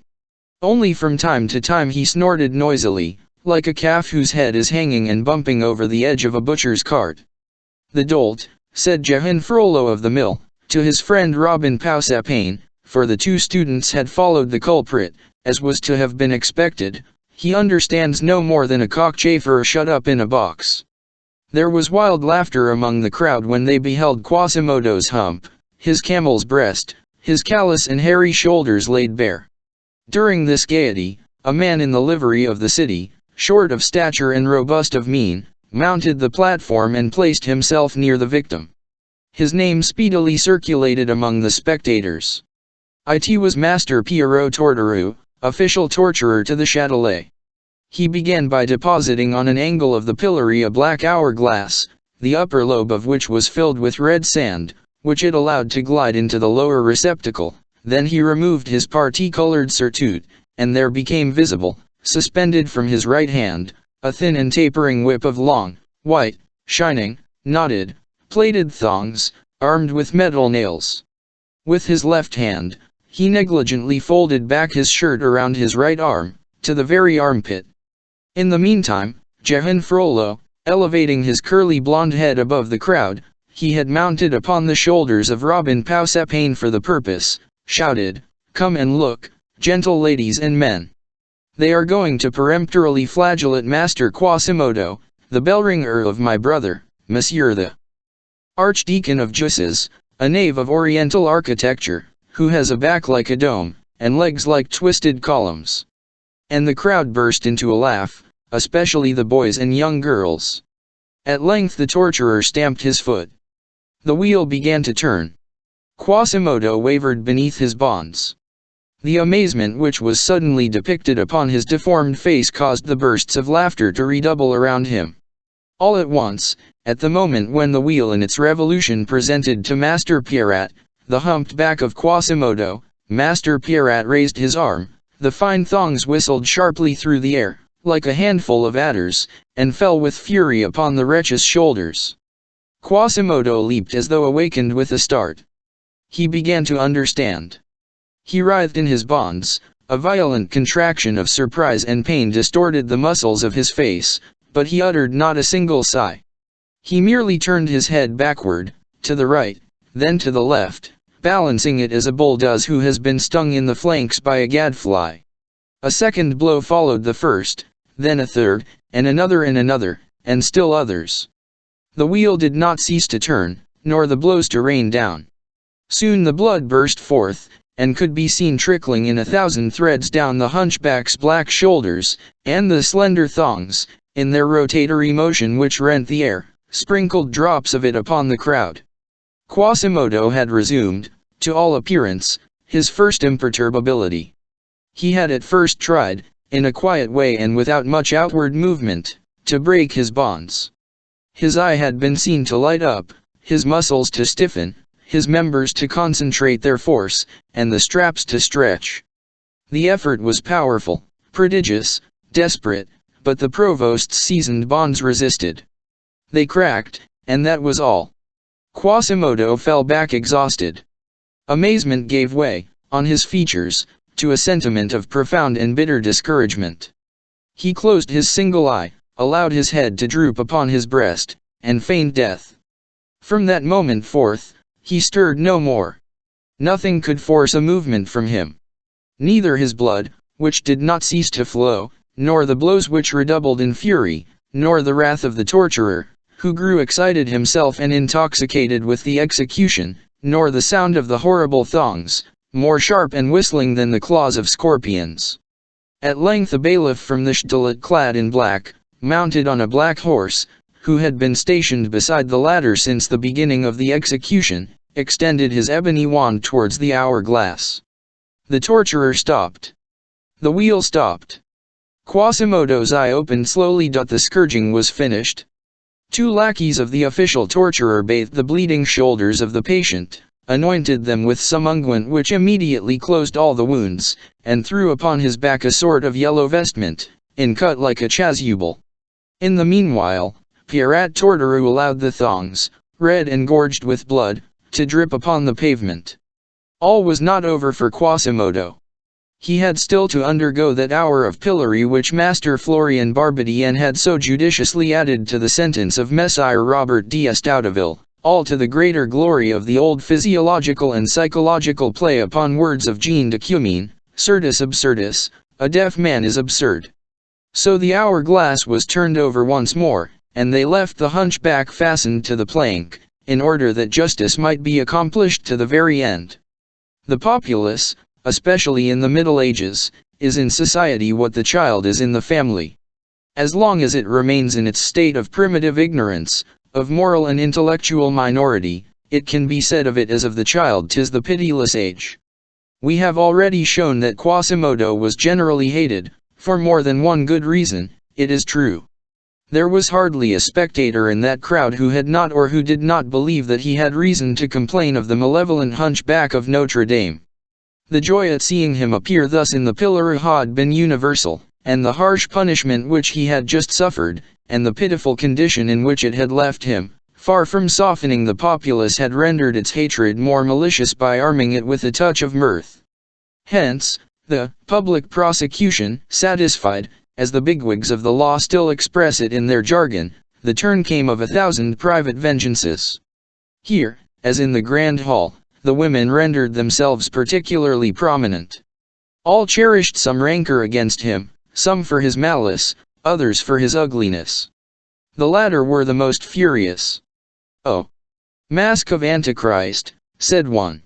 "Rider on a broom handle," cried another. "What a fine tragic grimace," howled a third, "and who would make him Pope of the Fools if today were yesterday?" "Well, struck in an old woman. This is the grimace of the pillory. When shall we have that of the gibbet? When will you be coiffed with your big bell 100 feet underground, cursed bellringer? But 'tis the devil who rings the Angelus. Oh! The deaf man. The one-eyed creature. The hunchback. The monster. A face to make a woman miscarry better than all the drugs and medicines." And the two scholars, Jehan du Moulin, and Robin Poussapain, sang at the top of their lungs, the ancient refrain "Un heart pour le pendard. Un faggot pour le magot." 1,000 other insults rained down upon him, and hoots and imprecations, and laughter, and now and then, stones. Quasimodo was deaf, but his sight was clear, and the public fury was no less energetically depicted on their visages than in their words. Moreover, the blows from the stones explained the bursts of laughter. At first he held his ground. But little by little that patience which had borne up under the lash of the torturer, yielded and gave way before all these stings of insects.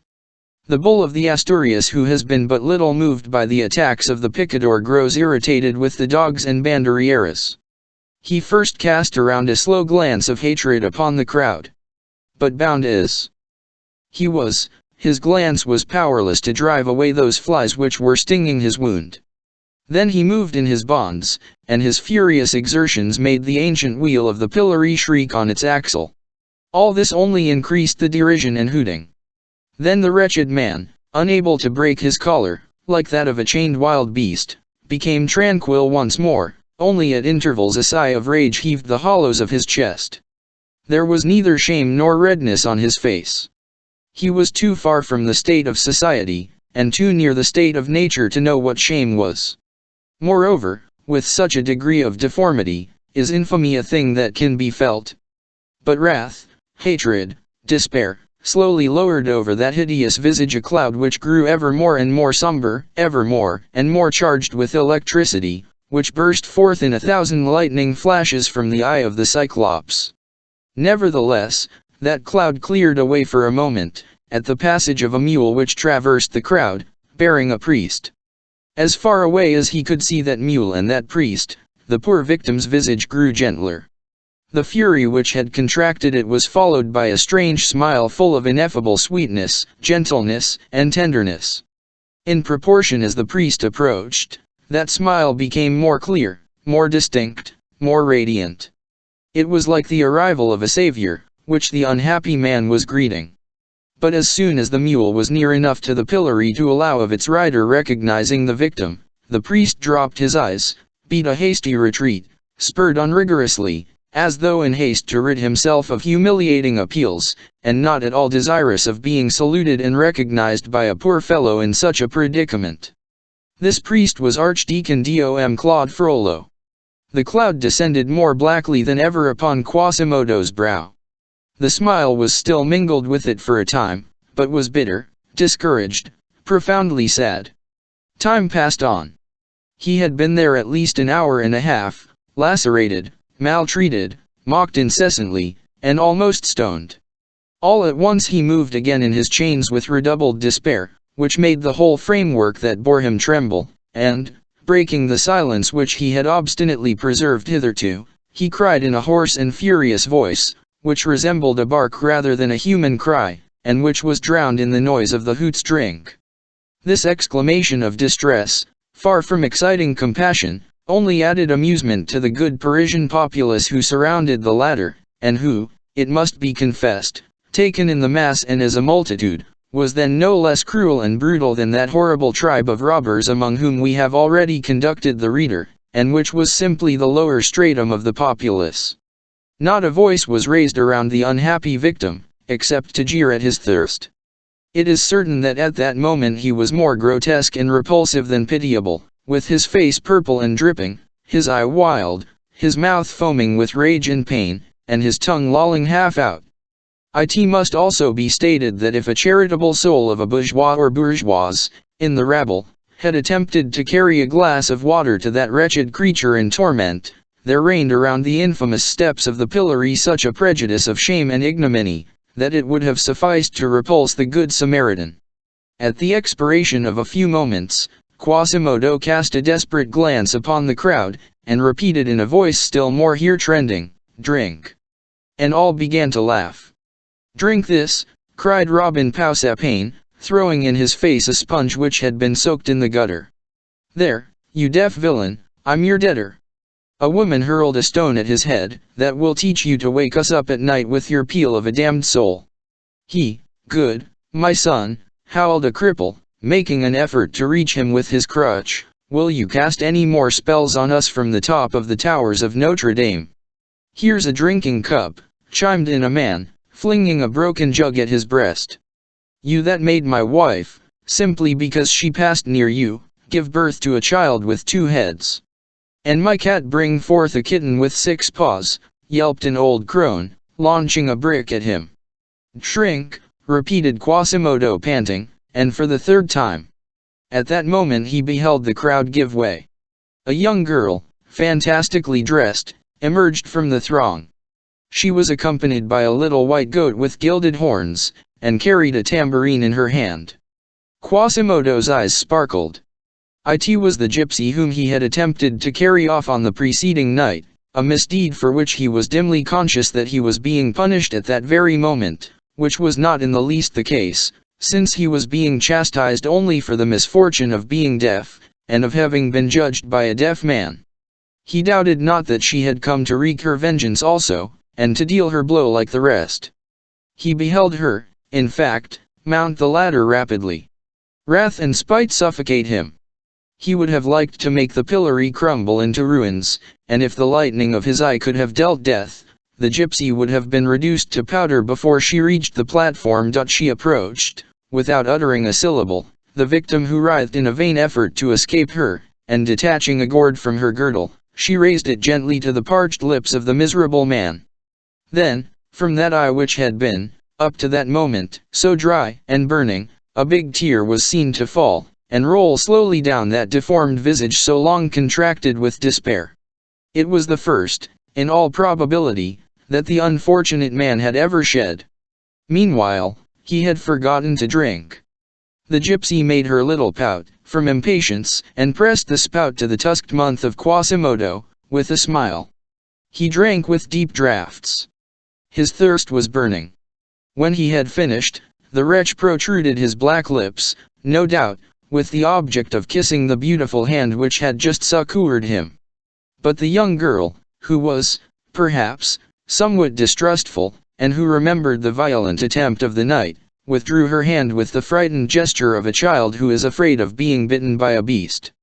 Then the poor deaf man fixed on her a look full of reproach and inexpressible sadness.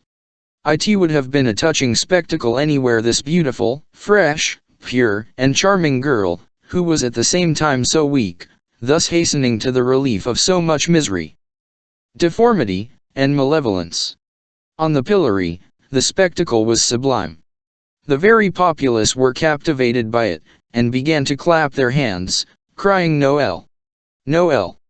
It was at that moment that the recluse caught sight, from the window of her bowl, of the gypsy on the pillory, and hurled at her sinister imprecation, "Accursed be thou, daughter of Egypt!"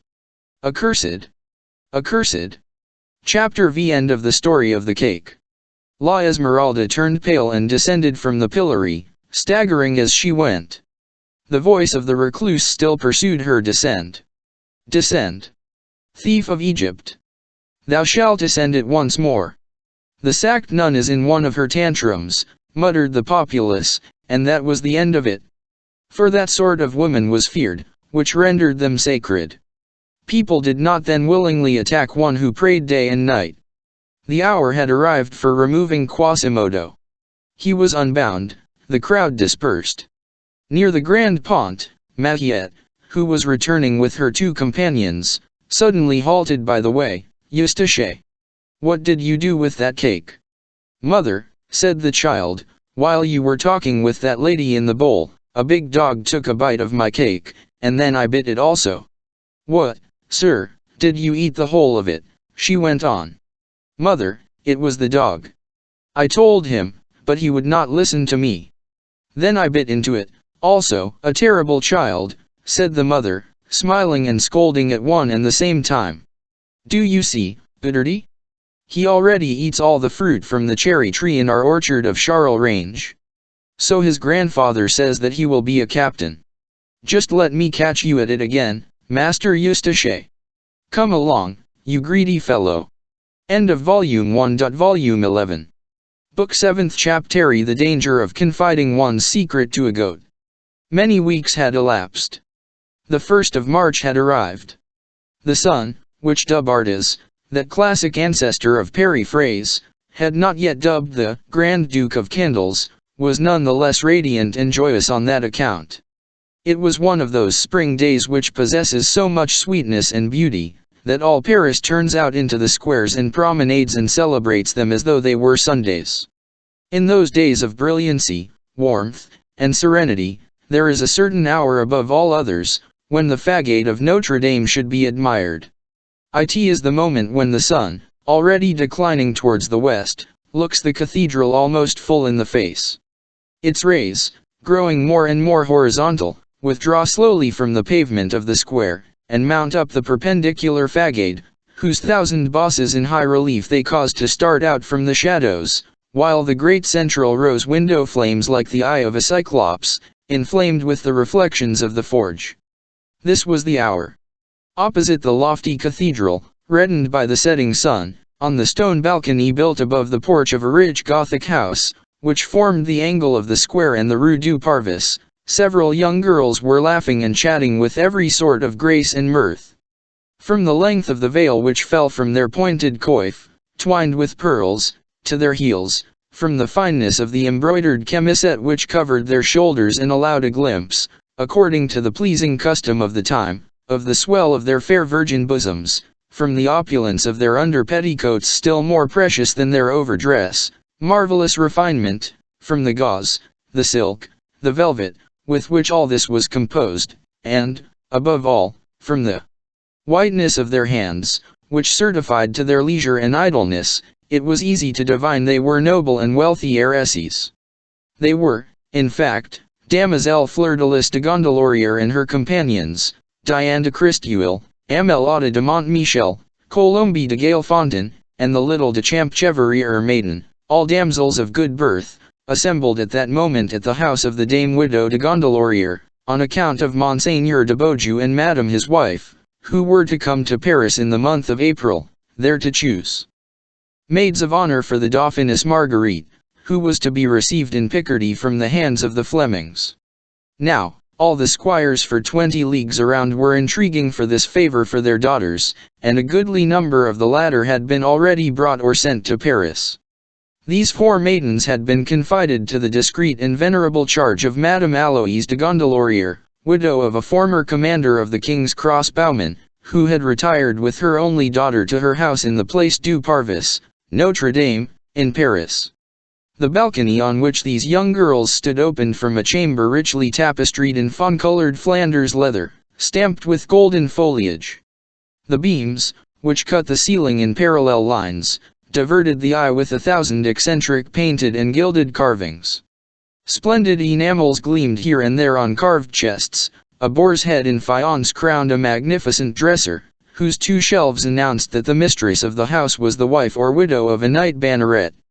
At the end of the room, by the side of a lofty chimney blazoned with arms from top to bottom, in a rich red velvet armchair, sat Dame de Gondelaurier, whose 55 years were written upon her garments no less distinctly than upon her face. Beside her stood a young man of imposing mien, although partaking somewhat of vanity and bravado, one of those handsome fellows whom all women agree to admire, although grave men learned in physiognomy shrug their shoulders at them. This young man wore the garb of a captain of the King's unattached archers, which bears far too much resemblance to the costume of Jupiter, which the reader has already been enabled to admire in the first book of this history, for us to inflict upon him a second description.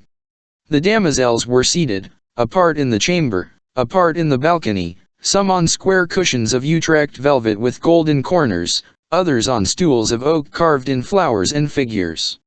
Each of them held on her knee a section of a great needlework tapestry, on which they were working in company, while one end of it lay upon the rush mat which covered the floor. They were chatting together in that whispering tone and with the half-stifled laughs peculiar to an assembly of young girls in whose midst there is a young man. The young man whose presence served to set in play all these feminine self-conceits, appeared to pay very little heed to the matter, and, while these pretty damsels were vying with one another to attract his attention, he seemed to be chiefly absorbed in polishing the buckle of his sword belt with his doeskin glove.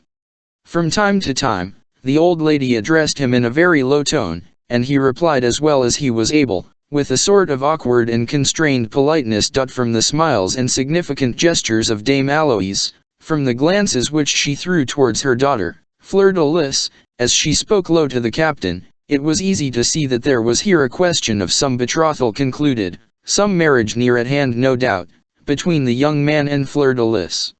From the embarrassed coldness of the officer, it was easy to see that on his side, at least, love had no longer any part in the matter. His whole air was expressive of constraint and weariness, which our lieutenants of the garrison would today translate admirably as, "What a beastly bore!" The poor dame, very much infatuated with her daughter, like any other silly mother, did not perceive the officer's lack of enthusiasm, and strove in low tones to call his attention to the infinite grace with which Fleur de Lis used her needle or wound her skein. "Come, little cousin," she said to him, plucking him by the sleeve, in order to speak in his ear, "look at her, do. See her stoop." "Yes, truly," replied the young man, and fell back into his glacial and absent-minded silence. A moment later, he was obliged to bend down again, and Dame Aloïse said to him, "Have you ever beheld a more gay and charming face than that of your betrothed? Can one be more white and blonde?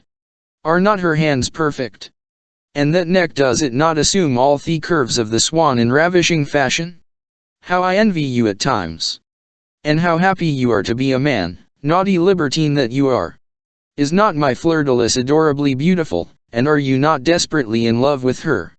"Of course," he replied, still thinking of something else. "But do say something," said Madame Aloïse, suddenly giving his shoulder a push, "you have grown very timid." We can assure our readers that timidity was neither the captain's virtue nor his defect.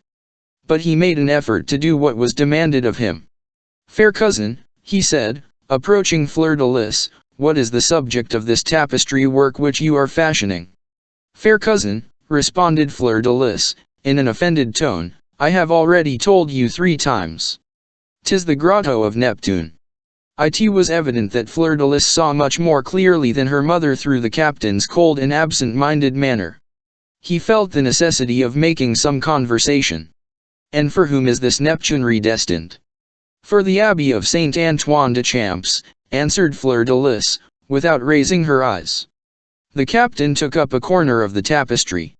Who, my fair cousin, is this big gendarme, who is puffing out his cheeks to their full extent and blowing a trumpet?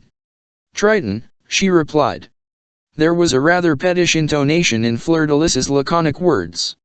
The young man understood that it was indispensable that he should whisper something in her ear, a commonplace, a gallant compliment, no matter what.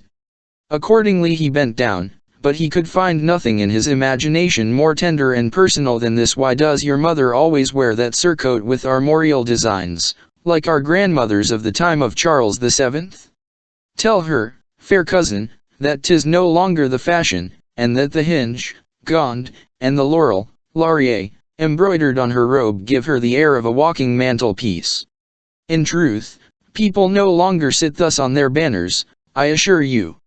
Fleur-de-Lis raised her beautiful eyes, full of reproach. Is that all of which you can assure me? She said, in a low voice. In the meantime, Dame Aloïse, delighted to see them thus bending towards each other and whispering, said as she toyed with the clasps of her prayer book, touching picture of love. The captain, more and more embarrassed, fell back upon the subject of the in sooth, a charming work, he exclaimed. Whereupon Colombe de Galefontaine, another beautiful blonde, with a white skin, dressed to the neck in blue damask, ventured a timid remark which she addressed to Fleur-de-Lis, in the hope that the handsome captain would reply to it. My dear gondolier, have you seen the tapestries of the Hôtel de la Roche-Guyon? Is not that the hotel in which is enclosed the garden of the Lingerie du Louvre? Asked Diane de Christeuil with a laugh, for she had handsome teeth, and consequently laughed on every occasion. And where there is that big, old tower of the ancient wall of Paris, added Amélie de Montmichel, a pretty fresh and curly-headed brunette, who had a habit of sighing just as the other laughed, without knowing why. My dear Colombe, interpolated Dame Aloïse, do you not mean the hotel which belonged to Monsieur de Bacqueville, in the reign of King Charles VI? There are indeed many superb high-warp tapestries there. Charles VI. Charles VI, muttered the young captain, twirling his mustache. Good heavens! What old things the good dame does remember! Madame de Gondelaurier continued, fine tapestries, in truth. A work so esteemed that it passes as unrivaled. At that moment Berengarie de Champchevrier, a slender little maid of 7 years, who was peering into the square through the trefoils of the balcony, exclaimed, Oh! Look, fair godmother Fleur-de-Lis, at that pretty dancer who is dancing on the pavement and playing the tambourine in the midst of the loudish bourgeois. The sonorous vibration of a tambourine was, in fact, audible. Some gypsy from Bohemia, said Fleur-de-Lis, turning carelessly toward the square. Look! Look! Exclaimed her lively companions, and they all ran to the edge of the balcony, while Fleur-de-Lis, rendered thoughtful by the coldness of her betrothed, followed them slowly, and the latter, relieved by this incident, which put an end to an embarrassing conversation, retreated to the farther end of the room, with the satisfied air of a soldier released from duty. Nevertheless, the fair Fleur-de-Lis's was a charming and noble service, and such it had formerly appeared to him, but the captain had gradually become blasé. The prospect of a speedy marriage cooled him more every day. Moreover, he was of a fickle disposition, and, must we say it, rather vulgar in taste. Although of very noble birth, he had contracted in his official harness more than one habit of the common trooper. The tavern and its accompaniments pleased him.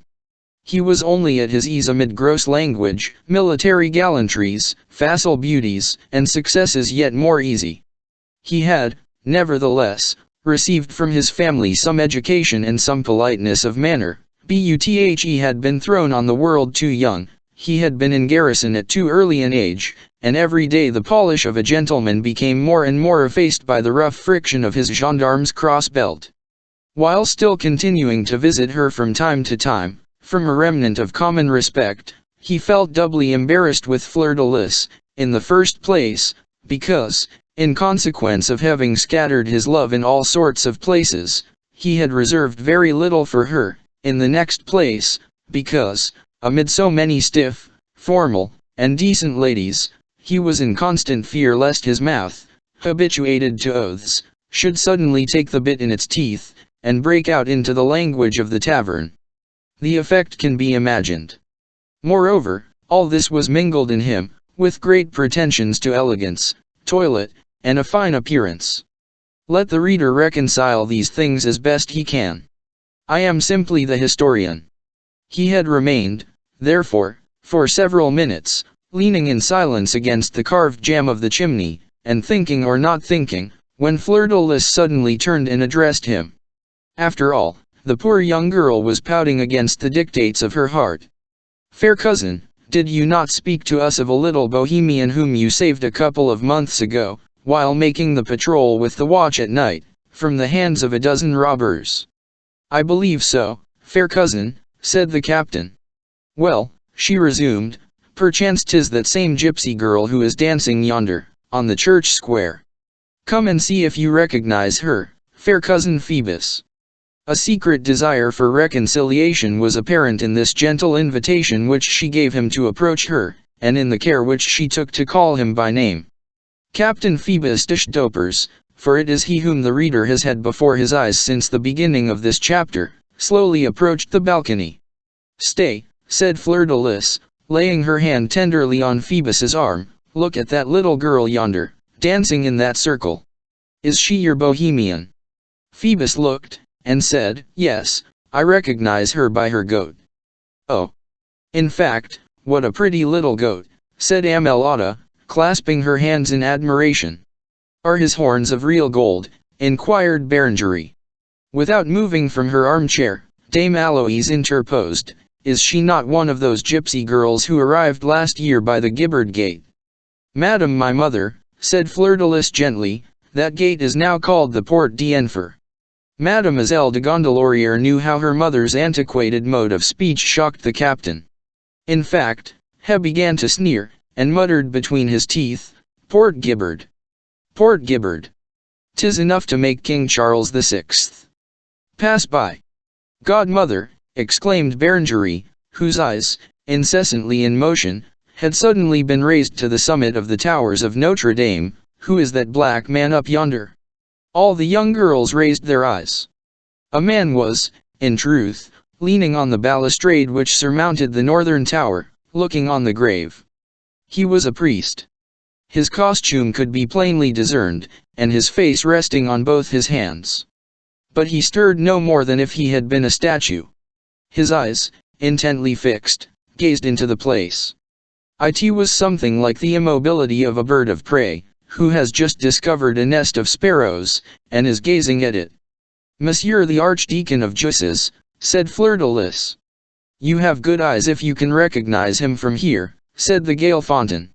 "How he is staring at the little dancer," went on Diane de Christeuil.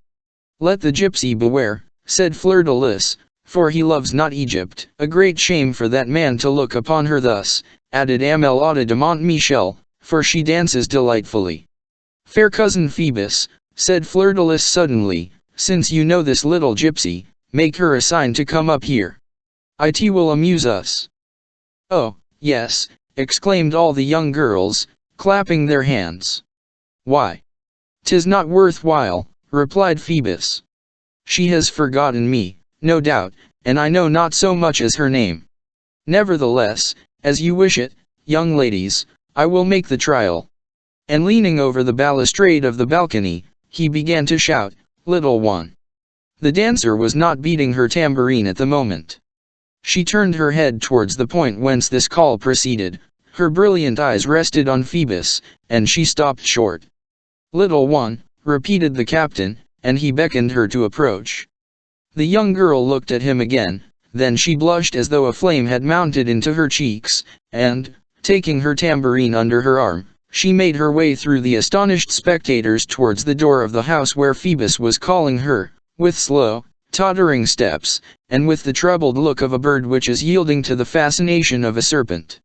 A moment later, the tapestry portiere was raised, and the gypsy appeared on the threshold of the chamber, blushing, confused, breathless, her large eyes drooping, and not daring to advance another step. Berengarie clapped her hands. Meanwhile, the dancer remained motionless upon the threshold. Her appearance had produced a singular effect upon these young girls. It is certain that a vague and indistinct desire to please the handsome officer animated them all, that his splendid uniform was the target of all their coquetries, and that from the moment he presented himself, there existed among them a secret, suppressed rivalry, which they hardly acknowledged even to themselves, but which broke forth, none the less, every instant, in their gestures and remarks. Nevertheless, as they were all very nearly equal in beauty, they contended with equal arms, and each could hope for the victory. The arrival of the gypsy suddenly destroyed this equilibrium. Her beauty was so rare, that, at the moment when she appeared at the entrance of the apartment, it seemed as though she diffused a sort of light which was peculiar to herself. In that narrow chamber, surrounded by that somber frame of hangings and woodwork, she was incomparably more beautiful and more radiant than on the public square. She was like a torch which has suddenly been brought from broad daylight into the dark. The noble damsels were dazzled by her in spite of themselves. Each one felt herself, in some sort, wounded in her beauty. Hence, their battle front, may we be allowed the expression, was immediately altered, although they exchanged not a single word. But they understood each other perfectly. Women's instincts comprehend and respond to each other more quickly than the intelligences of men. An enemy had just arrived, all felt it, all rallied together. One drop of wine is sufficient to tinge a glass of water red, to diffuse a certain degree of ill temper throughout a whole assembly of pretty women. The arrival of a prettier woman suffices, especially when there is but one man present. Hence the welcome accorded to the gypsy was marvelously glacial. They surveyed her from head to foot, then exchanged glances, and all was said. They understood each other.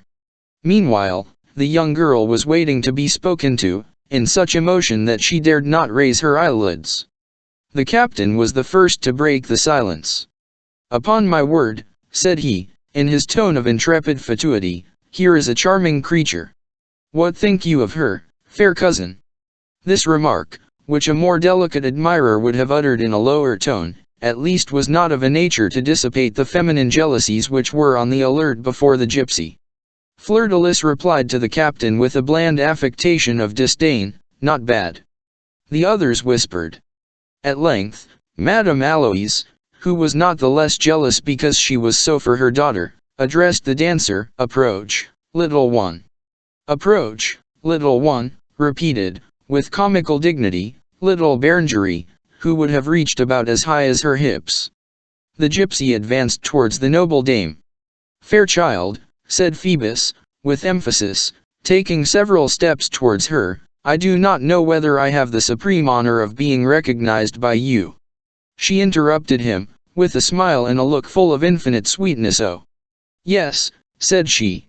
"She has a good memory," remarked Fleur-de-Lis. "Come, now," resumed Phoebus, "you escaped nimbly the other evening. Did I frighten you?" "Oh, no," said the gypsy. There was in the intonation of that "oh, no," uttered after that "oh, yes," an ineffable something which wounded Fleur-de-Lis.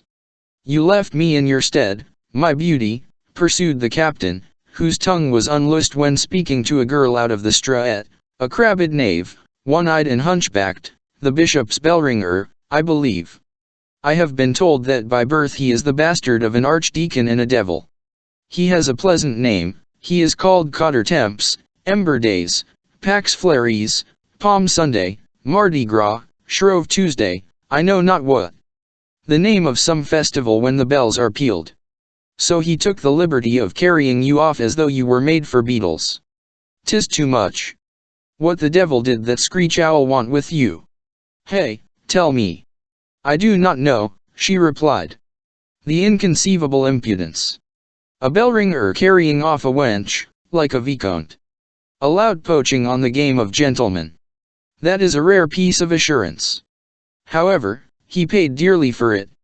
Master Pierrat Torterue is the harshest groom that ever curried a knave, and I can tell you, if it will be agreeable to you, that your bellringer's hide got a thorough dressing at his hands." "Poor man," said the gypsy, in whom these words revived the memory of the pillory. The captain burst out laughing. "Corn de boeuf. Here's pity as well placed as a feather in a pig's tail. May I have as big a belly as a pope, if he stopped short. Pardon me, ladies, I believe that I was on the point of saying something foolish." "Fie, sir," said La Galefontaine. "He talks to that creature in her own tongue," added Fleur de Lis, in a low tone, her irritation increasing every moment. This irritation was not diminished when she beheld the captain, enchanted with the gypsy, and, most of all, with himself, execute a pirouette on his heel, repeating with coarse, naive, and soldierly gallantry, "A handsome wench, upon my soul."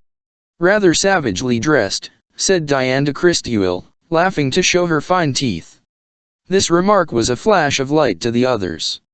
Not being able to impugn her beauty, they attacked her costume. "That is true," said La Montmichel, "what makes you run about the streets thus, without gamp or ruff?" "That petticoat is so short that it makes one tremble," added La Galefontaine. "My dear," continued Fleur de Lis, with decided sharpness, "you will get yourself taken up by the sumptuary police for your gilded girdle." Little one," resumed La Christuil, with an implacable smile, "if you were to put respectable sleeves upon your arms they would get less sunburned." It was, in truth, a spectacle worthy of a more intelligent spectator than Phoebus, to see how these beautiful maidens, with their envenomed and angry tongues, wound, serpent-like, and glided and writhed around the street dancer. They were cruel and graceful, they searched and rummaged maliciously in her poor and silly toilet of spangles and tinsel. There was no end to their laughter, irony, and humiliation. Sarcasms rained down upon the gypsy, and haughty condescension and malevolent looks. One would have thought they were young Roman dames thrusting golden pins into the breast of a beautiful slave. One would have pronounced them elegant greyhounds, circling, with inflated nostrils, round a poor woodland fawn, whom the glance of their master forbade them to devour. After all, what was a miserable dancer on the public squares in the presence of these high-born maidens? They seemed to take no heed of her presence, and talked of her aloud, to her face, as of something unclean, abject, and yet, at the same time, passably pretty. The gypsy was not insensible to these pin-pricks. From time to time a flush of shame, a flash of anger inflamed her eyes or her cheeks. With disdain she made that little grimace with which the reader is already familiar, but she remained motionless. She fixed on Phoebus a sad, sweet, resigned look. There was also happiness and tenderness in that gaze. One would have said that she endured for fear of being expelled. Phoebus laughed, and took the gypsy's part with a mixture of impertinence and pity. "Let them talk, little one," he repeated, jingling his golden spurs. "No doubt your toilet is a little extravagant and wild, but what difference does that make with such a charming damsel as yourself?" "Good gracious," exclaimed the blonde Galefontaine, drawing up her swan-like throat, with a bitter smile. "I see that messieurs the archers of the king's police easily take fire at the handsome eyes of gypsies." "Why not?" said Phoebus. At this reply uttered carelessly by the captain, like a stray stone, whose fall one does not even watch, Colombe began to laugh, as well as Diane, Amelotta, and Fleur de Lis, into whose eyes at the same time a tear started. The gypsy, who had dropped her eyes on the floor at the words of Colombe de Galefontaine, raised them beaming with joy and pride and fixed them once more on Phoebus. She was very beautiful at that moment. The old dame, who was watching this scene, felt offended, without understanding why. "Holy Virgin," she suddenly exclaimed, "what is it moving about my legs? Ah! The villainous beast!" It was the goat, who had just arrived, in search of his mistress, and who, in dashing towards the ladder, had begun by entangling his horns in the pile of stuffs which the noble dame's garments heaped up on her feet when she was seated. This created a diversion. The gypsy disentangled his horns without uttering a word. "Oh! Here's the little goat with golden hoofs," exclaimed Berengarie, dancing with joy. The gypsy crouched down on her knees and leaned her cheek against the fondling head of the goat. One would have said that she was asking pardon for having quitted it thus. Meanwhile, Diane had bent down to Colombe's ear. "Ah! Good heavens! Why did not I think of that sooner? 'Tis the gypsy with the goat. They say she is a sorceress, and that her goat executes very miraculous tricks." "Well," said Colombe, "the goat must now amuse us in its turn, and perform a miracle for us." Diane and Colombe eagerly addressed the gypsy. "Little one, make your goat perform a miracle." "I do not know what you mean," replied the dancer. "A miracle, a piece of magic, a bit of sorcery, in short. I do not understand." And she fell to caressing the pretty animal, repeating, "Julie, Julie." At that moment Fleur-de-Lis noticed a little bag of embroidered leather suspended from the neck of the goat. "What is that?" she asked of the gypsy. The gypsy raised her large eyes upon her and replied gravely, "That is my secret." "I should really like to know what your secret is," thought Fleur-de-Lis. Meanwhile, the good dame had risen angrily. "Come now, gypsy, if neither you nor your goat can dance for us, what are you doing here?" The gypsy walked slowly towards the door, without making any reply. But the nearer she approached it, the more her pace slackened. An irresistible magnet seemed to hold her. Suddenly she turned her eyes, wet with tears, towards Phoebus, and halted. "True God," exclaimed the captain, "that's not the way to depart. Come back and dance something for us. By the way, my sweet love, what is your name?" "La Esmeralda," said the dancer, never taking her eyes from him. At this strange name, a burst of wild laughter broke from the young girls. "Here's a terrible name for a young lady," said Diane. "You see well enough," retorted Amelada, "that she is an enchantress." "My dear," exclaimed Dame Aloïse solemnly, "your parents did not commit the sin of giving you that name at the baptismal font." In the meantime, several minutes previously, Berengarie had coaxed the goat into a corner of the room with a marchpane cake, without anyone having noticed her. In an instant they had become good friends. The curious child had detached the bag from the goat's neck, had opened it, and had emptied out its contents on the rush matting. It was an alphabet, each letter of which was separately inscribed on a tiny block of boxwood. Hardly had these playthings been spread out on the matting, when the child, with surprise, beheld the goat, one of whose miracles this was no doubt, draw out certain letters with its golden hoof, and arrange them, with gentle pushes, in a certain order. In a moment they constituted a word, which the goat seemed to have been trained to write, so little hesitation did it show in forming it, and Berengarie suddenly exclaimed, clasping her hands in admiration, "Godmother Fleur-de-Lis, see what the goat has just done." Fleur-de-Lis ran up and trembled. The letters arranged upon the floor formed this word Phoebus. "Was it the goat who wrote that?" she inquired in a changed voice. "Yes, Godmother," replied Berengarie. It was impossible to doubt it, the child did not know how to write. "This is the secret," thought Fleur-de-Lis. Meanwhile, at the child's exclamation, all had hastened up, the mother, the young girls, the gypsy, and the officer. The gypsy beheld the piece of folly which the goat had committed. She turned red, then pale, and began to tremble like a culprit before the captain, who gazed at her with a smile of satisfaction and amazement. "Phoebus," whispered the young girls, stupefied, "'tis the captain's name." "You have a marvelous memory," said Fleur-de-Lis, to the petrified gypsy. Then, bursting into sobs, "Oh," she stammered mournfully, hiding her face in both her beautiful hands, "she is a magician." And she heard another and a still more bitter voice at the bottom of her heart, saying, "She is a rival." She fell fainting. "My daughter! My daughter!" cried the terrified mother. "Begone, you gypsy of hell!"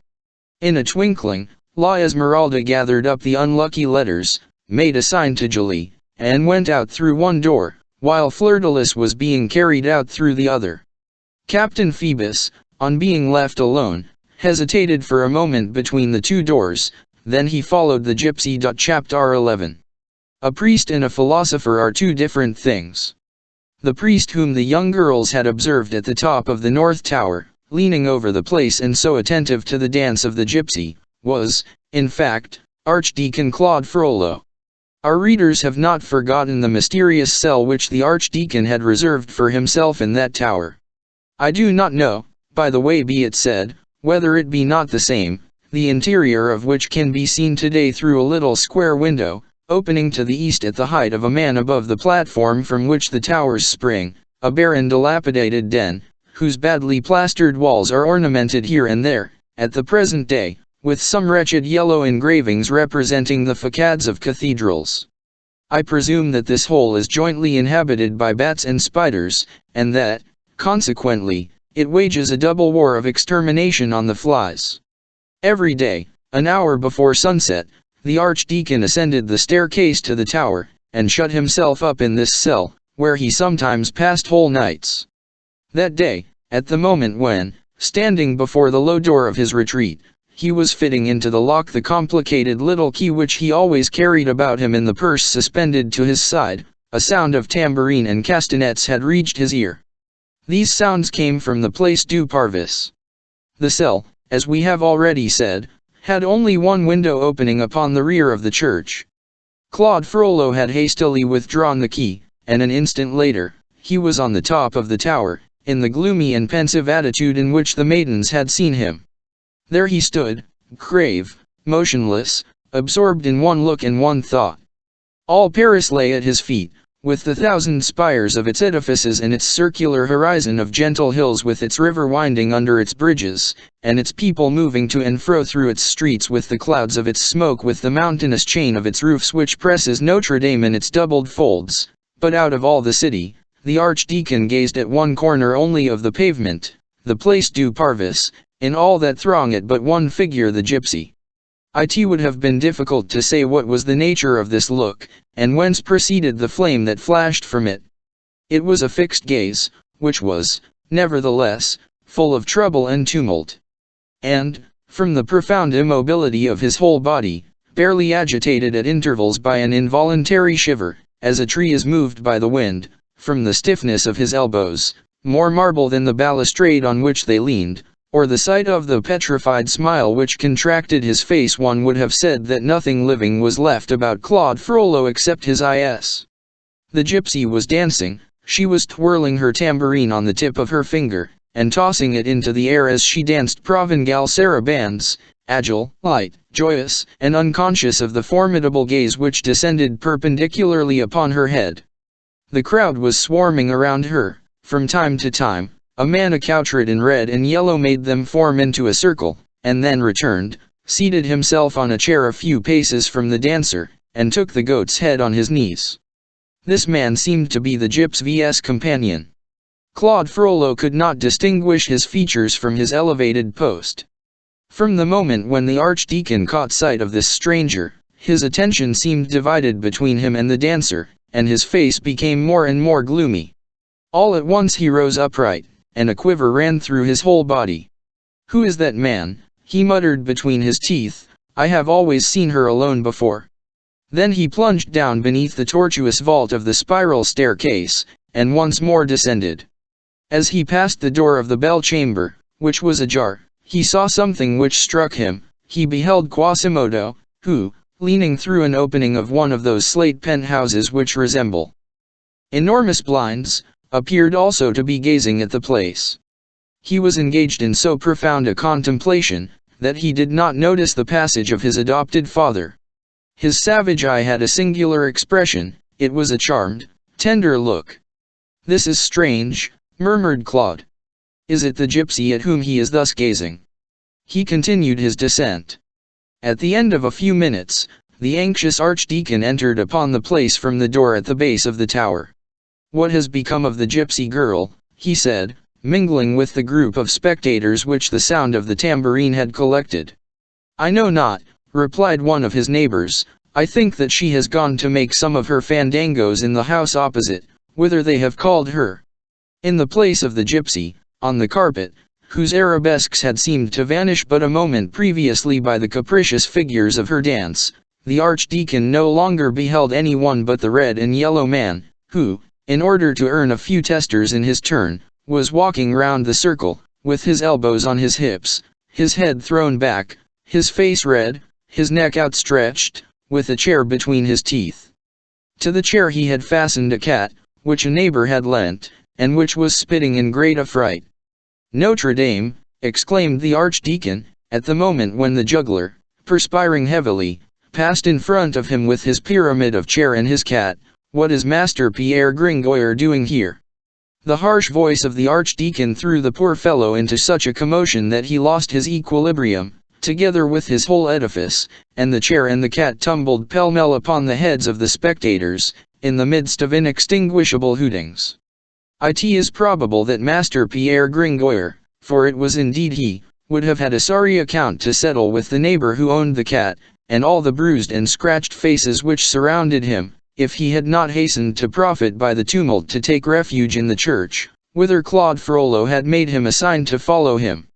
The cathedral was already dark and deserted, the side aisles were full of shadows, and the lamps of the chapels began to shine out like stars, so black had the vaulted ceiling become. Only the great rose window of the façade, whose thousand colors were steeped in a ray of horizontal sunlight, glittered in the gloom like a mass of diamonds, and threw its dazzling reflection to the other end of the nave. When they had advanced a few paces, Dom Claude placed his back against a pillar, and gazed intently at Gringoire. The gaze was not the one which Gringoire feared, ashamed as he was of having been caught by a grave and learned person in the costume of a buffoon.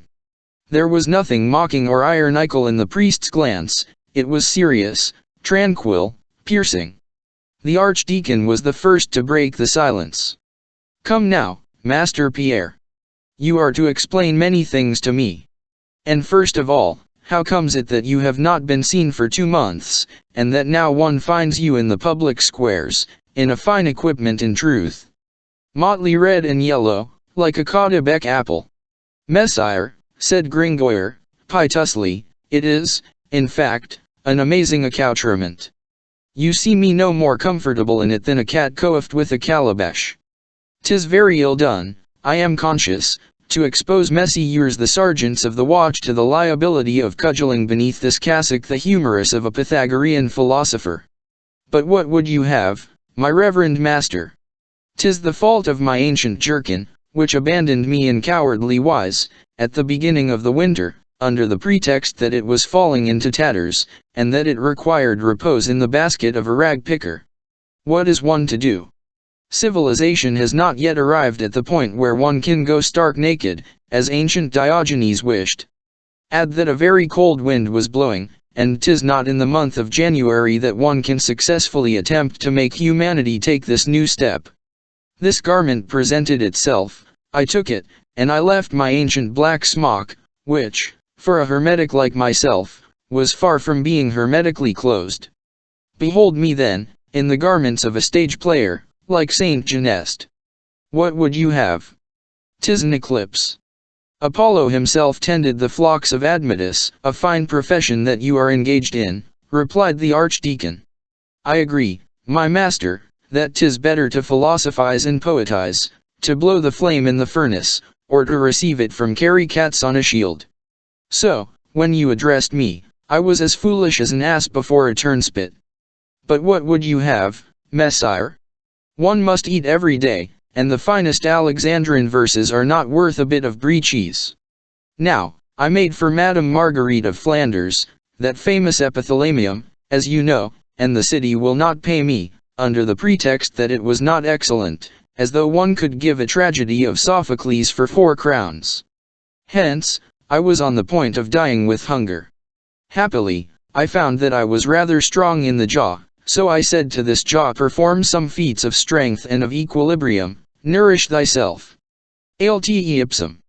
A pack of beggars who have become my good friends, have taught me 20 sorts of Herculean feats, and now I give to my teeth every evening the bread which they have earned during the day by the sweat of my brow. After all, concede, I grant that it is a set employment for my intellectual faculties, and that man is not made to pass his life in beating the tambourine and biting chairs. But, reverend master, it is not sufficient to pass one's life, one must earn the means for life. Dom Claude listened in silence. All at once his deep-set eye assumed so sagacious and penetrating an expression, that Gringoire felt himself, so to speak, searched to the bottom of the soul by that glance. "Very good, Master Pierre, but how comes it that you are now in company with that gypsy dancer?" "In faith," said Gringoire, "'tis because she is my wife and I am her husband." The priest's gloomy eyes flashed into flame. "Have you done that, you wretch?" he cried, seizing Gringoire's arm with fury. "Have you been so abandoned by God as to raise your hand against that girl?" "On my chance of paradise, Monseigneur," replied Gringoire, trembling in every limb, "I swear to you that I have never touched her, if that is what disturbs you." "Then why do you talk of husband and wife?" said the priest. Gringoire made haste to relate to him as succinctly as possible, all that the reader already knows, his adventure in the Court of Miracles and the broken crock marriage. It appeared, moreover, that this marriage had led to no results whatever, and that each evening the gypsy girl cheated him of his nuptial right as on the first day. "'Tis a mortification," he said in